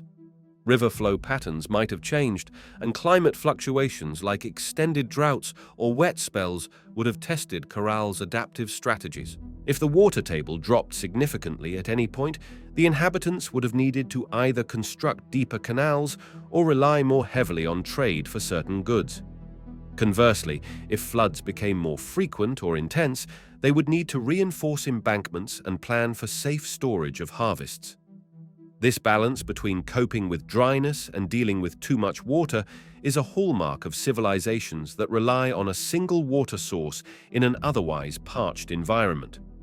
Farming in Caral was likely done in small plots near the city and larger fields farther out. The produce might have included squash, beans, and possibly chili peppers, among other staples. Residents needed to know the best times to plant, how to maintain soil fertility, and how to rotate crops if that practice existed at the time. Crop rotation helps prevent soil depletion and controls pests. There is no direct record that Caral used crop rotation, but many early agrarian societies developed rudimentary forms of soil management through generations of observation. The same can be said for how they dealt with pests or crop diseases. Without synthetic pesticides, they would have had to rely on natural methods of control, such as planting certain species together that repel insects or rotating fields to interrupt pest life cycles. Trade was not limited to food items. Caral might have exchanged materials like obsidian, shells, or precious stones used for adornment or ceremonial objects.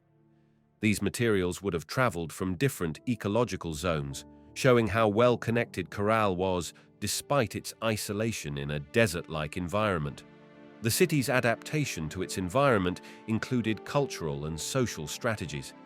People formed alliances, maintained trade networks, and possibly hosted festivals or communal gatherings that reinforced these ties. Shared rituals and celebrations often help maintain social cohesion, which in turn supports environmental adaptation by pooling resources or sharing information about upcoming climatic challenges.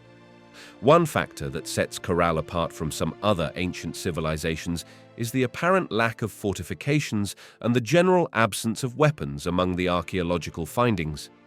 This has led many to speculate that Caral's adaptation strategy involved cooperation rather than competition over scarce resources. Instead of building walls and ramparts to protect fields from raiders, Caral's inhabitants may have fostered partnerships with neighboring groups. This approach could have promoted a stable environment for trade and cultural exchange, further strengthening their ability to cope with environmental pressures. When people are not constantly at war, there is often more time and energy for constructive endeavors such as improving irrigation systems, refining agricultural techniques, and expanding trade routes. Music and ceremonial life may also have played a role in how Caral adapted to its environment. Large communal gatherings might have aligned with agricultural cycles or significant cosmic events. Rituals could have helped to mark planting or harvesting seasons and instill a sense of unity and purpose among citizens. This cultural cohesion would be essential when large numbers of people need to work together to maintain canals or rebuild structures after a flood or seismic event. If there was a shared belief system that tied environmental stability to ceremonial practices, individuals might have been motivated to participate willingly in communal projects, leading to an environment that was effectively managed through collective effort.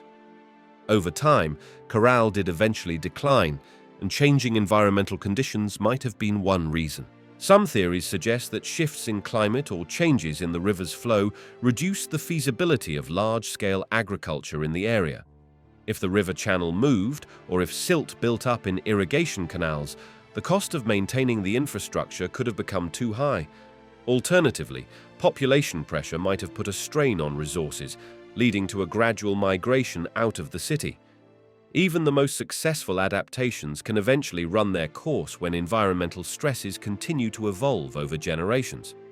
Nevertheless, during its heyday, Caral showcased a remarkable capacity to live harmoniously in a dry landscape, taking advantage of river waters, coastal trade, and communal labor to thrive.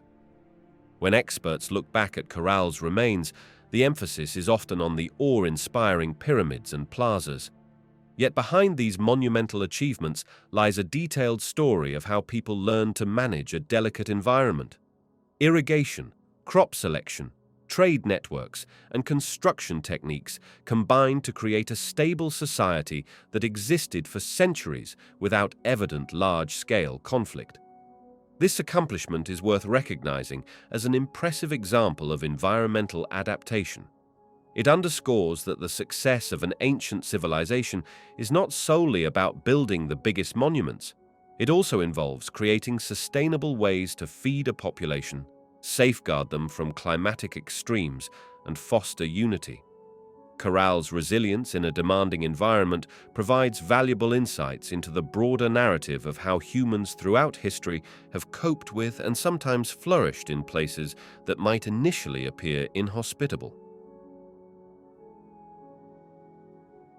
Governance and leadership in Caral have captivated scholars ever since the city's discovery.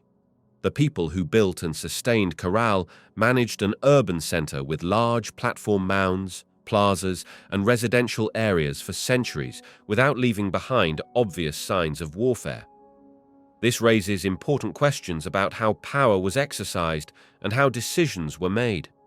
Though there are no surviving written records, archaeologists have gathered clues from the remains of public buildings, the organization of city sectors, and the distribution of resources such as cotton, fish, and building materials. Many interpret Caral's layout and cultural artifacts as evidence of a relatively cohesive society guided by leaders who coordinated massive construction projects and facilitated trade with other regions along the coast and inland. Caral's center is dominated by monumental architecture, including pyramids or platform mounds that each have a distinct layout. One pyramid, for instance, might have a circular plaza in front of it, while another features staircases leading to rooms at the top. These structures suggest that formal ceremonies or administrative activities took place, possibly overseen by a priestly or political elite. The presence of communal gathering spaces in front of major structures could point to a theocratic style of governance in which leaders derived their authority from religious or spiritual roles. Large open plazas may have been used for communal rituals that solidified the social order, with the population coming together at specific times of the year to observe rites, listen to proclamations, or celebrate important events. Construction of these pyramids would have required not just labor, but also planning, resource allocation, and timing. Stones had to be quarried from nearby areas or transported from farther away, then assembled into the structures. Earth had to be moved, and specialized knowledge was likely needed to design and maintain the platforms for stability. This all indicates that Caral's governance involved an organized system of labor mobilization.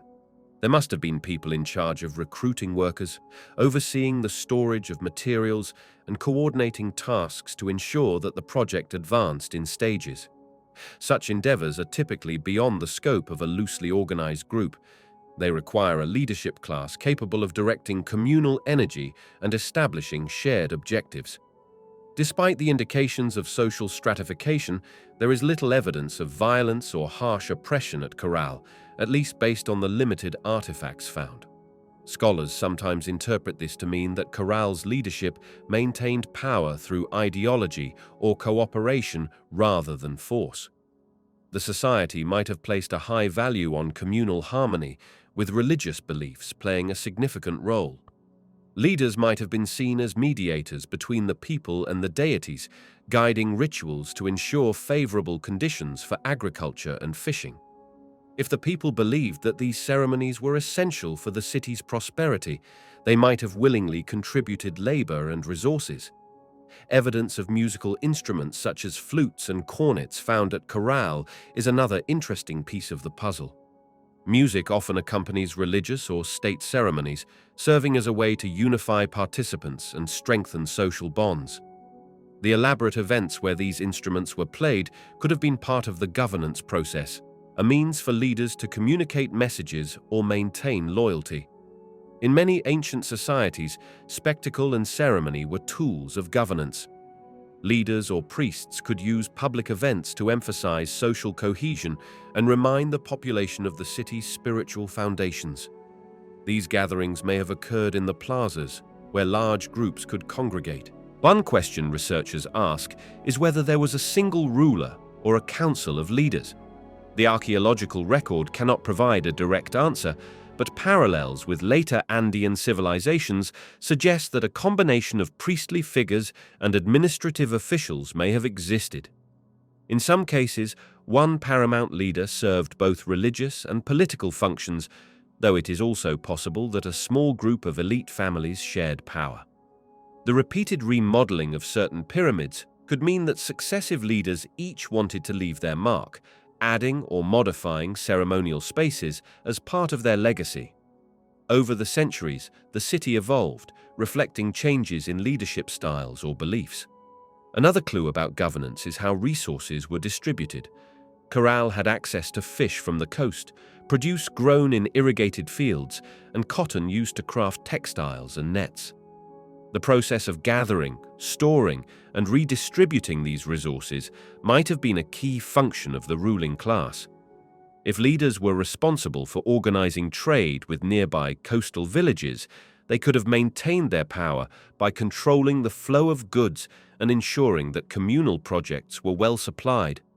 In many ancient societies, temples or administrative buildings doubled as granaries or storehouses, symbolizing the convergence of divine authority and practical management. At Caral, the combination of religious structures and large public spaces may reflect a similar arrangement. Caral's governance likely included the responsibility for maintaining irrigation canals and other infrastructure. If the leaders did not handle water distribution fairly, it would have led to social unrest, as farmland depended heavily on controlled water flow. This is why, in many early civilizations, control over irrigation equaled power. The populace recognized that coordinated effort was required to sustain agriculture, and they turned to leaders or councils who managed these large tasks. In return for contributing labor and respecting the leadership's decisions, residents could rely on stable food supplies, communal protection, and religious ceremonies that promised divine favor. An interesting aspect of Caral is the lack of defensive walls or fortifications around the city. Some scholars see this as evidence that Caral's leaders either negotiated peaceful relations with neighboring communities or had no serious external threats for much of the city's history. This situation suggests a form of governance that prioritized trade and alliances over conflict. The leaders might have brokered friendly agreements with nearby settlements, ensuring that trade routes were safe and resources were shared. Alternatively, it could mean that the region was not yet densely populated, so competition for land or water might not have escalated into warfare. Either way, Caral's leadership appears to have focused on constructive projects rather than defense. Burial practices can shed light on social stratification within a governance system, but Caral's burial evidence is minimal. It does not showcase extravagant tombs for elite individuals, at least not to the extent found in later Andean cultures or in contemporaneous Egyptian societies. The absence of large, lavish graves could imply that Caral's elites did not express their power in the same way as other ancient rulers, or that their burial sites have not yet been discovered.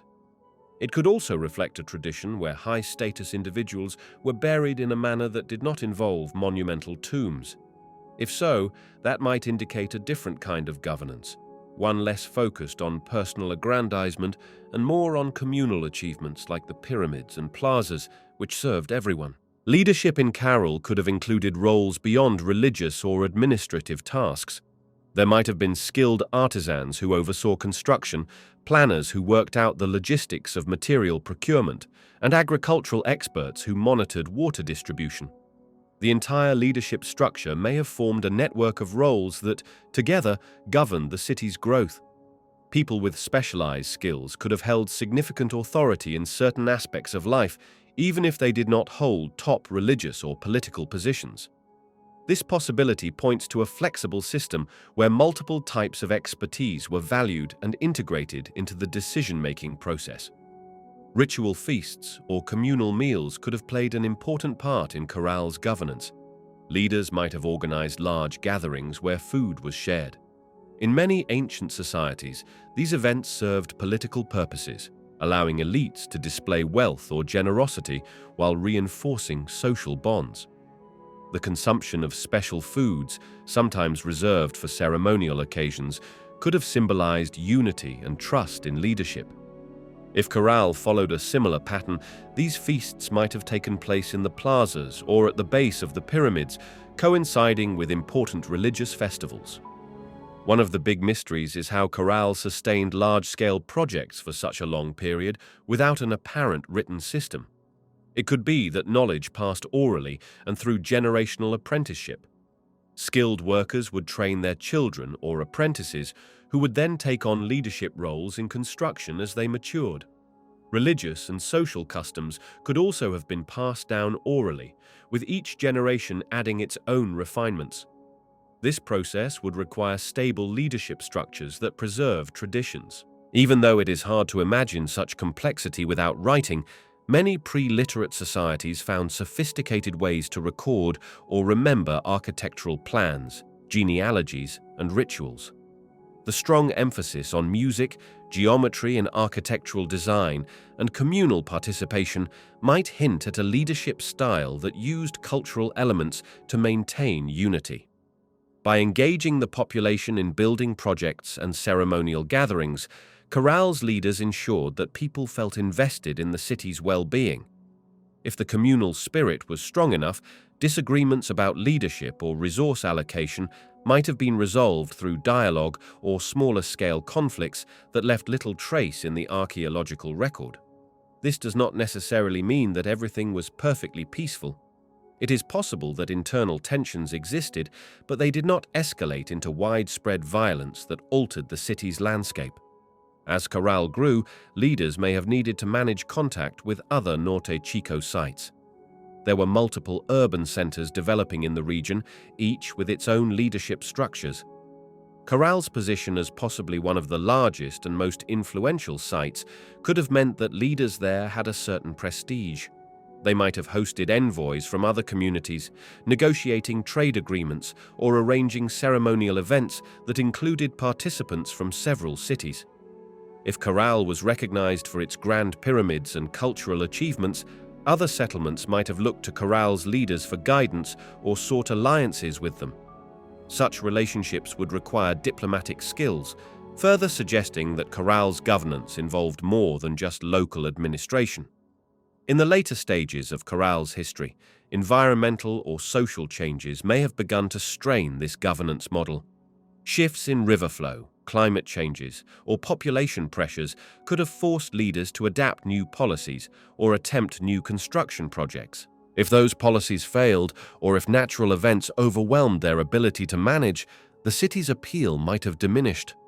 People could have started leaving for more favorable areas, weakening the leadership's capacity to organize large-scale efforts. A slow decline could have followed, with Caral eventually losing its central role in the region. Although the city was ultimately abandoned, its legacy of peaceful cooperation, monumental architecture, and extensive trade networks lives on in the archaeological record.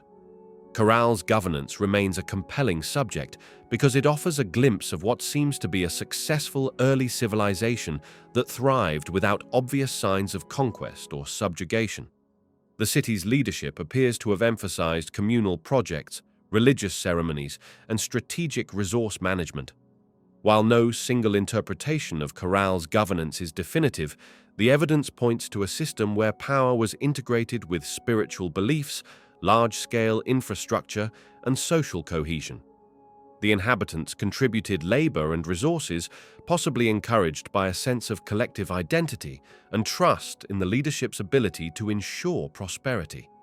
This social contract, if it can be called that, might help explain why Caral rose to prominence and sustained itself for so many centuries in an environment that was far from easy to tame.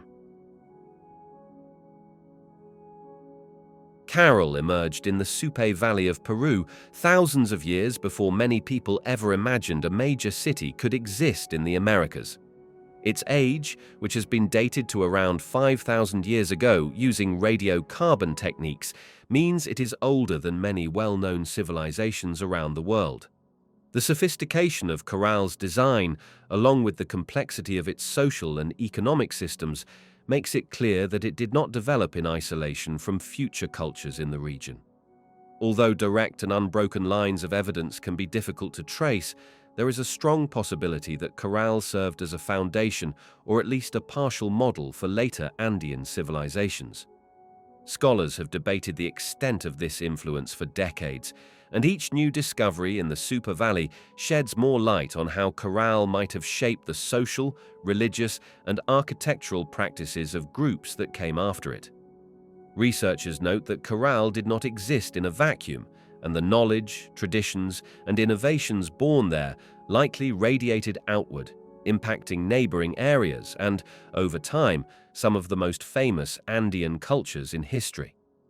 Many people look to the architectural achievements in Caral as an early blueprint for the monumental buildings found in later civilizations.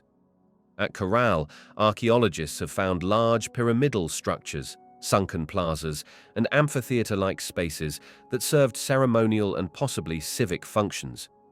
These architectural features, especially platform mounds, are also seen in numerous later societies. For instance, the Chavin culture, which arose in the highlands of Peru around 3,000 years ago, is known for monumental structures and plazas designed for ceremonial use. While Chavin is celebrated for its distinctive artistic style and intricate stone carvings, certain structural elements share a resemblance to Caral's emphasis on central gathering places and large public constructions. Although it is not possible to draw a straight line from the pyramids of Caral to the temples of the Chavin, the broad continuity of building ceremonial centers in the Andes demonstrates that Caral's approach to urban space might have laid an early framework for religious and communal architecture. The concept of ceremonial complexes as focal points for social life in the Andes could also have roots in Caral's urban planning. Caral's plazas and pyramids appear to have encouraged communal events, gatherings, and religious rites. Later, Andean societies, from the Moche on the northern coast to the Nazca in the south, integrated large ceremonial spaces into their urban layouts. Even the mighty Inca, whose empire rose to prominence many centuries later, valued monumental spaces for religious and governmental functions. At Cusco, the Inca capital, and at various provincial centers, grand plazas played crucial roles in uniting people for rituals and festivals. While the Incas' approach was much more expansive and politically centralized, the shared tradition of using architecture to foster community gatherings may trace a conceptual lineage back to societies that pioneered it, such as Caral. Scholars note that in the Andean region, once a tradition of large ceremonial architecture took hold, it continued to evolve and appear in different forms throughout subsequent cultures. Another area where Caral might have exerted influence is in the realm of social organization.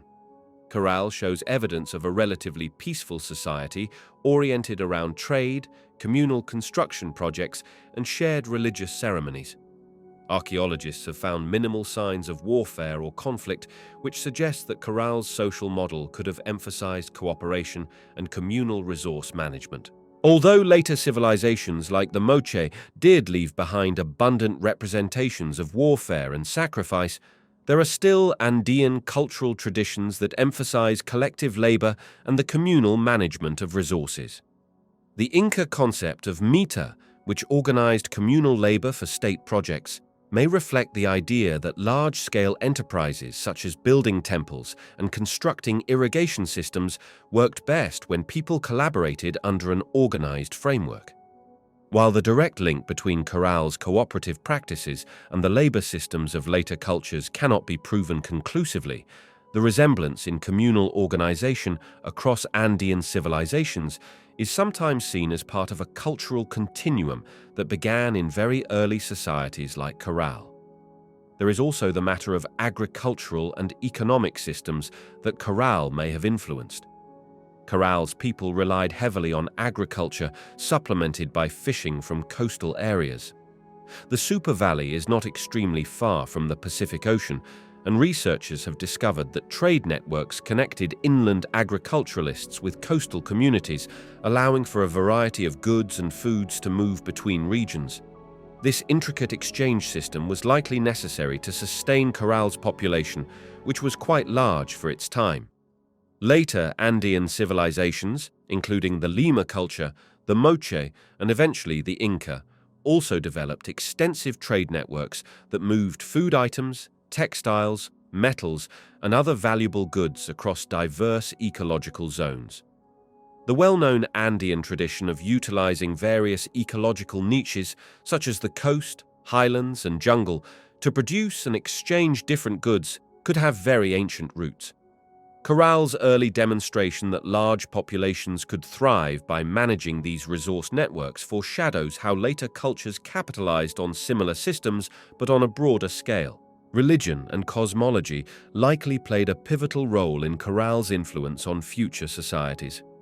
Although little is definitively known about Caral's specific deities or the exact nature of its religious practices, the site's architecture includes ceremonial structures that appear designed for large gatherings, ritual activities, and possibly worship of cosmic forces. In Andean cultures, the worship of deities connected with nature, especially those related to water, earth, and the sky, became a recurring theme. Chavin is often cited as an early horizon culture known for striking religious iconography and an emphasis on felines, serpents, and condors, symbolic of different realms of existence. That said, the consistent presence of ceremonial plazas, flutes, and other ritual objects in Caral suggests a long-standing tradition of celebrating communal rites. Later societies also placed a lot of emphasis on music, dance, and mass gatherings during religious ceremonies. The seeds of these cultural expressions could have been planted in Caral, where communal music and large-scale gatherings were seemingly integral to civic life. One of the most captivating objects discovered in Caral is the collection of musical instruments, including flutes made from animal bones. These flutes indicate that music was culturally important, perhaps used to unify large groups of people in a shared emotional or spiritual experience. Across the Andes, music and dance would become foundational parts of religious and celebratory life. Later cultures developed more complex instruments, including panpipes and various percussion instruments, but the presence of early wind instruments in Caral hints that the practice might have spread and developed further as centuries passed. Ritual music may have played an essential role in forging communal identities, honoring deities, and maintaining social order. Caral thus stands as a landmark in the history of Andean musical heritage, setting a precedent for how central music could be in the cultural and religious practices of future civilizations. The idea of a staff god or a central figure in Andean cosmology is another area where Caral may or may not have exerted direct influence, although scholars remain divided. Some specialists point out that the staff god iconography found at sites like Chavin de Huanta might not be present at Caral, so claiming a direct lineage is problematic. Nonetheless, Caral's approach to religion, centered around communal ceremonial practices and possibly a pantheon linked to nature, could have shaped the broad outlines of how Andean peoples approached worship. These influences may not have been transmitted in a straight line, but rather through a combination of shared traditions, migrations, and cultural exchanges that connected various valleys and highlands over long periods. The continuity of theme, nature-based deities, communal rituals, and monumental architecture suggests that Caral left an underlying cultural DNA that in some form got woven into the tapestry of later societies. Symbolic artifacts and evidence of specialized crafts in Caral, such as textiles and possibly quipu-like recording methods, underscore that this civilization had the foundational tools for more advanced cultural and administrative practices. Although no definitive quipus have been found at Caral, scholars do not discount the possibility that some system of record-keeping existed. The Inca are famous for their quipu system, an arrangement of knotted strings used for accounting and administrative tasks. Some researchers have speculated that early systems of knotting or weaving in Caral could have set a precedent that later cultures, including the Inca, refined. Textiles themselves were highly valued across all Andean societies, and the discovery of cotton seeds, cotton textiles, and other woven products in Caral suggests that the Supe Valley inhabitants had already recognized the practical and symbolic importance of cloth. Later civilizations would raise textile production to a fine art, often using them for religious ceremonies, tribute payments, and symbols of status. Caral's early evidence of weaving and the presence of cotton hints that the region was already well versed in textile manufacture, setting the stage for an even more elaborate Andean textile tradition. Trade routes that connected Caral with neighboring communities may also have expanded over time, eventually linking entire regions of the Andean highlands and coast. In later centuries, large-scale networks allowed the exchange of metals, precious stones, and specialized crafts across vast territories. The Inca took this to its pinnacle by constructing an extensive road system that spanned thousands of miles. Although Caral obviously did not leave behind grand roads of that scale, its role as a hub in the Supe Valley foreshadows how central sites in Andean culture often managed goods, resources, and knowledge. Caral's inhabitants knew how to leverage their position close to multiple ecological zones, and that strategic organization might have become a model for later political entities, which recognized the importance of controlling resource flow to maintain power and cohesion. Caral's influence, however, is not always direct or easy to trace. Some scholars caution against attributing too many cultural developments to a single site. They argue that Andean civilization likely arose in multiple centers that shared certain core ideas, such as the importance of communal labor, the reverence of natural forces, and the building of pyramidal structures for religious or administrative purposes. In that sense, Caral could be considered one of several starting points. Yet the attention Caral receives as a city with sophisticated monumental architecture at such an early date suggests that it played a major role in shaping a cultural template. Even if it did not directly teach later societies how to build or worship, it probably contributed to an environment where monumental architecture, communal ritual spaces, and complex social systems became the norm in that part of the world. A notable parallel lies in the way Caral seemingly revered and managed water resources. The Supe River's seasonal flows and the need for irrigation systems to support agriculture required organized labor and cooperation. This parallels how later Andean cultures engineered terraces, canals, and aqueducts to maximize agricultural output in challenging landscapes. The idea that water management might be a communal or state enterprise is seen in many Andean societies, where controlling water resources was closely tied to religious devotion to mountain deities or nature spirits. It is plausible that Caral, by demonstrating that centralized planning could yield bountiful harvests and sustain large populations, influenced how future societies structured their economies around water and agriculture. Even though the scale grew larger with time, the core principle that agricultural success often requires unified effort was already present at Caral. Another intriguing aspect is the possibility that Caral's peace-oriented culture left a lasting legacy. Many people find it striking that very few signs of warfare or violent conflict have been uncovered at Caral. The city appears to have thrived on trade, agriculture, and cultural development rather than conquest or martial dominance. This is not to say all future Andean cultures were pacifist, since the archaeological records of groups like the Moche include graphic depictions of warfare and sacrifice. However, certain Andean traditions did emphasize reciprocity, Aliyu-based communities, and collective well-being. There may be an intangible but still significant connection between Caral's cooperative ethos and the broader Andean focus on working together for communal benefit. While subsequent civilizations definitely engaged in conflict, the region also cultivated traditions like the communal labor systems that reflect an emphasis on group harmony. Whether or not this was a direct inheritance from Caral, it remains a compelling area of scholarly interest. One of the greatest testaments to Caral's potential influence on later civilizations is the sheer creativity and resilience the Andean region displayed for millennia. From the time of Caral's decline, new cultures sprouted, grew, and declined in a complex tapestry of cultural evolution. Each one incorporated certain overarching Andean traits, such as reliance on multiple ecological zones, communal labor, and monumental ritual architecture. Given Caral's antiquity, it stands to reason that at least some of those traits were established or reinforced there and later diffused or were reinvented in new contexts.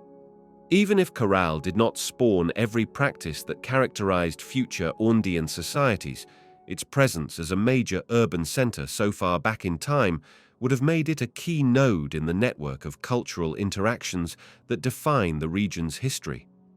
While not all archaeologists agree on the specifics, many see Caral as a beacon of early civilization in the Americas, demonstrating a high level of complexity that presaged future developments. The knowledge that a peaceful city, reliant on trade and large-scale architectural projects, existed so early in Peruvian history suggests that later cultures had a rich heritage to draw from. There might have been ongoing cultural memory passed through oral traditions, regional migrations, or the mere observation of existing ruins, which eventually inspired future societies to emulate or innovate upon ancient methods of construction, resource management, and social organization. That said, the centuries that separate Caral from cultures like Chavin or the Mochi are vast, so the line of transmission is murky at best. The mountainous and coastal terrains of Peru can isolate communities, allowing for both divergence and convergence of cultural practices over time. Nevertheless, Caral's position as a mother city in the region's chronology is difficult to dismiss. By the time later civilizations took shape, the notion of building big ceremonial centers, forming organized societies, and mastering agricultural production was already well established in the Andean mind. Caral stands as a vivid testament to the idea that sophisticated society in the Americas did not necessarily need external influence from more commonly known centers of civilization, such as Mesopotamia or Egypt. Instead, Caral and its contemporaries appear to have paved the way for the region's cultural bloom by proving it was possible to organize large numbers of people around shared economic, religious, and civic projects. This independent achievement could have emboldened subsequent societies to push the boundaries even further, resulting in the complex polities that flourished in the highlands and along the coast centuries later. In modern scholarship, Caral is often taught alongside well-known cultures like the Olmec in Mesoamerica as an example of an early civilization that set fundamental patterns. When teachers and researchers talk about the cradles of civilization, Caral is increasingly mentioned as a cradle in the Americas, older than the Maya and Aztec to the north, and on par with ancient dynasties across the ocean. That elevated recognition speaks to its role in shaping the narrative of how complex societies developed in the New World. It also underscores how Caral's influence might have permeated across time, quietly sculpting aspects of Andean societies. Though no single archaeological find can fully unravel how Caral's cultural blueprint migrated, the broad outlines of ceremonial architecture, communal labor, sophisticated agriculture, and musical tradition strongly hint that Caral was more than a solitary outpost. It was instead a pioneering civilization whose echoes continued to resonate in the cultures that followed. Caral's approach to aesthetics and design, evident in the symmetrical layouts of pyramids, plazas, and residences, may have guided later architects in conceptualizing sacred spaces. The idea that a city could be arranged to mirror cosmological or symbolic beliefs is a hallmark of Andean urban planning throughout history. The Inca, for instance, are known to have laid out Cusco in the shape of a puma, reflecting a cosmological worldview. While direct evidence that Caral specifically inspired such animal-shaped city designs is lacking, the broader principle that architecture should reflect spiritual or cosmic order may be seen as part of the Andean tradition. Caral's meticulously arranged complexes could have been an early manifestation of such an approach, embedding symbolic meaning into city layouts. Later societies could have adopted and expanded upon the idea, using bigger or more refined methods as population and technology advanced. In sum, Caral's influence on later civilizations is both tangible and speculative. Physical similarities in architecture, hints of shared rituals, the consistent Andean emphasis on communal labor, and the deep-rooted tradition of large ceremonial centers all point to Caral as a critical foundation stone.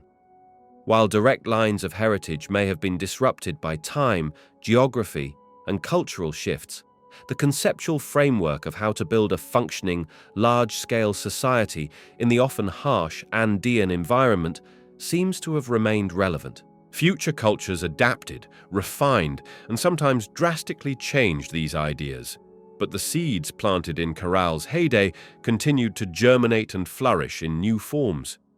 Modern visitors and scholars who walk through Caral's pyramids or examine its artifacts can sense the echoes of what it meant for Andean civilization as a whole.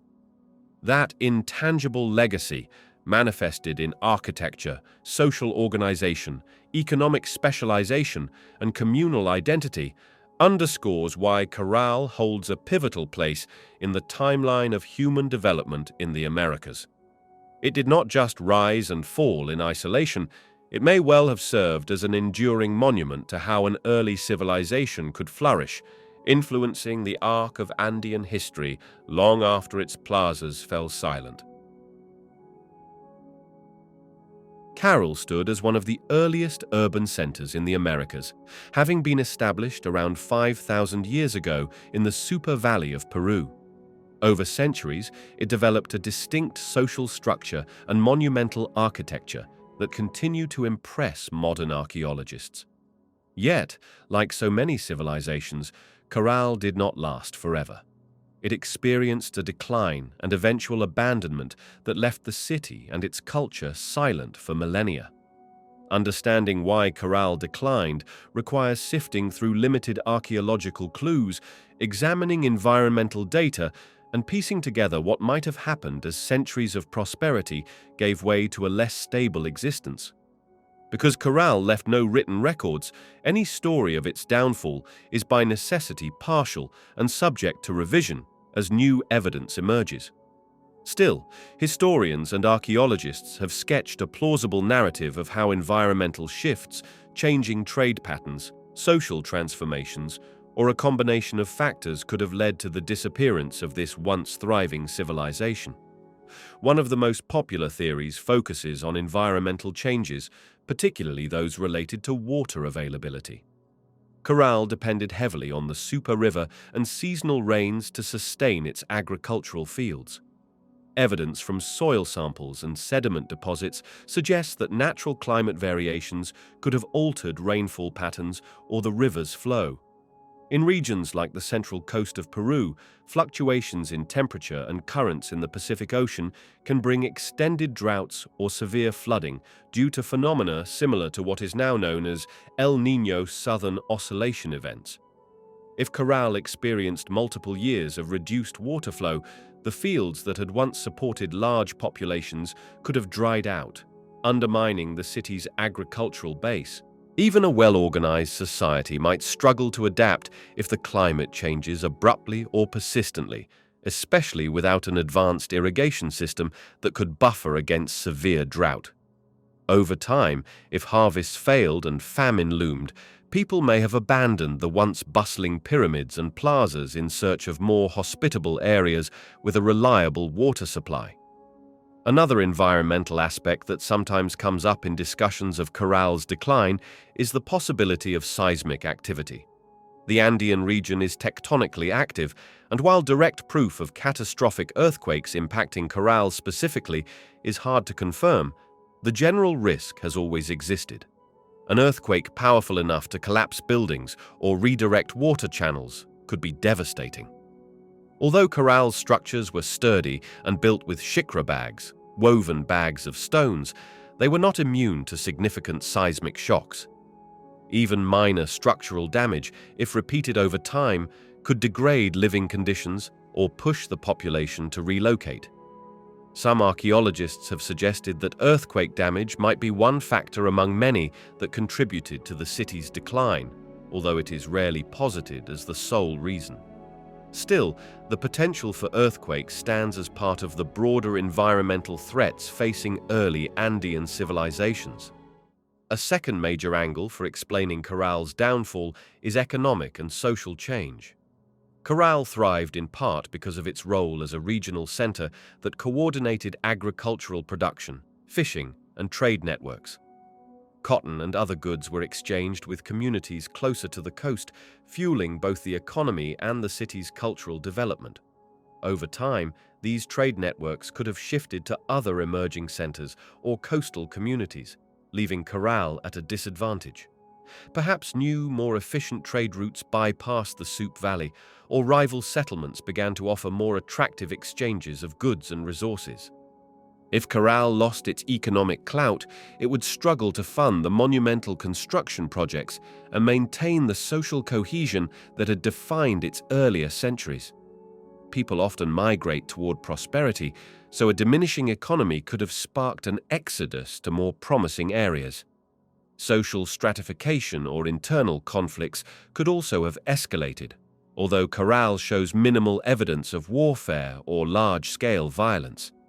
Still, a society under stress, whether from environmental pressures or declining trade, might experience power struggles among elites or competition for scarce resources. Archaeologists have noted that Caral's structures seem to reflect a cohesive and somewhat harmonious social system, but no society is immune to tension. If certain families or groups held more power over the farmland or trade routes, they might have tried to consolidate control, resulting in internal rifts. Even without obvious conflict, an imbalance in wealth or access to resources can erode the social contract that keeps people invested in city life. As living conditions deteriorate or inequality grows, faith in leadership might fade, prompting migration away from the city. A third hypothesis involves the possibility of disease or epidemics, although solid evidence for such events at Caral is slim. Still, ancient populations were vulnerable to outbreaks, and an epidemic could decimate the workforce, disrupt agricultural cycles, and undercut social structures. Humans have lived alongside pathogens throughout history, and a disease outbreak in a tightly knit community would be devastating. Given the absence of detailed written or iconographic records, the prevalence of disease can only be speculated upon. However, it remains a possibility, especially when thinking about how fragile early urban societies could be in the face of health crises. An epidemic would be especially damaging if combined with malnutrition due to failing crops or other stressors. Some scholars believe the decline of Caral was not abrupt, but rather unfolded gradually, as population numbers waned and communities migrated to different valleys or even to the nearby highlands. This scenario can align with environmental stress theories, since slower shifts in rainfall or river flow might not produce an immediate catastrophe, but would steadily reduce yields over decades. Over time, younger generations might decide to move where opportunities were more abundant, and Caral could have become an increasingly empty place. Eventually, the momentum that sustained Caral's building projects and communal events would grind to a halt, and the city would take on an aura of abandonment. There might not have been a single moment when Caral fell, but rather a drawn-out process that ended with a skeleton population unable to maintain the urban infrastructure or the shared religious rituals that once defined the city. Despite these plausible ideas, the question of Caral's decline remains incomplete. Archaeologists continue to discover new clues in the form of pottery shards, organic remains, and architectural evidence. Each fresh excavation might rewrite what is known about how this civilization flourished and how it eventually dissipated. What is fairly clear is that Caral did not end in a blaze of war or destruction as some other ancient cities did. There is no obvious layer of ashes, no mass graves that might suggest conquest. The relative serenity of the site's archaeological record has both intrigued and puzzled researchers. who try to imagine a society that may have largely avoided widespread conflict yet still disappeared. This profile of a peaceful and collaborative city that thrived for centuries is rare in discussions of early civilizations, where tales of conquests, expansions, and dramatic collapses are more common. Lack of written records means that certain cultural or religious transformations could have accelerated Caral's decline. If the city's religious or political leaders lost legitimacy for any number of reasons, people might have questioned why they should continue building pyramids or attending large-scale ceremonies. Religious disillusionment can be triggered by natural disasters, which are sometimes interpreted as signs that the old gods or leaders have lost favor. Alternatively, younger generations could have been attracted to new religious cults or movements emerging elsewhere. In regions that were networked by trade, information about new rituals or beliefs might have spread as well. If those beliefs promised better fortune or more appealing forms of communal life, migration would be a natural consequence. Over the span of decades, Caral's once mighty pyramids could have become more symbolic than functional, until finally most of the population saw no reason to stay. Another aspect worth considering is that Caral's decline might be tied to the broader fate of the Norte Chico region, which contained multiple sites with similar characteristics. Some historians propose that instead of one grand decline, the cultural energy simply shifted among neighboring communities. Caral might have served as the central hub for a while, but as environmental or social changes took hold, other cities in the Norte Chico area could have risen in prominence. The overall civilization might not have completely collapsed, but rather changed form. Caral's influence, in that view, would persist through the continued cultural evolution in nearby sites, even as Caral itself became less of a focal point.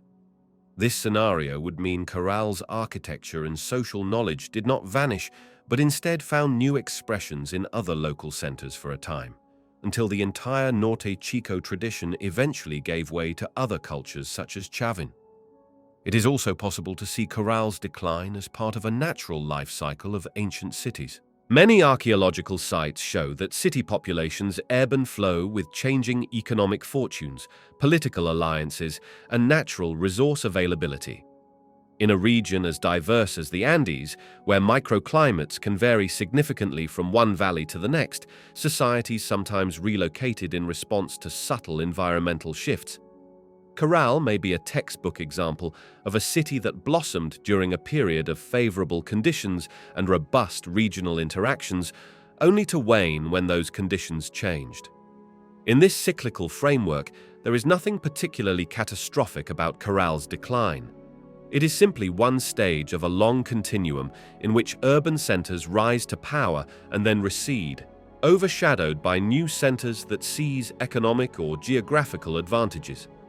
The absence of large defensive walls and military artifacts in Caral suggests that external invasion is an unlikely cause of its downfall. This sets it apart from cities that were clearly sacked by neighboring groups or newly arrived conquerors. At Caral, the lines of fortification or weapons caches that one might expect to see in a war-torn city are notably missing. Caral's apparent peacefulness, which is supported by the archaeological record, points more toward internal or environmental factors. Climate change, resource exhaustion, or shifting trade networks remain at the forefront of scholarly speculation. If one imagines a scenario in which fishing yields along the coast dropped, or farmland failed repeatedly, or key trade goods lost their value, it becomes easier to see how Caral's residents might decide to pack up and look for opportunities elsewhere. It is instructive to compare Caral's decline to other ancient civilizations whose collapses appear more dramatic. The Mayan collapse in Mesoamerica, for instance, is often attributed to a combination of environmental stress, overpopulation, and internecine warfare. The Indus Valley civilization in South Asia may have faced drastic river course changes, leading to the abandonment of major urban centers. Unlike these cases, Caral's decline lacks a single catastrophic hallmark. Its collapse, as far as is known, was quieter and less violent. The city simply seems to have lost its vitality and faded away, leaving behind pyramids that stood largely undisturbed until the late 20th century, when modern archaeology finally caught up to them. Some archaeologists use Caral's decline to illustrate the vulnerability of early urban societies to changes in their environment. The story can serve as a cautionary tale for modern times, highlighting that even sophisticated societies can face existential threats when ecological balance is lost. Caral's inhabitants clearly understood how to farm in an arid region, using the Supe River and coastal proximity to their advantage. Yet no knowledge or technique can fully guarantee success if a climate shift is pronounced enough. Human resilience has its limits, and Caral's eventual abandonment reminds the modern world that adapting to environmental change is not always straightforward. While the overall tone of Caral's history is one of remarkable success and cultural achievement, its end underscores the delicate interplay between nature and civilization. An aspect often overlooked is the psychological dimension of decline. A city of Caral's magnitude relied on the collective belief that it was worth maintaining. The constant building, refurbishing, and ceremonial activities required the participation of many people. If, over time, confidence in Caral's future waned due to natural disasters, dwindling resources, or the lure of better lands, the effort to maintain the large public architecture may have seemed pointless. The social contract that bound the community together would erode. The idea of Caral as the place to be might have crumbled as families quietly decided to relocate. There is rarely a single moment in such scenarios. Instead, the city slowly empties out, with the last few holdouts eventually succumbing to the pull of greener pastures or the harsh reality that Caral was no longer sustainable. In modern discussions, some mention the possibility of population movement from Caral into other areas of Peru, carrying with them cultural knowledge that later surfaced in new forms. If that is true, then Caral did not so much disappear as transition into a legacy phase. The monumental pyramids and plazas might have become a memory over time, but the spirit of communal construction, the religious traditions, and even musical practices could have migrated with its people. By the time archaeologists rediscovered Caral in the late 20th century, it was an ancient ruin, yet it might have left intangible imprints on later Andean civilizations. Understanding Caral's decline, then, is part of understanding how Andean culture as a whole managed to continually reinvent itself over thousands of years. Each new center built upon older traditions, sometimes absorbing them seamlessly, other times transforming them drastically. Ultimately, the reasons for Caral's decline remain a subject of debate, and the archaeological record is incomplete enough that multiple theories can coexist. Environmental changes, shifts in trade routes, social transitions, and a gradual process of abandonment could all have played roles. What remains striking is how gracefully Caral seems to have bowed out, with little evidence of warfare or catastrophic destruction. Its pyramids and plazas were left behind like the husk of a once vibrant culture, waiting millennia to reveal themselves to modern science. Even as Caral's final chapter is murky, its legacy as a cradle of Andean civilization remains clear. It soared to impressive heights for its time, showing a level of organization and cultural sophistication that would reverberate in later societies. Its decline, therefore, is both a cautionary reminder of civilization's fragility and a testament to the enduring spirit of human innovation in the face of changing circumstances. When outsiders think about the world's great ancient civilizations, places like Egypt and Mesopotamia are often the first to come to mind, overshadowing the deep cultural legacy of places like the Supe Valley in Peru. Caral, one of the earliest known cities in the Americas, remained astonishingly obscure in mainstream historical narratives for thousands of years.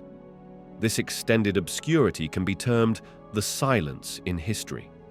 It was not until the late 20th century that Caral began to draw greater international recognition, thanks to dedicated excavations that revealed its monumental architecture, advanced societal structure, and surprising antiquity. The question then arises, how could such an important site, with towering pyramids and evidence of a complex civilization, vanish from collective historical awareness for so long? One straightforward reason is geography and isolation.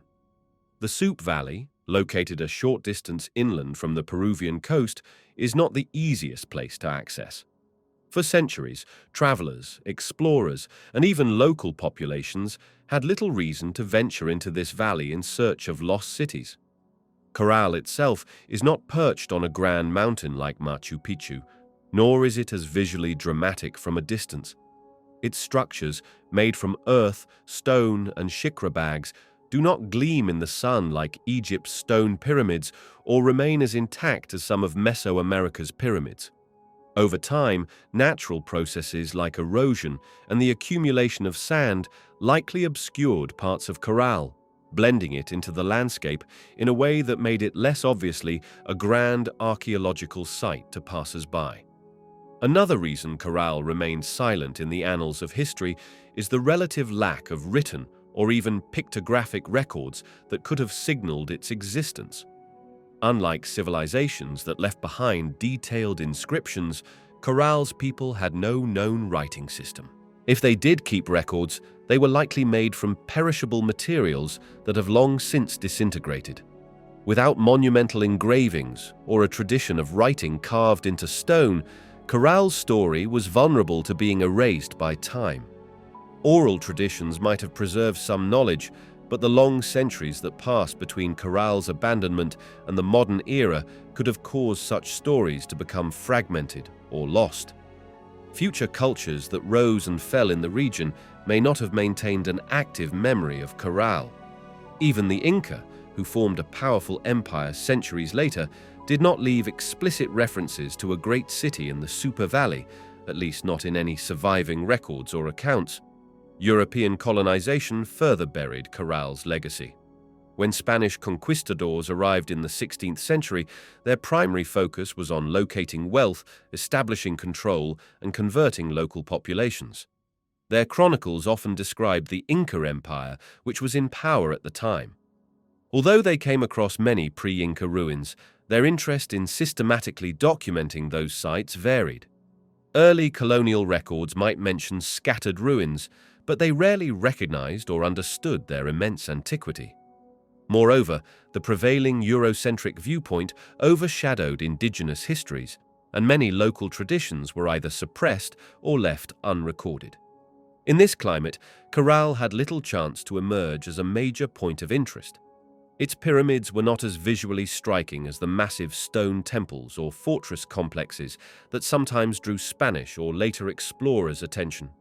Thus, it stayed off the radar for centuries, relegated to an unknown corner of the Andean past. The modern discipline of archaeology in Peru began focusing on more famous sites like Machu Picchu, Cusco, and other Inca or Mochi locations. Scholars were naturally drawn to spectacular ruins with visible stonework, intricate carvings, or a wealth of artifacts that made them easier to study. Caral lacked the elaborate gold and ceramic artistry that caught the public's eye in the tombs of the Moche or the megalithic stone structures of the Inca. Early excavations, therefore, often bypassed the Supe Valley. Funding also played a role. Archaeology is an expensive endeavor, and projects that promised dramatic finds had a better chance of attracting the necessary resources. Caral, with its subtle earthen mounds that many people initially mistook for natural hills, did not appear as promising without deeper investigation. When archaeologist Ruth Shady began more systematic research at Caral in the 1990s, she had to overcome skepticism about whether the site was genuinely as old and important as she suspected. Her discoveries of pyramidal structures, amphitheaters, and extensive residential and ceremonial complexes challenged the existing timeline of complex societies in the Americas. Eventually, radiocarbon dating confirmed that Caral was around 5,000 years old, startling many who had assumed advanced urban life in Peru began later. This revelation propelled Caral from obscurity into the global conversation. However, the city's sudden emergence in academic circles in the late 20th century highlighted the many centuries of silence that preceded it. Despite being older than many well-documented civilizations, Caral's story had only just begun to be told to the wider world. The absence of Caral in mainstream narratives also reflects broader biases in how world history is taught and understood.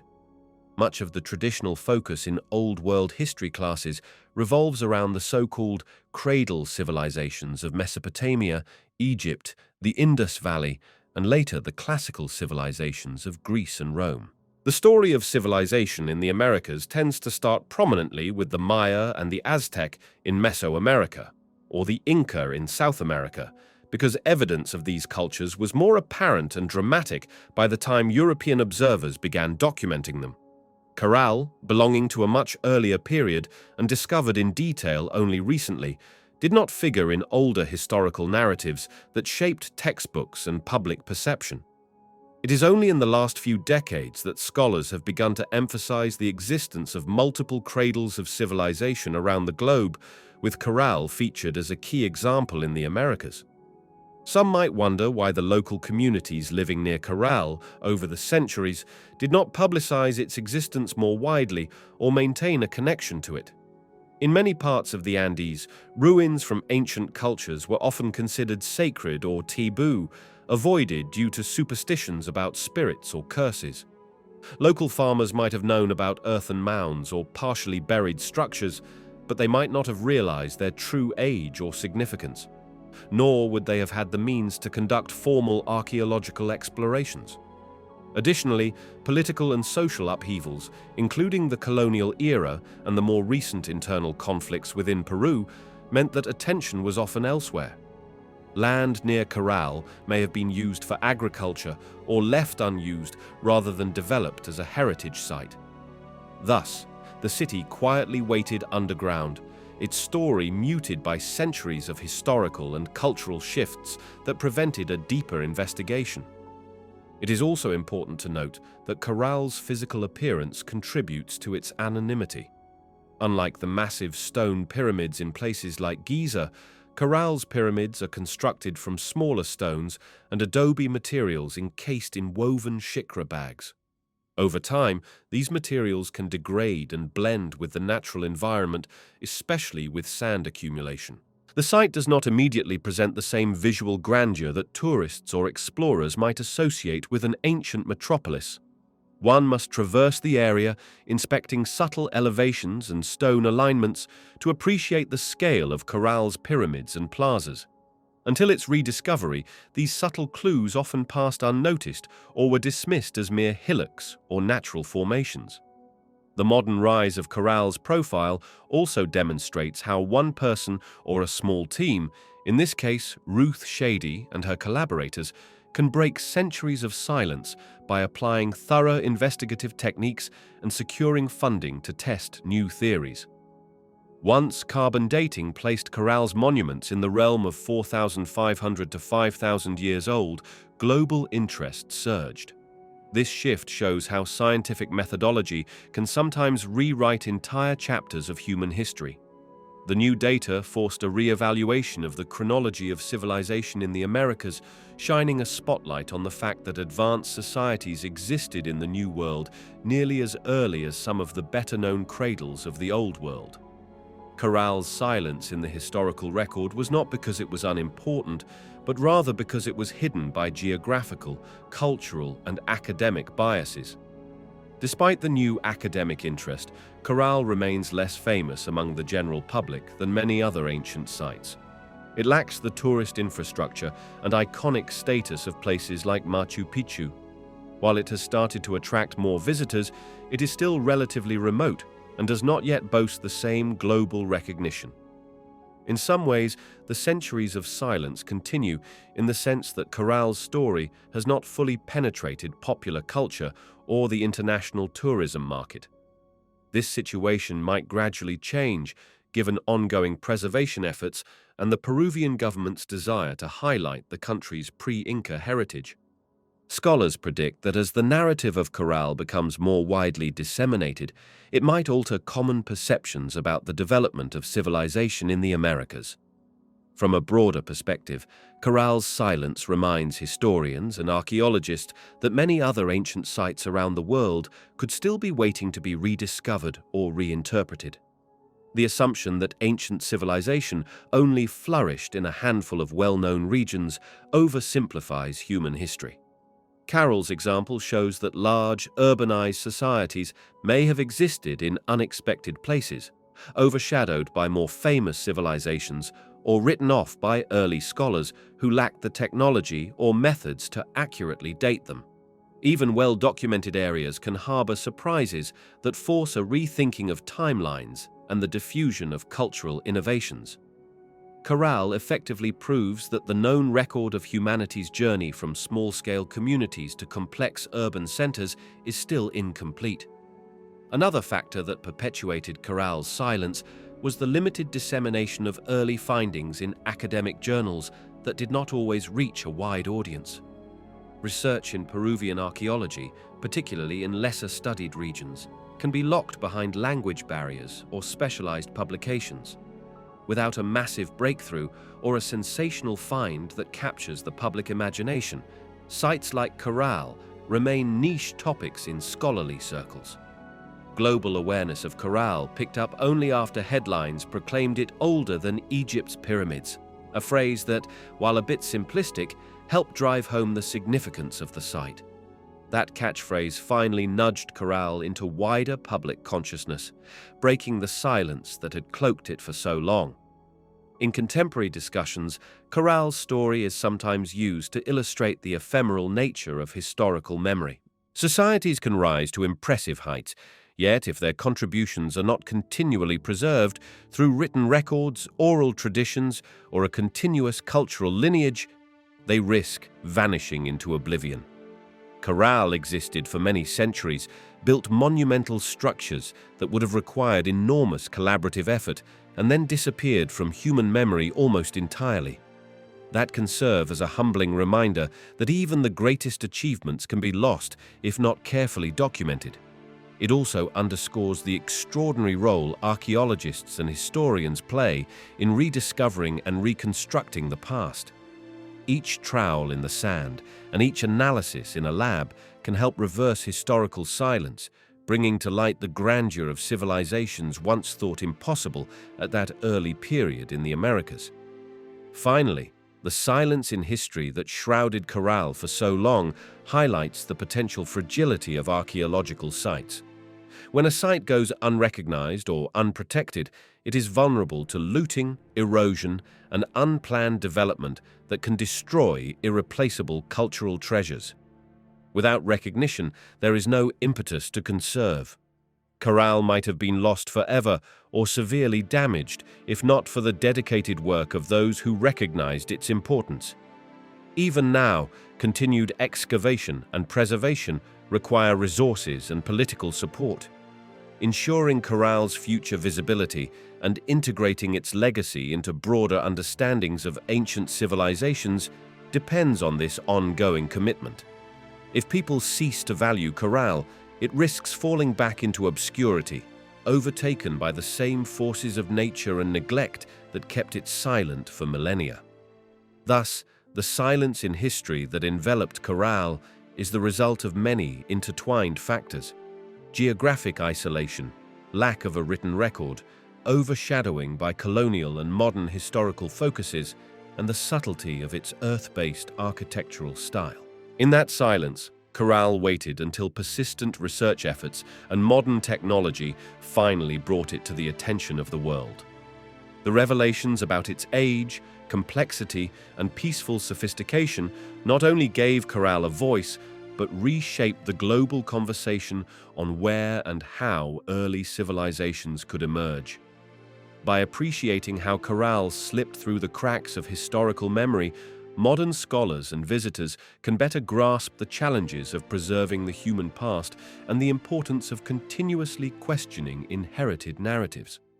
Caral's re-emergence from the depths of time stands as a testament to the hidden richness of ancient America and a reminder that silence in history does not always equate to insignificance.